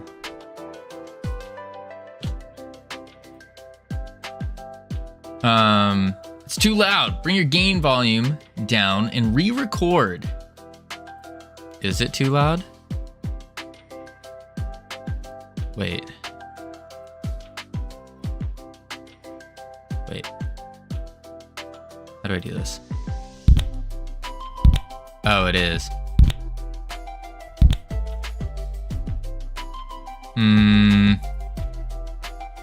I think I can just do this, no?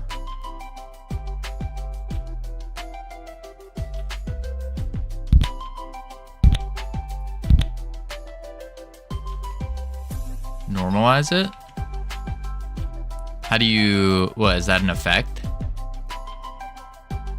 Normalize. There's no normalize. It's in the menus at the top. Audio setup. Trim audio. Envelope. Like generate maybe. Rhythm track, noise, silence, tone. A drum. Effects. AI effects. Volume. Loud. Oh, wait. Effects. Normalize. Yeah. Apply.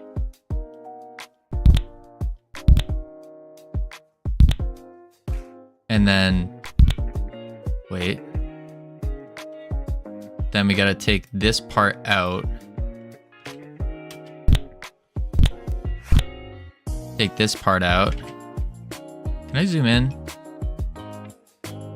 How do I maneuver? Oh, that's not how you maneuver.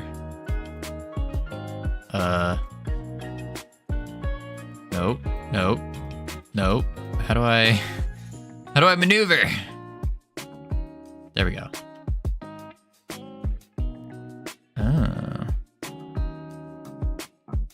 And then I have to do this.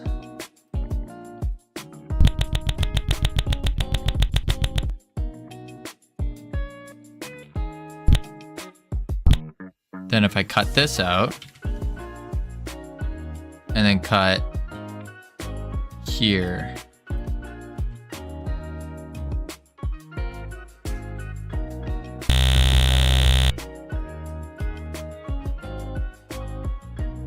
I can't hear it. Zoom in.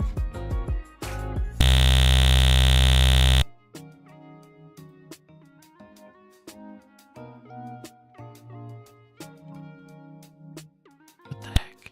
Oh, there it goes. I don't hear it anymore. Why is this so difficult? Oh, that's why. Playback.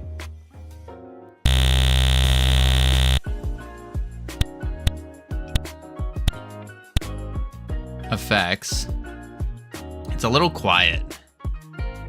Let's go back to the bass and output the volume.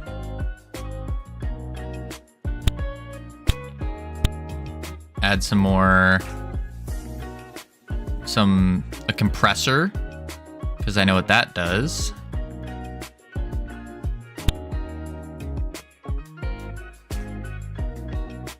Yep. That makes sense. Let's add more bass. Yep. And then add a little distortion to it. Little distortion. So we want like a hard overdrive.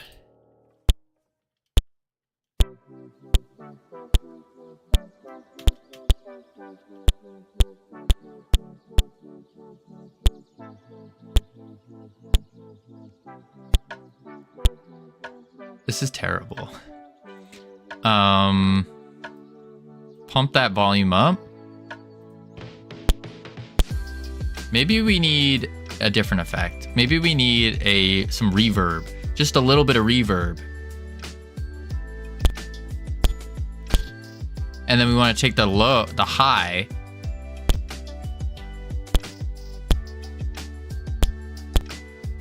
And then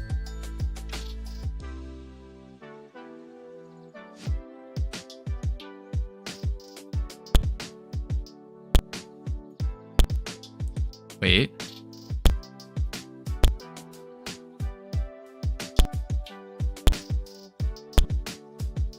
Tone low.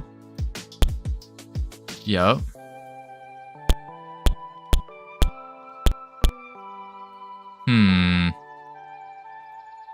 Maybe we have to remove the compressor.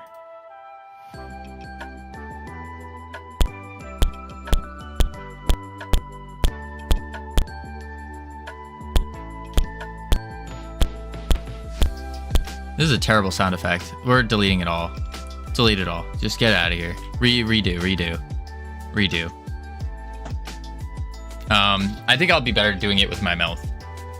I think that's the play.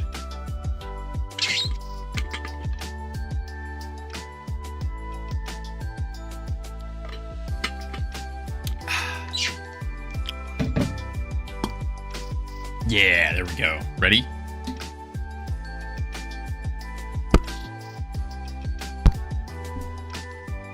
There we go.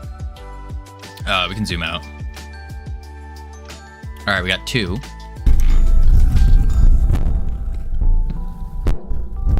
Oh, I was way too close to the mic. Why didn't anyone warn me?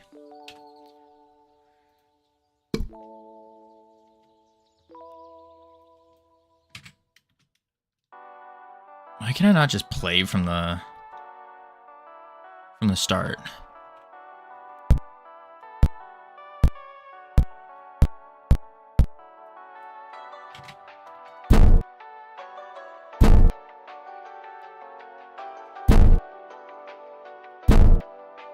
Okay, wait a sec.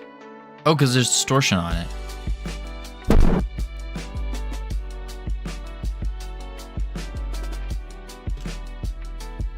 I didn't remove any of the sets. Or not 0.5. 5. And then, if I remember right, you want to keep some treble when you increase bass. It kind of sounds like a pea shooter. And I think that's because of the reverb. Let's remove the reverb.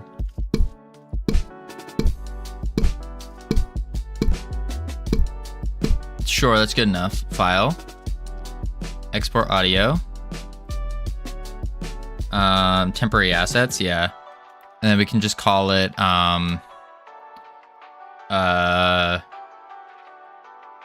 Goo Wizard Shot.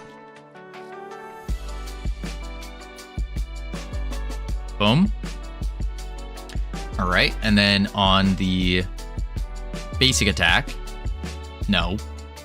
On the, do you want to do it on the ability manager? Maybe we do want to do it on the ability manager. I think so. Because when we hit it, yeah. Let's do it in the basic. Yeah, maybe here would be better. So we'll just add add a node to the basic attack.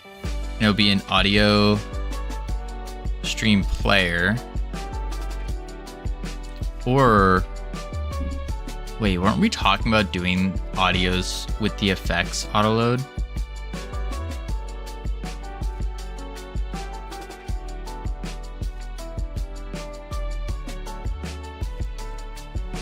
Maybe.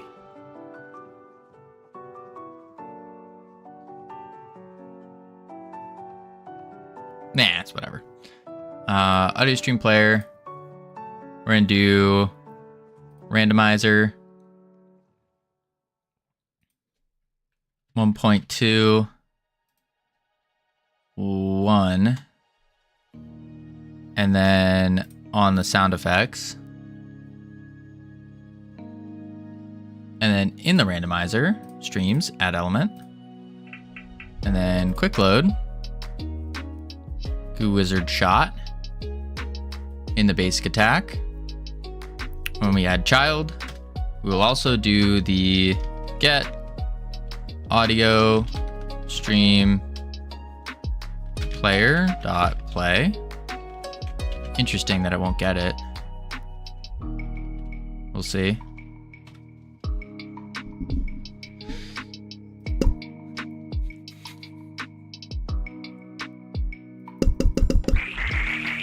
It sounds like a pea shooter.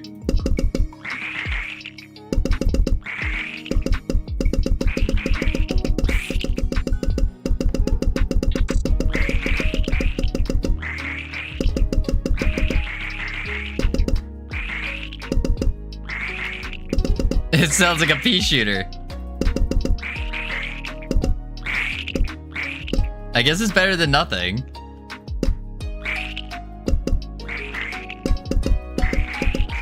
I wonder if there are free sound effects on Open Game Art. There's gotta be, right? Sound effects? There's not really.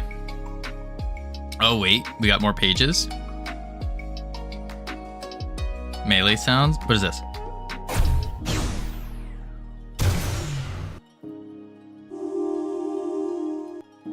No. No.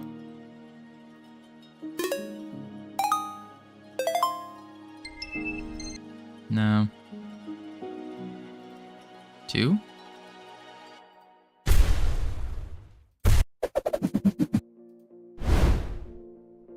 We used this one before. Wooden sound effect 8-bit coin. It's not bad for the coins. No. That's terrible.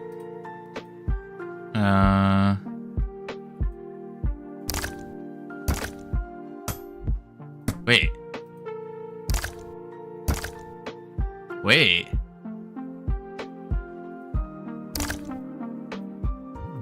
Reuse sounds from Realm Rapture, no joke. I just might. Oh, if I use this, I have to put their thing in there. Ugh. Makes sense, but lazy. I'm not gonna remember this. Do I want to reuse sounds from Realm Rapture? Are there any sounds that are worth reusing from Realm Rapture, though? That's the real question. And that one I don't know. Because I don't think we really had that great of sounds. Realm Rapture. Music sound effects.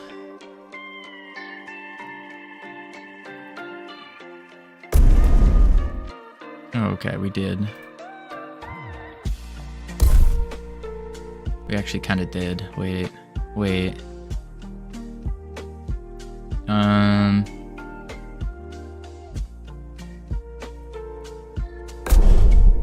it's all the same hit, I think. Speech healing. Oh, I remember that sound. That's a good sound.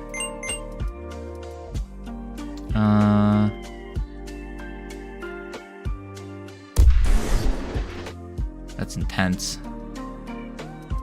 That's intense. I think we might need to not. Yeah. I don't think they match enough.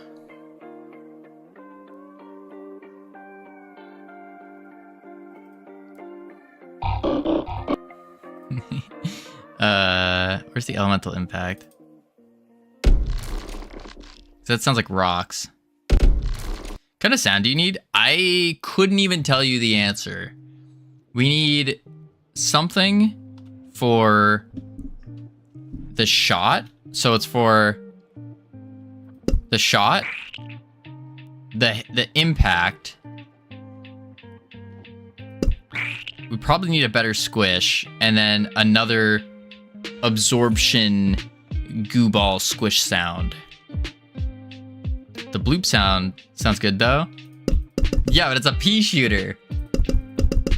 It sounds like a pea shooter. This doesn't sound like a magical spell. What is that target thing? It's just a target dummy. It's my little goo guy I made a while ago. He's shiny right now.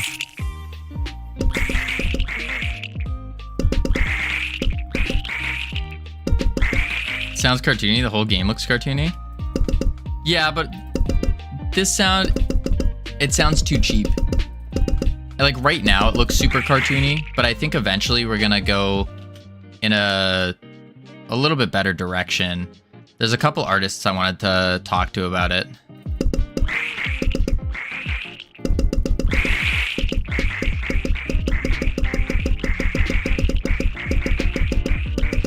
Okay. That's good enough for sound effects, I guess, for now. We do need to get like another goo. Lurkin making coffee sounds good. Yeah. It sounds like a pea shooter, I swear.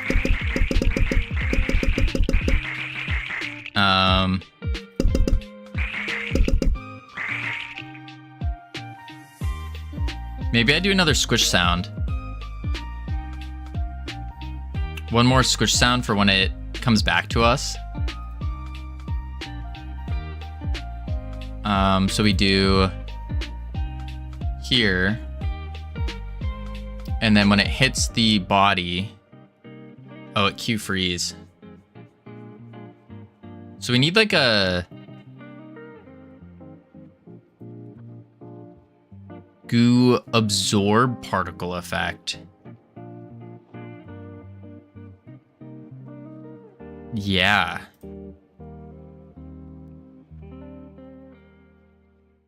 And it needs to like zoop. But I think we do that with a particle attractor, if I remember right.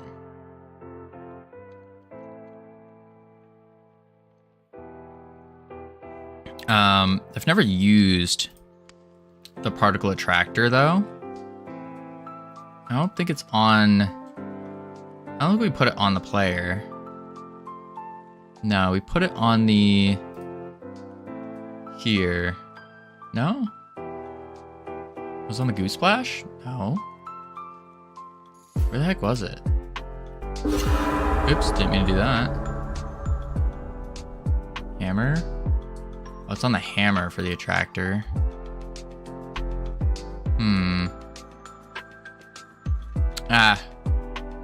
Let's just go back to making the mechanics. I think sound effects are something I have to do off stream, so I'm not like screaming into everyone's ears. I think that's probably the best play. All right, so let's go into goal and then say basic attack versions. So what we want to do with the versions is, the idea here is as you upgrade your ability, it gets different. It gets a little buff, a little stronger, a little bit more fun, exciting. So to do this, first off, we need a debug menu. First off.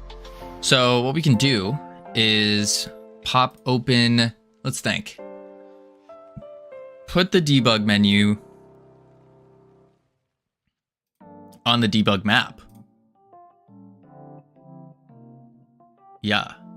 And what we could even do here is make a new one. We do a canvas layer. Bada bing, bada boom. Call this the debug menu. Beautiful. Add our control and full extendo. Beautiful. And then we're gonna put this in debug. Boom. Debug menu. Add a script. Debug menu. Create. Class name. Debug menu. Look at me. Already making debug controls, and we're not even done with the first thing. Whew. Man, oh man. All right.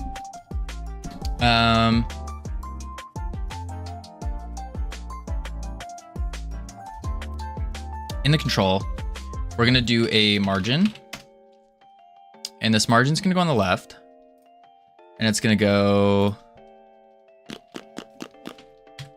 100 by 200, 200 by 300. That's pretty good. And then this will be the ability debug margin. Add a panel. Hello, H-Hives again. How are you doing? Styles. Flat. Gray. Dope. And then we can do... I'm doing great. What about you? Doing pretty good. Doing pretty good. So now we need a... ability increaser thing. So we could do a V-box. And then within this V-box, we'll do a label. And we'll say ability leveler center. There we go. Any good progress? Yeah, we're making a so we got the things to come back. The goo bolts to come back, give us goo. And now we are, oh, what did I do? We're now working on a quick little debug menu where we're going to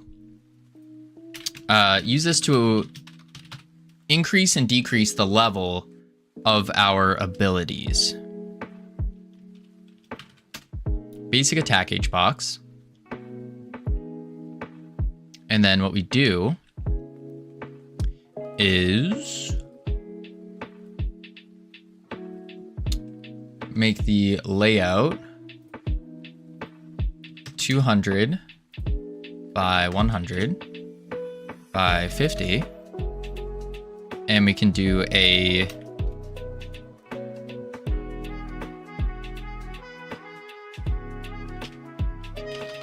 button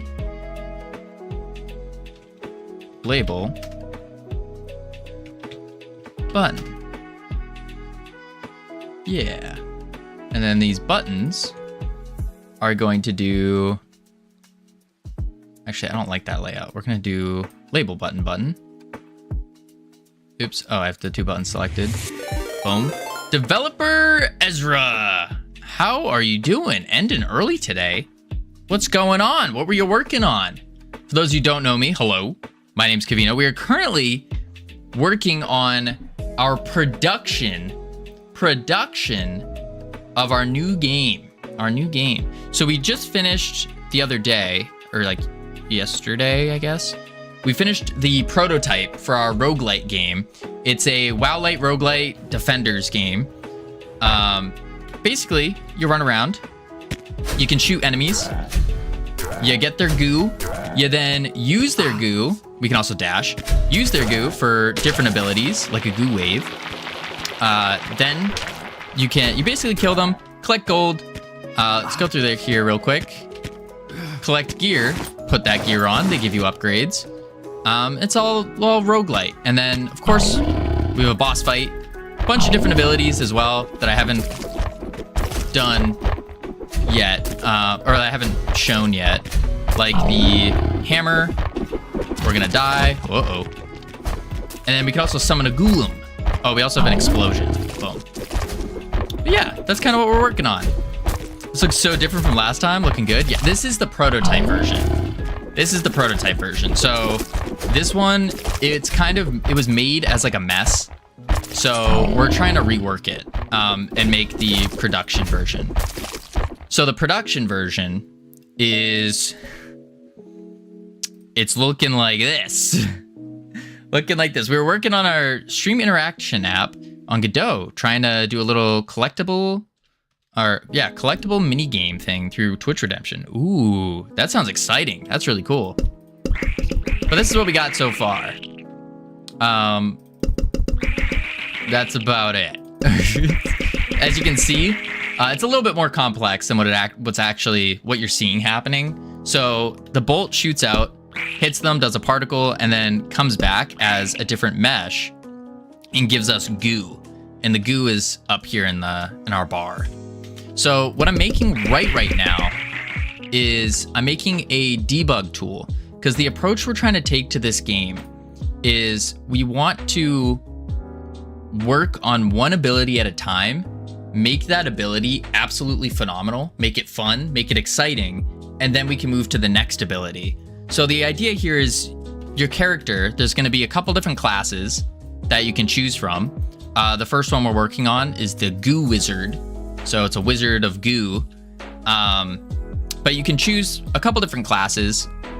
And the idea here is that's going to be like your persistent upgrade type deal, where you're in the lobby, you can be like, all right, I want to play as the Goo Wizard this time. So you go, you learn the Goo Wizard stuff, and then you can level up those abilities. Or maybe you want to do like a barbarian type guy, melee, or a rogue, or whatever it may be. So we're trying to go Goo Wizard first, get that going, make it fun, make it exciting, and then we'll keep going from there.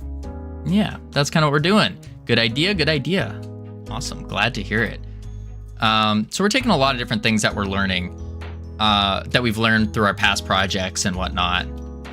Basic, attack, and then the buttons here are gonna go centered, and we're gonna make them 50. 50 is too big. There we go. Yeah, that should work. And this will be the decrease button, increase button. But what I learned early on, or relatively early on, is the importance of debug tools. The importance of debug tools. And so that is what we are doing, is we're making a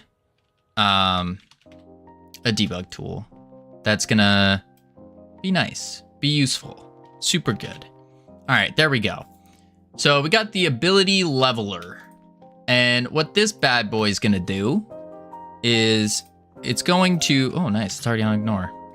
It's going to basically increase and decrease the level of our ability.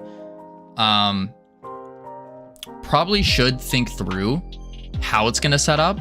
Like exactly how the talent tree is going to get set up. But what I want to do instead is that's kind of the in-between stuff that we don't need to worry about as much. Because instead we do want to have a couple versions of the ability. And so that's really what this is for, is maybe I call it ability versions instead. Yeah, ability versions. There we go. And so there's gonna be a couple different ability versions. You got your standard. We're gonna do one for a more like a Gatling gun type deal. So we had that here. It's called the Gatling gun. And basically you just fire rapidly, a whole bunch of them, which is pretty cool. Let's go back. Oop. There we go. And we're trying to figure out how to set it up as well. Because not too sure. Not too sure. We definitely want to export var player as a player. We want to export. Maybe I just export the abilities. Var basic attack as an ability. Kind of like that. And then what I do is in the debug map, I can add in our debug menu. We can assign the player. And I should be able to... Ooh, I can't because the player needs to be editable. There we go. Now I should be able to. There it is, basic attack. Bam. Sweet. So now, in the basic attack is where I think we're going to store the different abilities and like what they do, or like the functions of them. Yeah. Debug menu. Let's also put in I might put like a button in here or something. I think that might be a play.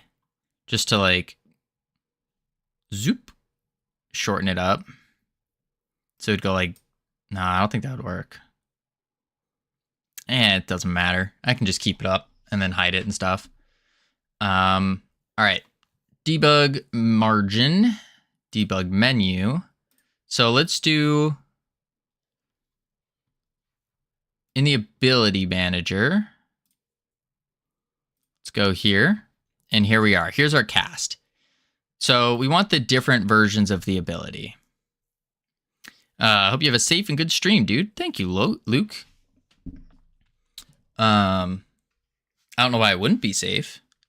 Is there someone coming to unsafe me? Boom. Boom. All right, let's see. Cast.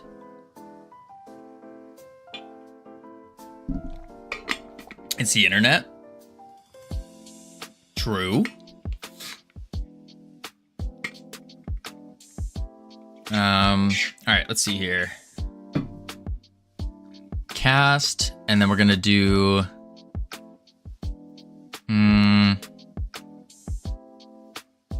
trying to figure out how to set this up now. So we could do an enum.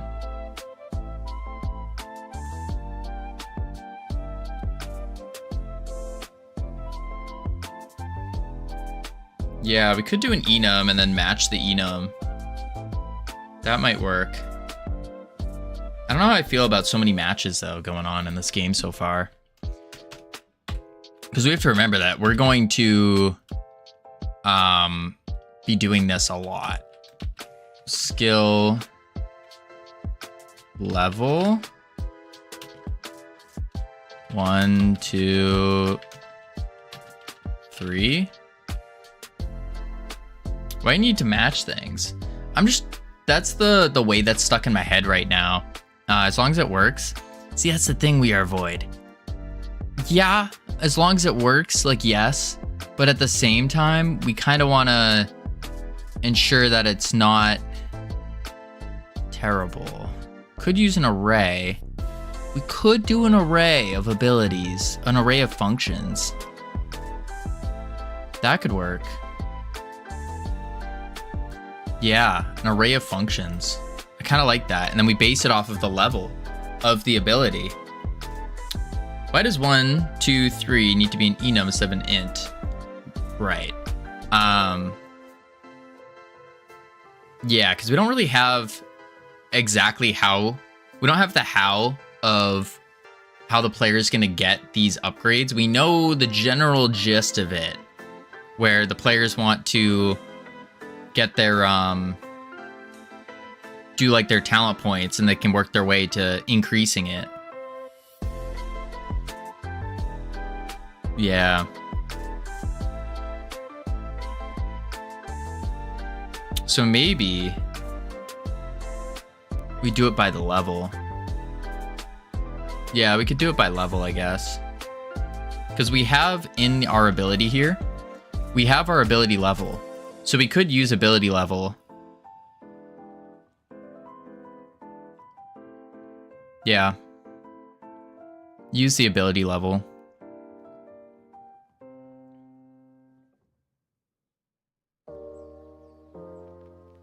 And we do have signals for the ability started and ability ended. Probably don't need that right now. Let's clear this out. Save that.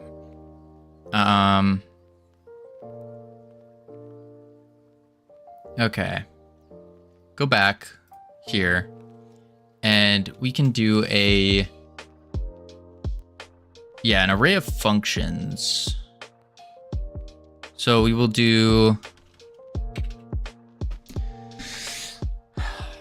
maybe does it need to be on ready? Probably not. Var cast array. And then walrus. And we do, I guess it's actually an array of callables. Cast.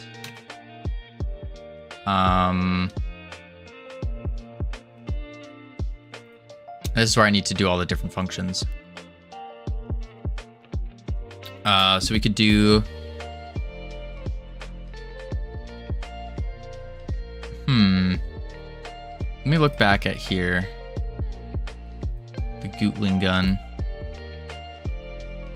Yeah, and then it rotates, does damage, grabs targets in the detection area. Yeah. This will be final attack for basic, right? Player. Okay. Cast, and then we can say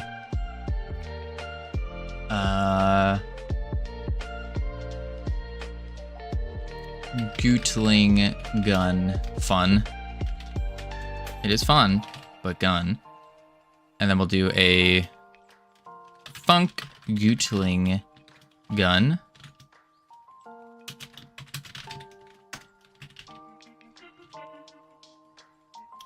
But the other problem is, why does 1, 2, 3... Oh, I read that.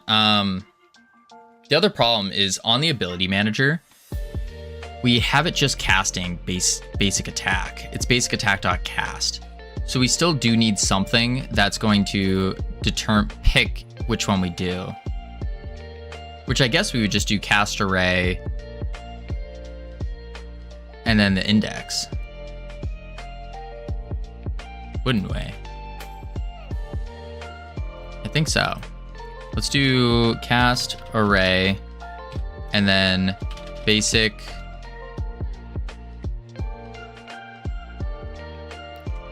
Wait, what did I call basic attack? Dot ability level. Bam. Yeah.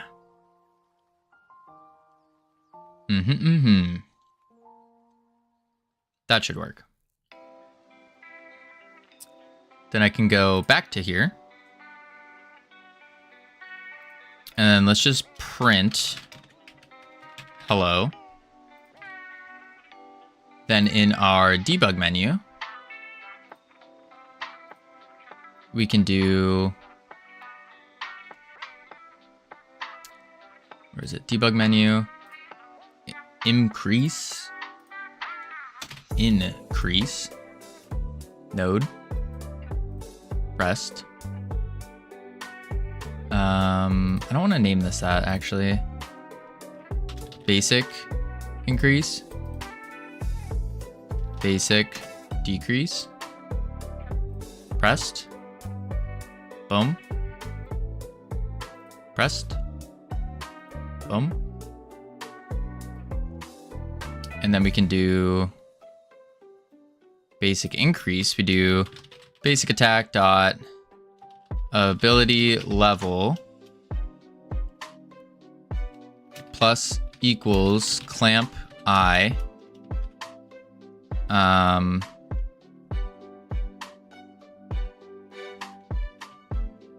the ability level minimum 0, maximum 1. And then same thing here, but it's minus equals. There we go. I need a way to unhook our mouse. Yeah. Debug map.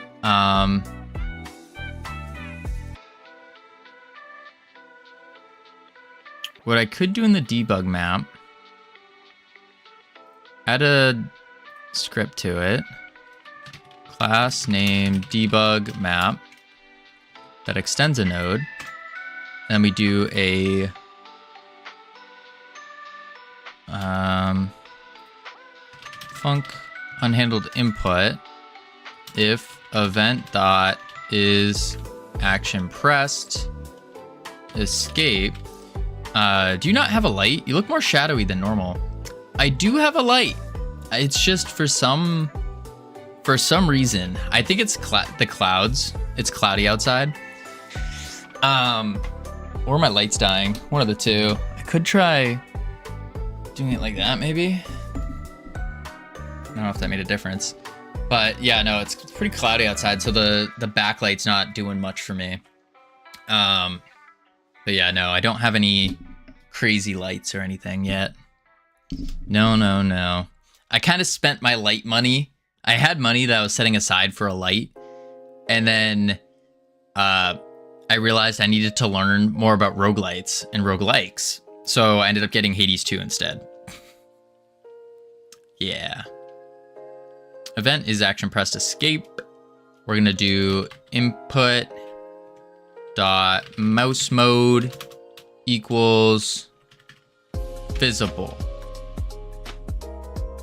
Hades and Hades 2 are great games. Yeah, I am thoroughly enjoying Hades 2. I didn't expect I was going to like it that much. And I already have 13 and 13.3 hours played in it. That's not good. It's taking up time. But it's quite a good game. Quite a good game. The other problem is we have, I think in a unhandled, if input action just pressed, input get access. So we know what Covino's doing on his day off. No. Partially, but no. I will say it did take up quite a bit of time. There was one day on, I think it was Wednesday night when I got it. I was like, all right, I'll play it after dinner for an hour. And then I sit down, I jump on, and it's like 6 o'clock in the evening. And I jump in, I start playing, and then I look at the time and it's 2 a.m. And I was like, oh, yeah. So that was the start. That was how I started playing Hades. And that, yeah, that's not good. This is what's causing it to happen. Because it's automatically getting set every time we move the mouse.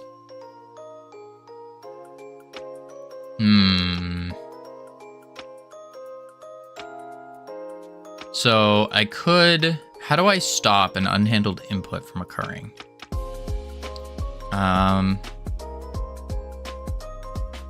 Hey, GUI is called after...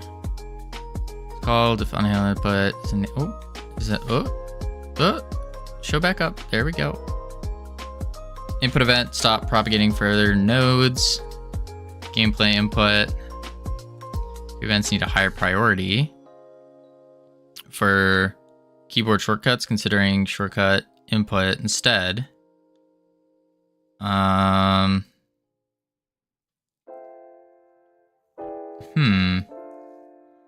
Unhandled key input instead.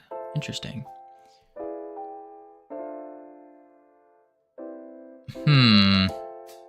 How do I pause this? Third person camera.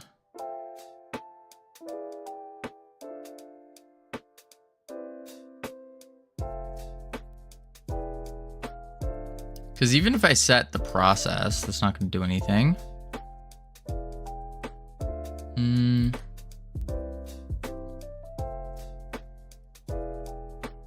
Actually, a GUI event.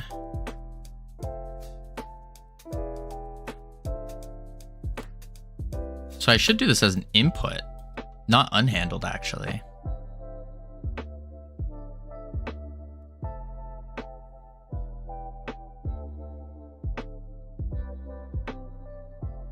Yeah.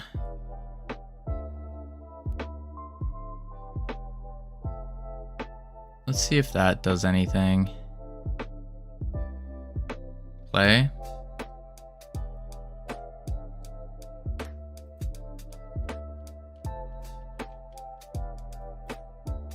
Okay. That just completely obliterated it.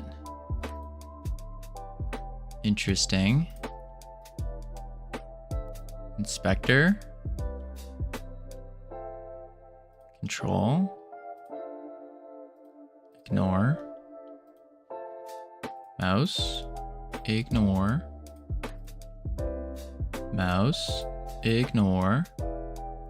That's weird that I thought I fixed this, so it was all ignore.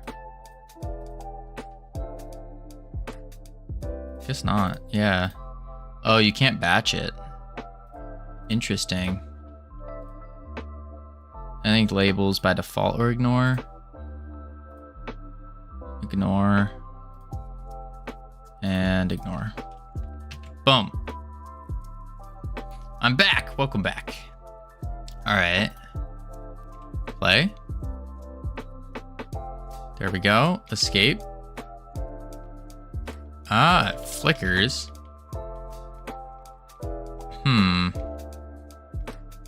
So how do I stop the camera?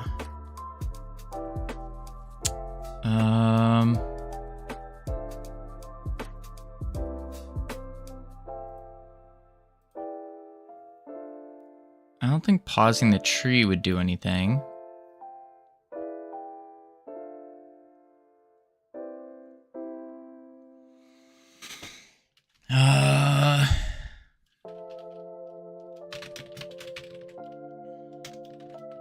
Paused. True. I don't think that's going to do anything, though. Oh, it does.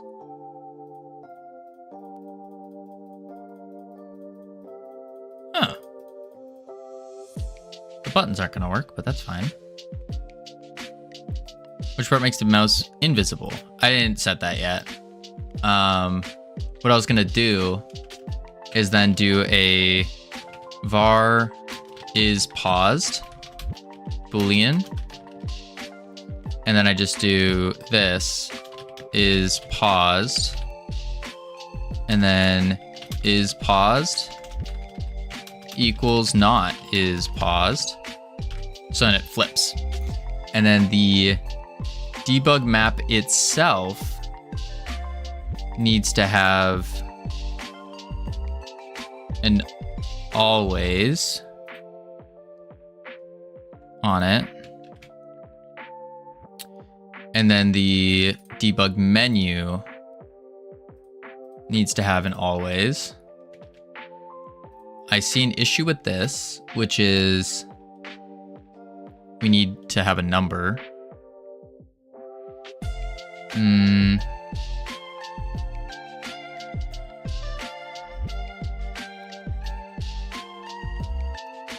Where do I put the number?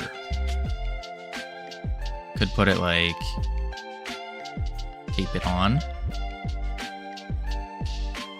I'd do a V-box here or here. Yeah, V-box. Bring it to the front, put the label in it, and then another label for the level 0. There we go. And then let's just make it a little bit smaller too, just so it looks better. 12, 10. Yeah, that should be good. Basic attack label, and then BA level label. Then in here, we just need to do a func physics process BA. Let's just make it unique. BA level label dot text equals level string notation string, and then I say basic attack dot ability level. Boom. Debug map play. Pause. Oh, because it's inheriting from everything down here is inheriting. I think I could do this. Process pausable. Make sure that's actually working. Pausable. There we go. Okay. It's not working.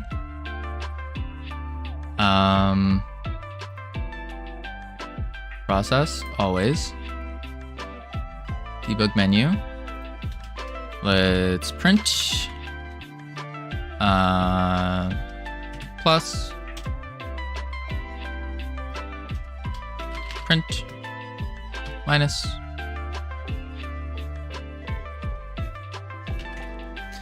String notation always gets me. I just forget how to use it. It's pretty straightforward. So for the really simple things, you just need to do percentage sign and S saying you're doing a string. And then right after, you just put another little percentage sign and then the thing you want to stringify. It's pretty cool. And then you can do things like a float and have it go by a certain set of numbers. All right, the plus is working, minus is working.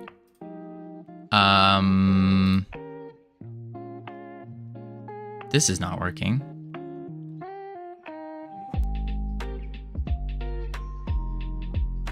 So I guess what I could do is I mean, I could just change it every time.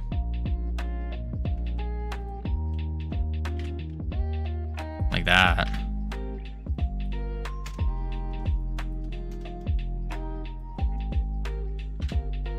And that should work.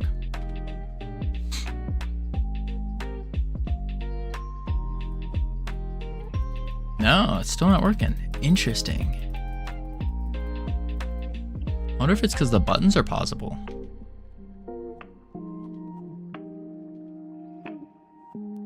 Maybe. Button. Process. It's inheriting. Always.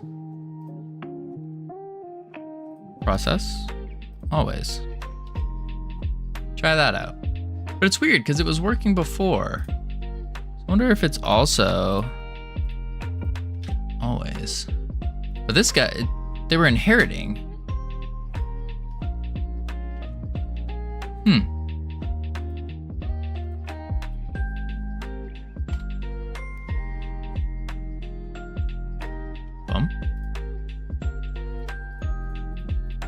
Why is that not working now? And we know that it's getting a button input. It's just not changing the level. What is my ability level? Maybe the ability level is not doing its thing.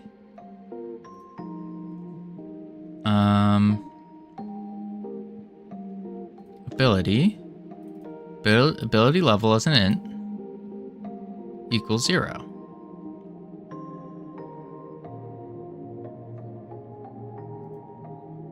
Okay.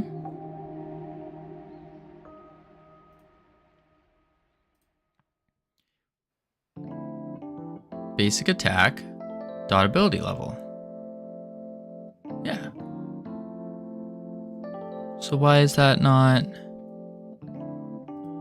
level label?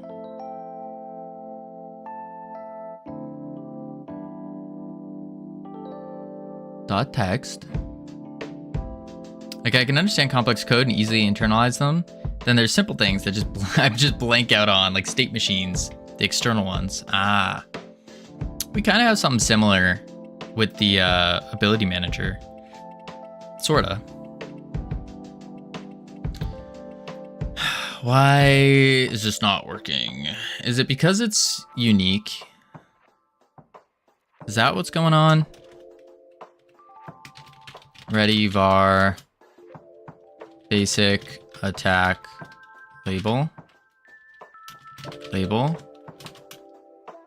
equals get VA label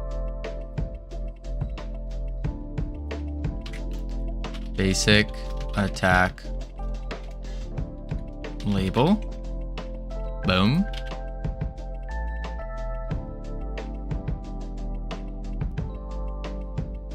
Oh, let's also print basic attack dot ability level when we do this. Save. Play. We should. Oh, interesting. We can't even shoot anything right now. Huh. 0. It's not increasing. Interesting. It's not doing anything. Huh.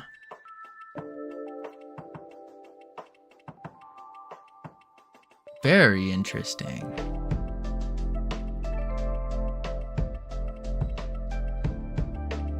Okay. Which means this isn't working.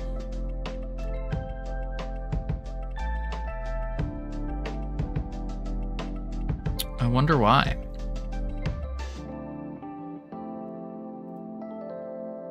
We're going into basic attack and calling its ability level.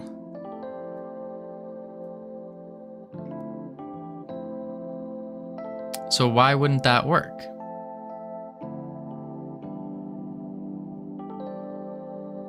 Does starting at ability level 0 affect anything? It shouldn't, because it's on an array. But what could be happening is we don't have ability level 0, level upgrades. Let's add a new one, add a new one, add a new one, add a new one. Let's try that. Maybe that's what's going on. Player dot basic attack.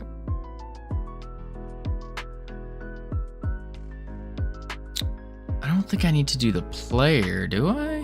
No, because we're exporting the basic attack right there. So we already have the node. Debug menu. Yeah, we have the node right here. Basic attack.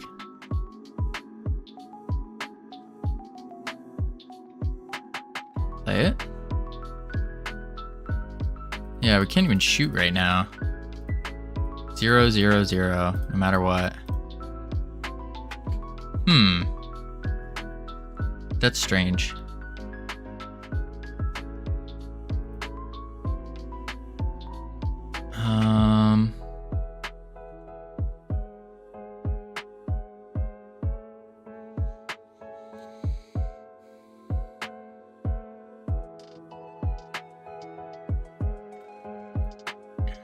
Ability manager.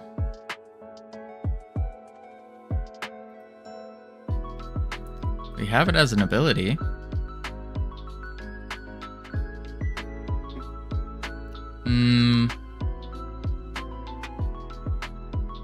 Basic attack dot ability level. Button increase. Basic attack ability level. Process mode. You think it could be the process mode of the abilities? It's on inherit, which just makes it pausable. It's inheriting from the player, which is pausable. So when we're trying to increase the level, it's not increasing because it's paused. But that doesn't... We should still be able to shoot. Are you not adding 0 with the buttons? Wait, am I not adding 1? Am I being dumb? Wait. What am I adding with the buttons? That's a good question. Plus equals... Oh, wait. I'm adding the ability level.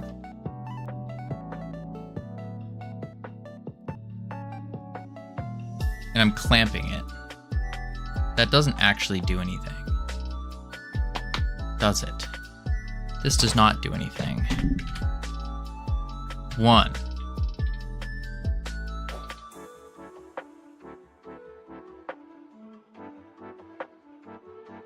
Yeah.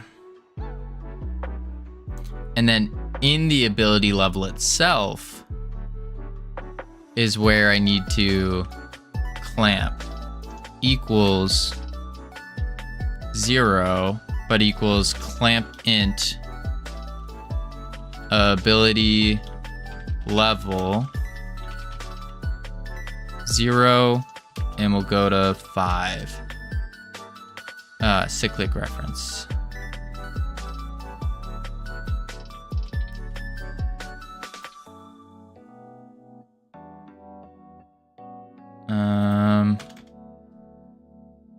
Yeah, it expects 3 though. Value as an... Oh, starting value. Wait, I could have clamped it. I could have just done +1. Okay, that should only go to 5 now. Play. Howdy, H-Hives. Still not shooting. 1, 2, 3, 4, 5, 6, 7, 8, 9, 10. Okay. It just keeps going. Now it's a witch? What's a witch?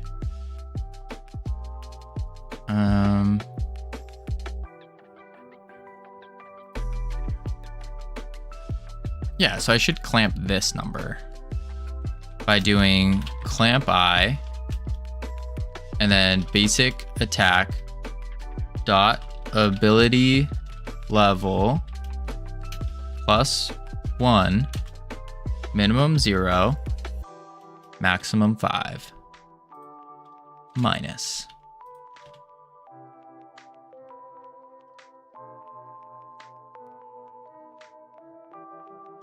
But if I make plus equals minus equals. That won't. So I just do equals. The player? What do you... There we go. Perfect. The player's been this character. What do you mean?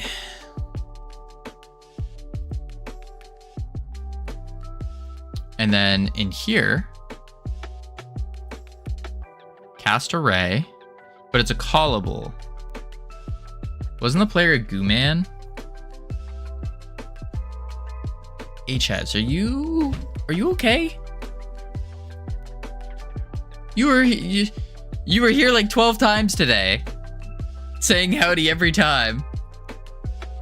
You were here for when we moved the goo guy away.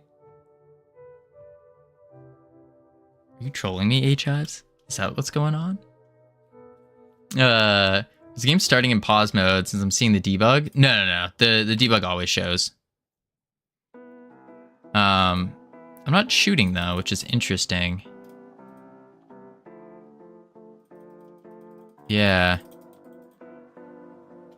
So we have to go back to our ability. I actually forgot. Oh, yikes. Yeah, we are not doing the goo guy as the main character. Cast array. Oh, I need to... Oh, how do you do a callable? Or like run a callable? I think it's not called deferred. Call?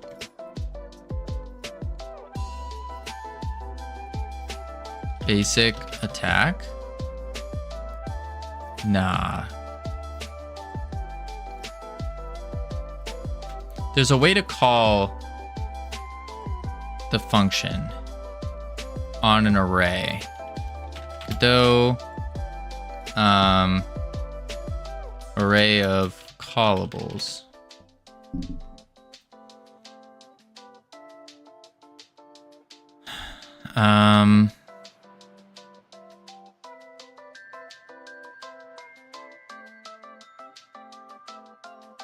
Function name.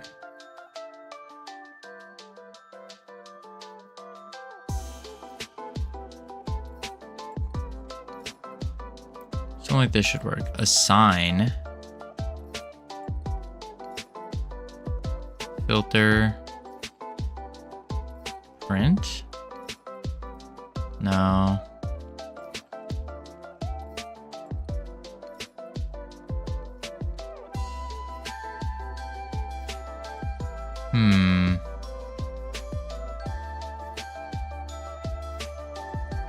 Action pressed.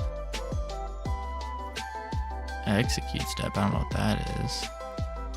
Execute step. Steps. Current step. Steps. Current step. Instead of too much if else. Evening.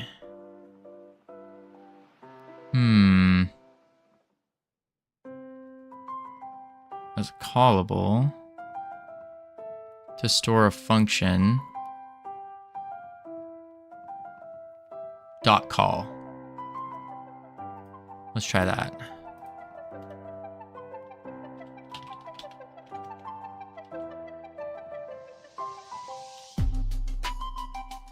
Boom. There we go. Dot call. Cool. Now we pause that. Increase level 1. Unpause. And it prints hello. Beautiful. Boop. Index 2 and base type of array. Right. So let's do...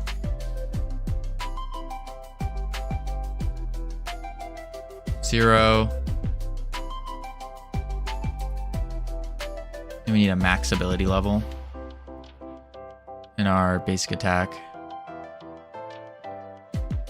So I could just do basic attack dot max ability level.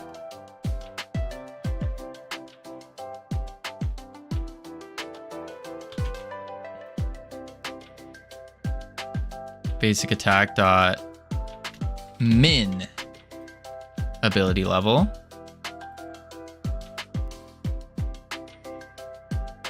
Yep. And then ability manager.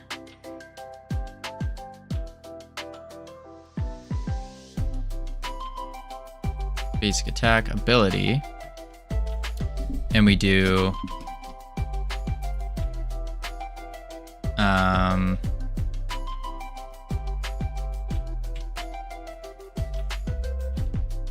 var max ability level as an int, and then we do get return ability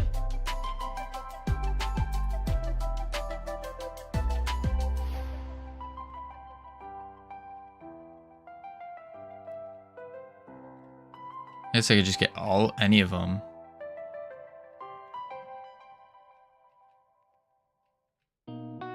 Yeah. So I'll just set it as an int for now. 3 var min ability level equals 0. I'm super sleepy now. Good night, Covino. Good night, everyone. Good luck with the debugging. Thank you, We Are Void. Have a great one. Appreciate you being here. Boom. Let's actually export these.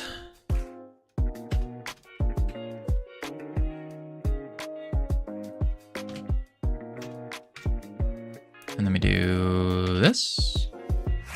Boom, boom. Export. And then here, min ability level, max ability level. There we go.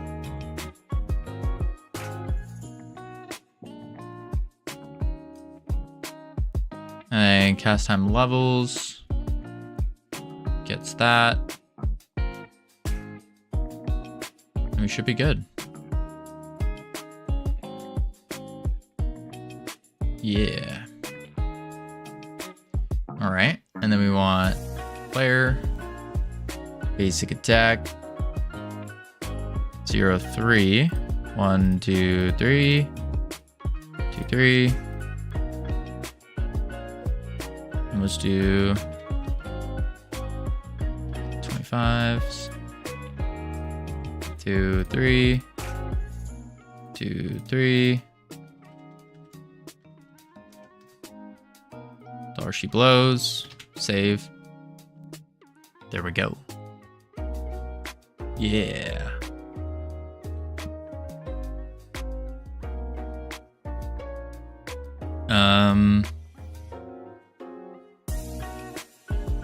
I probably could even make it so that max ability level changes the size of our arrays. That's kind of unnecessary, I think. Okay. Do that. Save.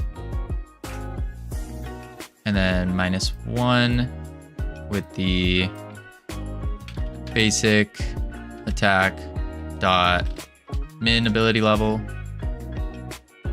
and basic attack dot max ability level.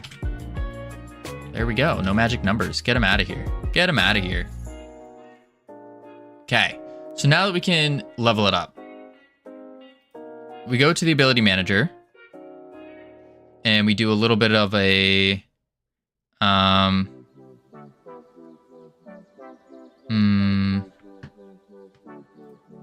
do this.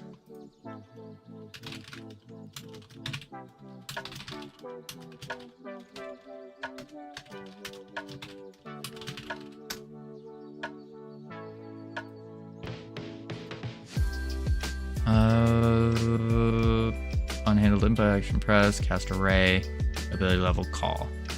Okay, basic attack.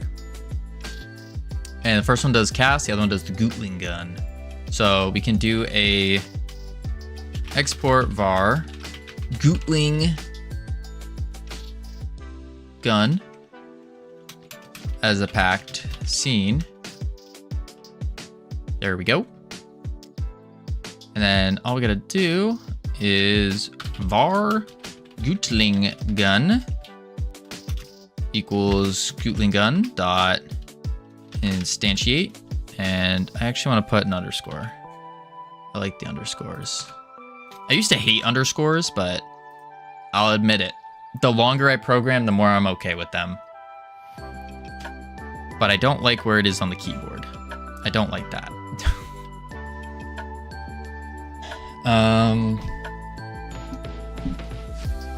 Let's think. So we got to make the actual thing now. So what I'm thinking we do is go to our good old friend Godot shaders. And then we can do a dripping.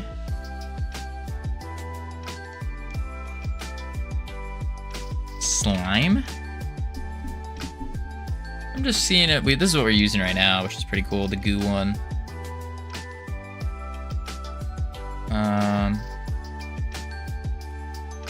We're gonna have to make our own shader eventually. I think that would be useful. A shader that like makes it look like goo's coming out. Taking a noise vertex, something like that. No idea how to do it yet. But Gootling gun. So let's go into here. And I think what we did before, Skullzerker, thank you for the follow. Welcome to the team. You now have access to the beautiful, the immaculate team emotes you can use to welcome people to the team. Okay. So it's a node with a mesh and a detection area. Yeah. Node, mesh, detection area. Node, Gootling gun. Node with a mesh. And an area 3D. Take the mesh and we'll do a sphere. And let's do a hemisphere. Bring the height down. This might be cool. I need to add in the wizard. Oops. Wrong thing.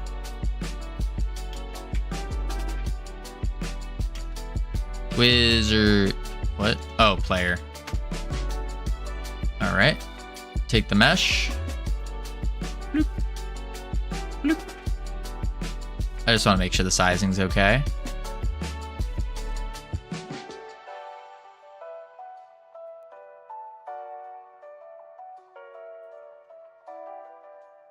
Looks pretty good to me. Probably need to make it bigger, actually.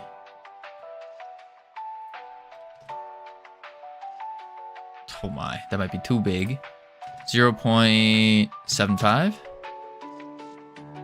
That's pretty good. Okay, let's delete the player.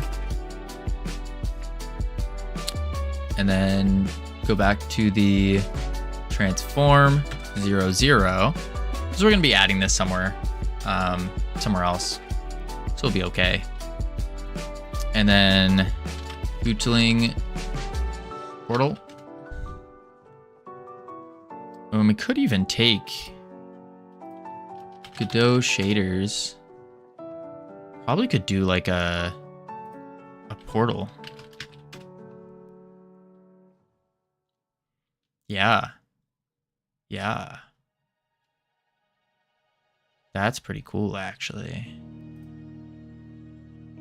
Spatial. how to use with the texel from an image or render texture. Seamless. That's it for a plane. Interesting. Copy it. Let's try it.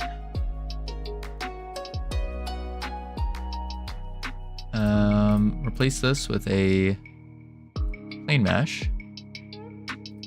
And then material, shader, new shader, portile.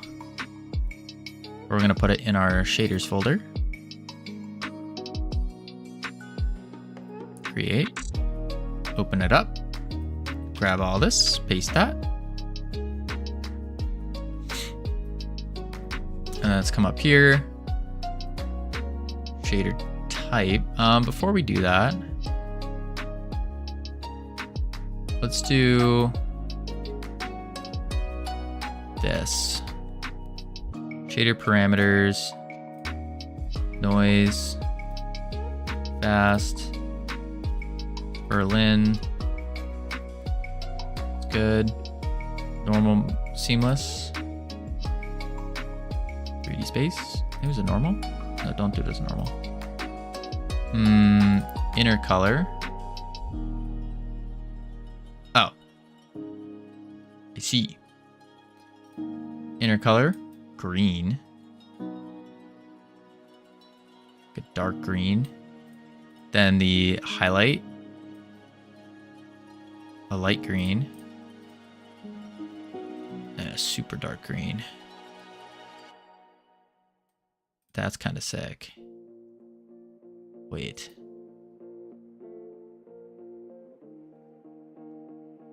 What the heck?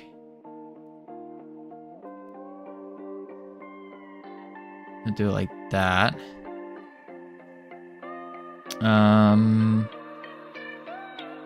Interesting that it only goes on one side.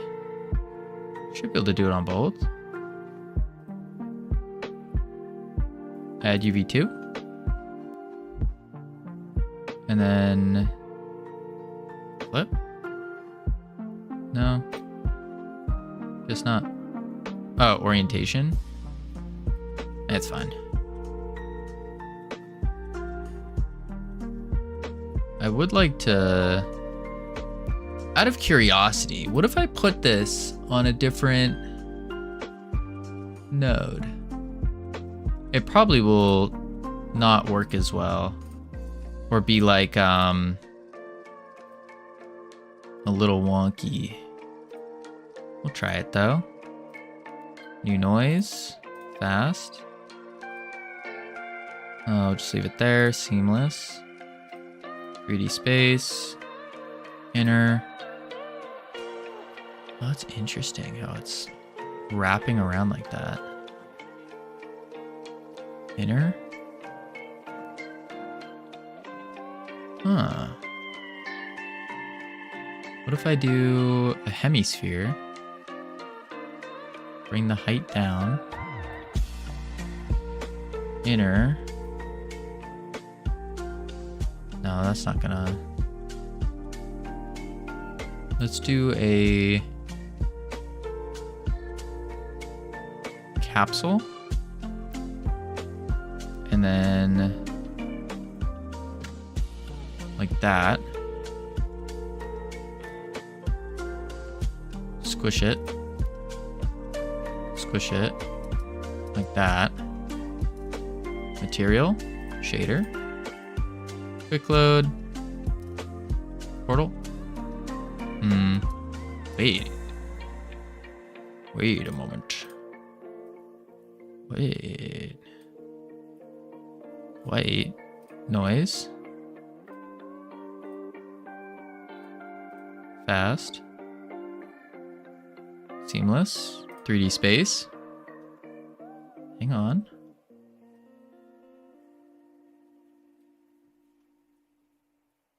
This might actually work. Flip faces. And then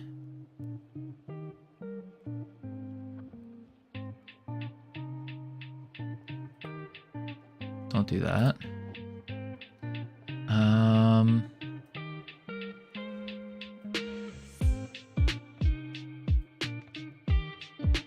Nah, it works best on a mesh or a plane. Plane.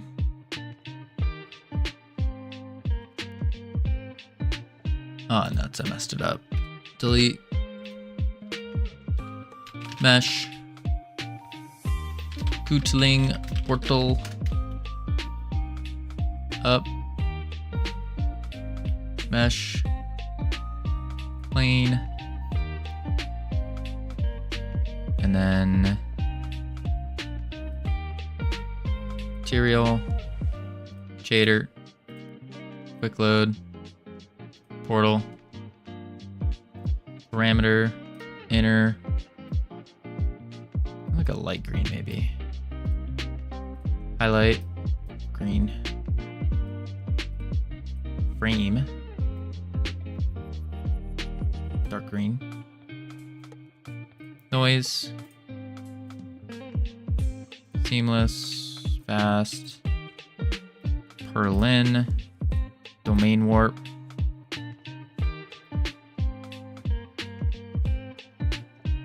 Rotate.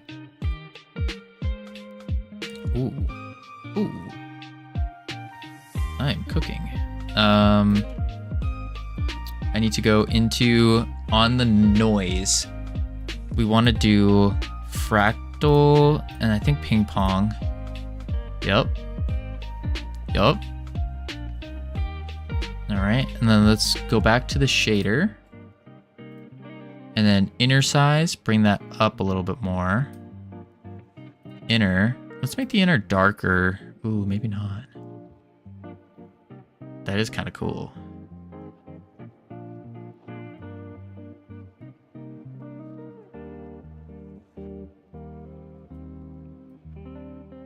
Like that. A little bit darker. Then the portal frame can go slightly lighter.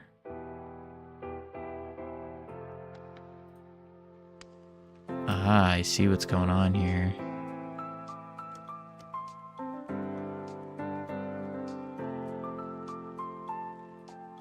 Make the highlight color dark. And then a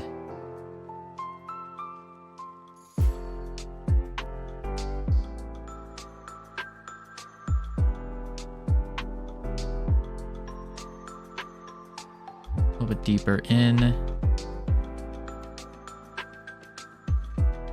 Yeah.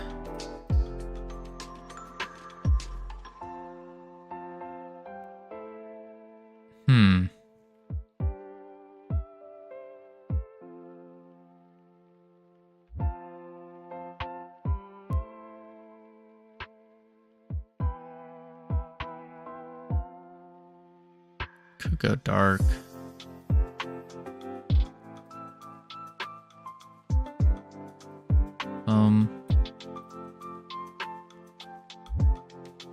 Let's go transform. What is that, -90? Huh. Interesting. Now I wonder if I do render mode and then I say diffuse, tune, and then specular, what happens?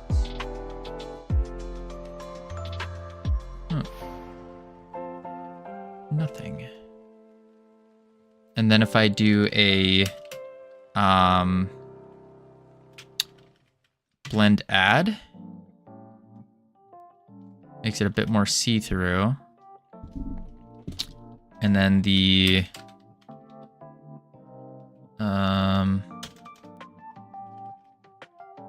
call disable.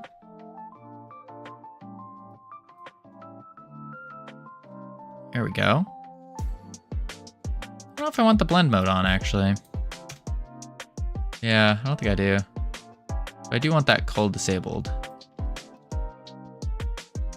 Yeah, that's looking good. Bootling gun. Under characters.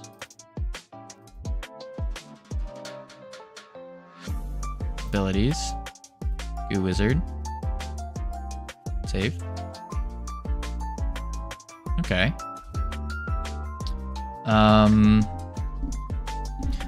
I am curious what would happen if I do another draw pass and put goo on it. Maybe not.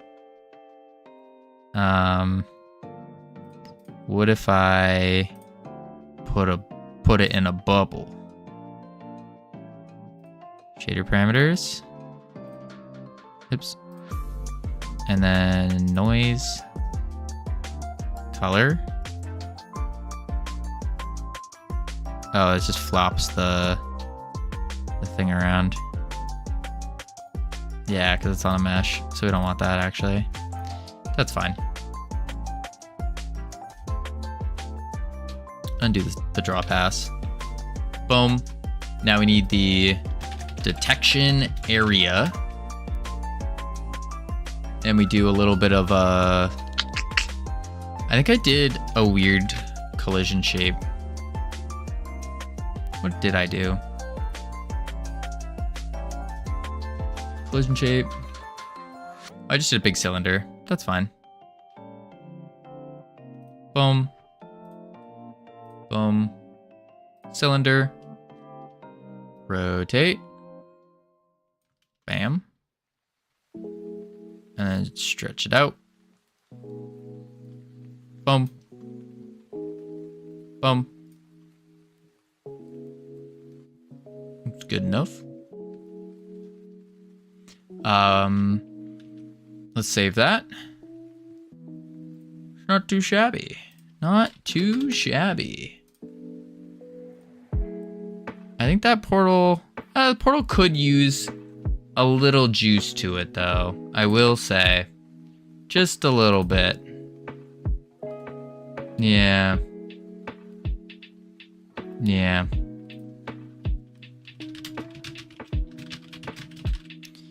But with that being said, I think we're gonna save this for tomorrow because I am so hungry. So, alrighty, folks. We're calling it here today.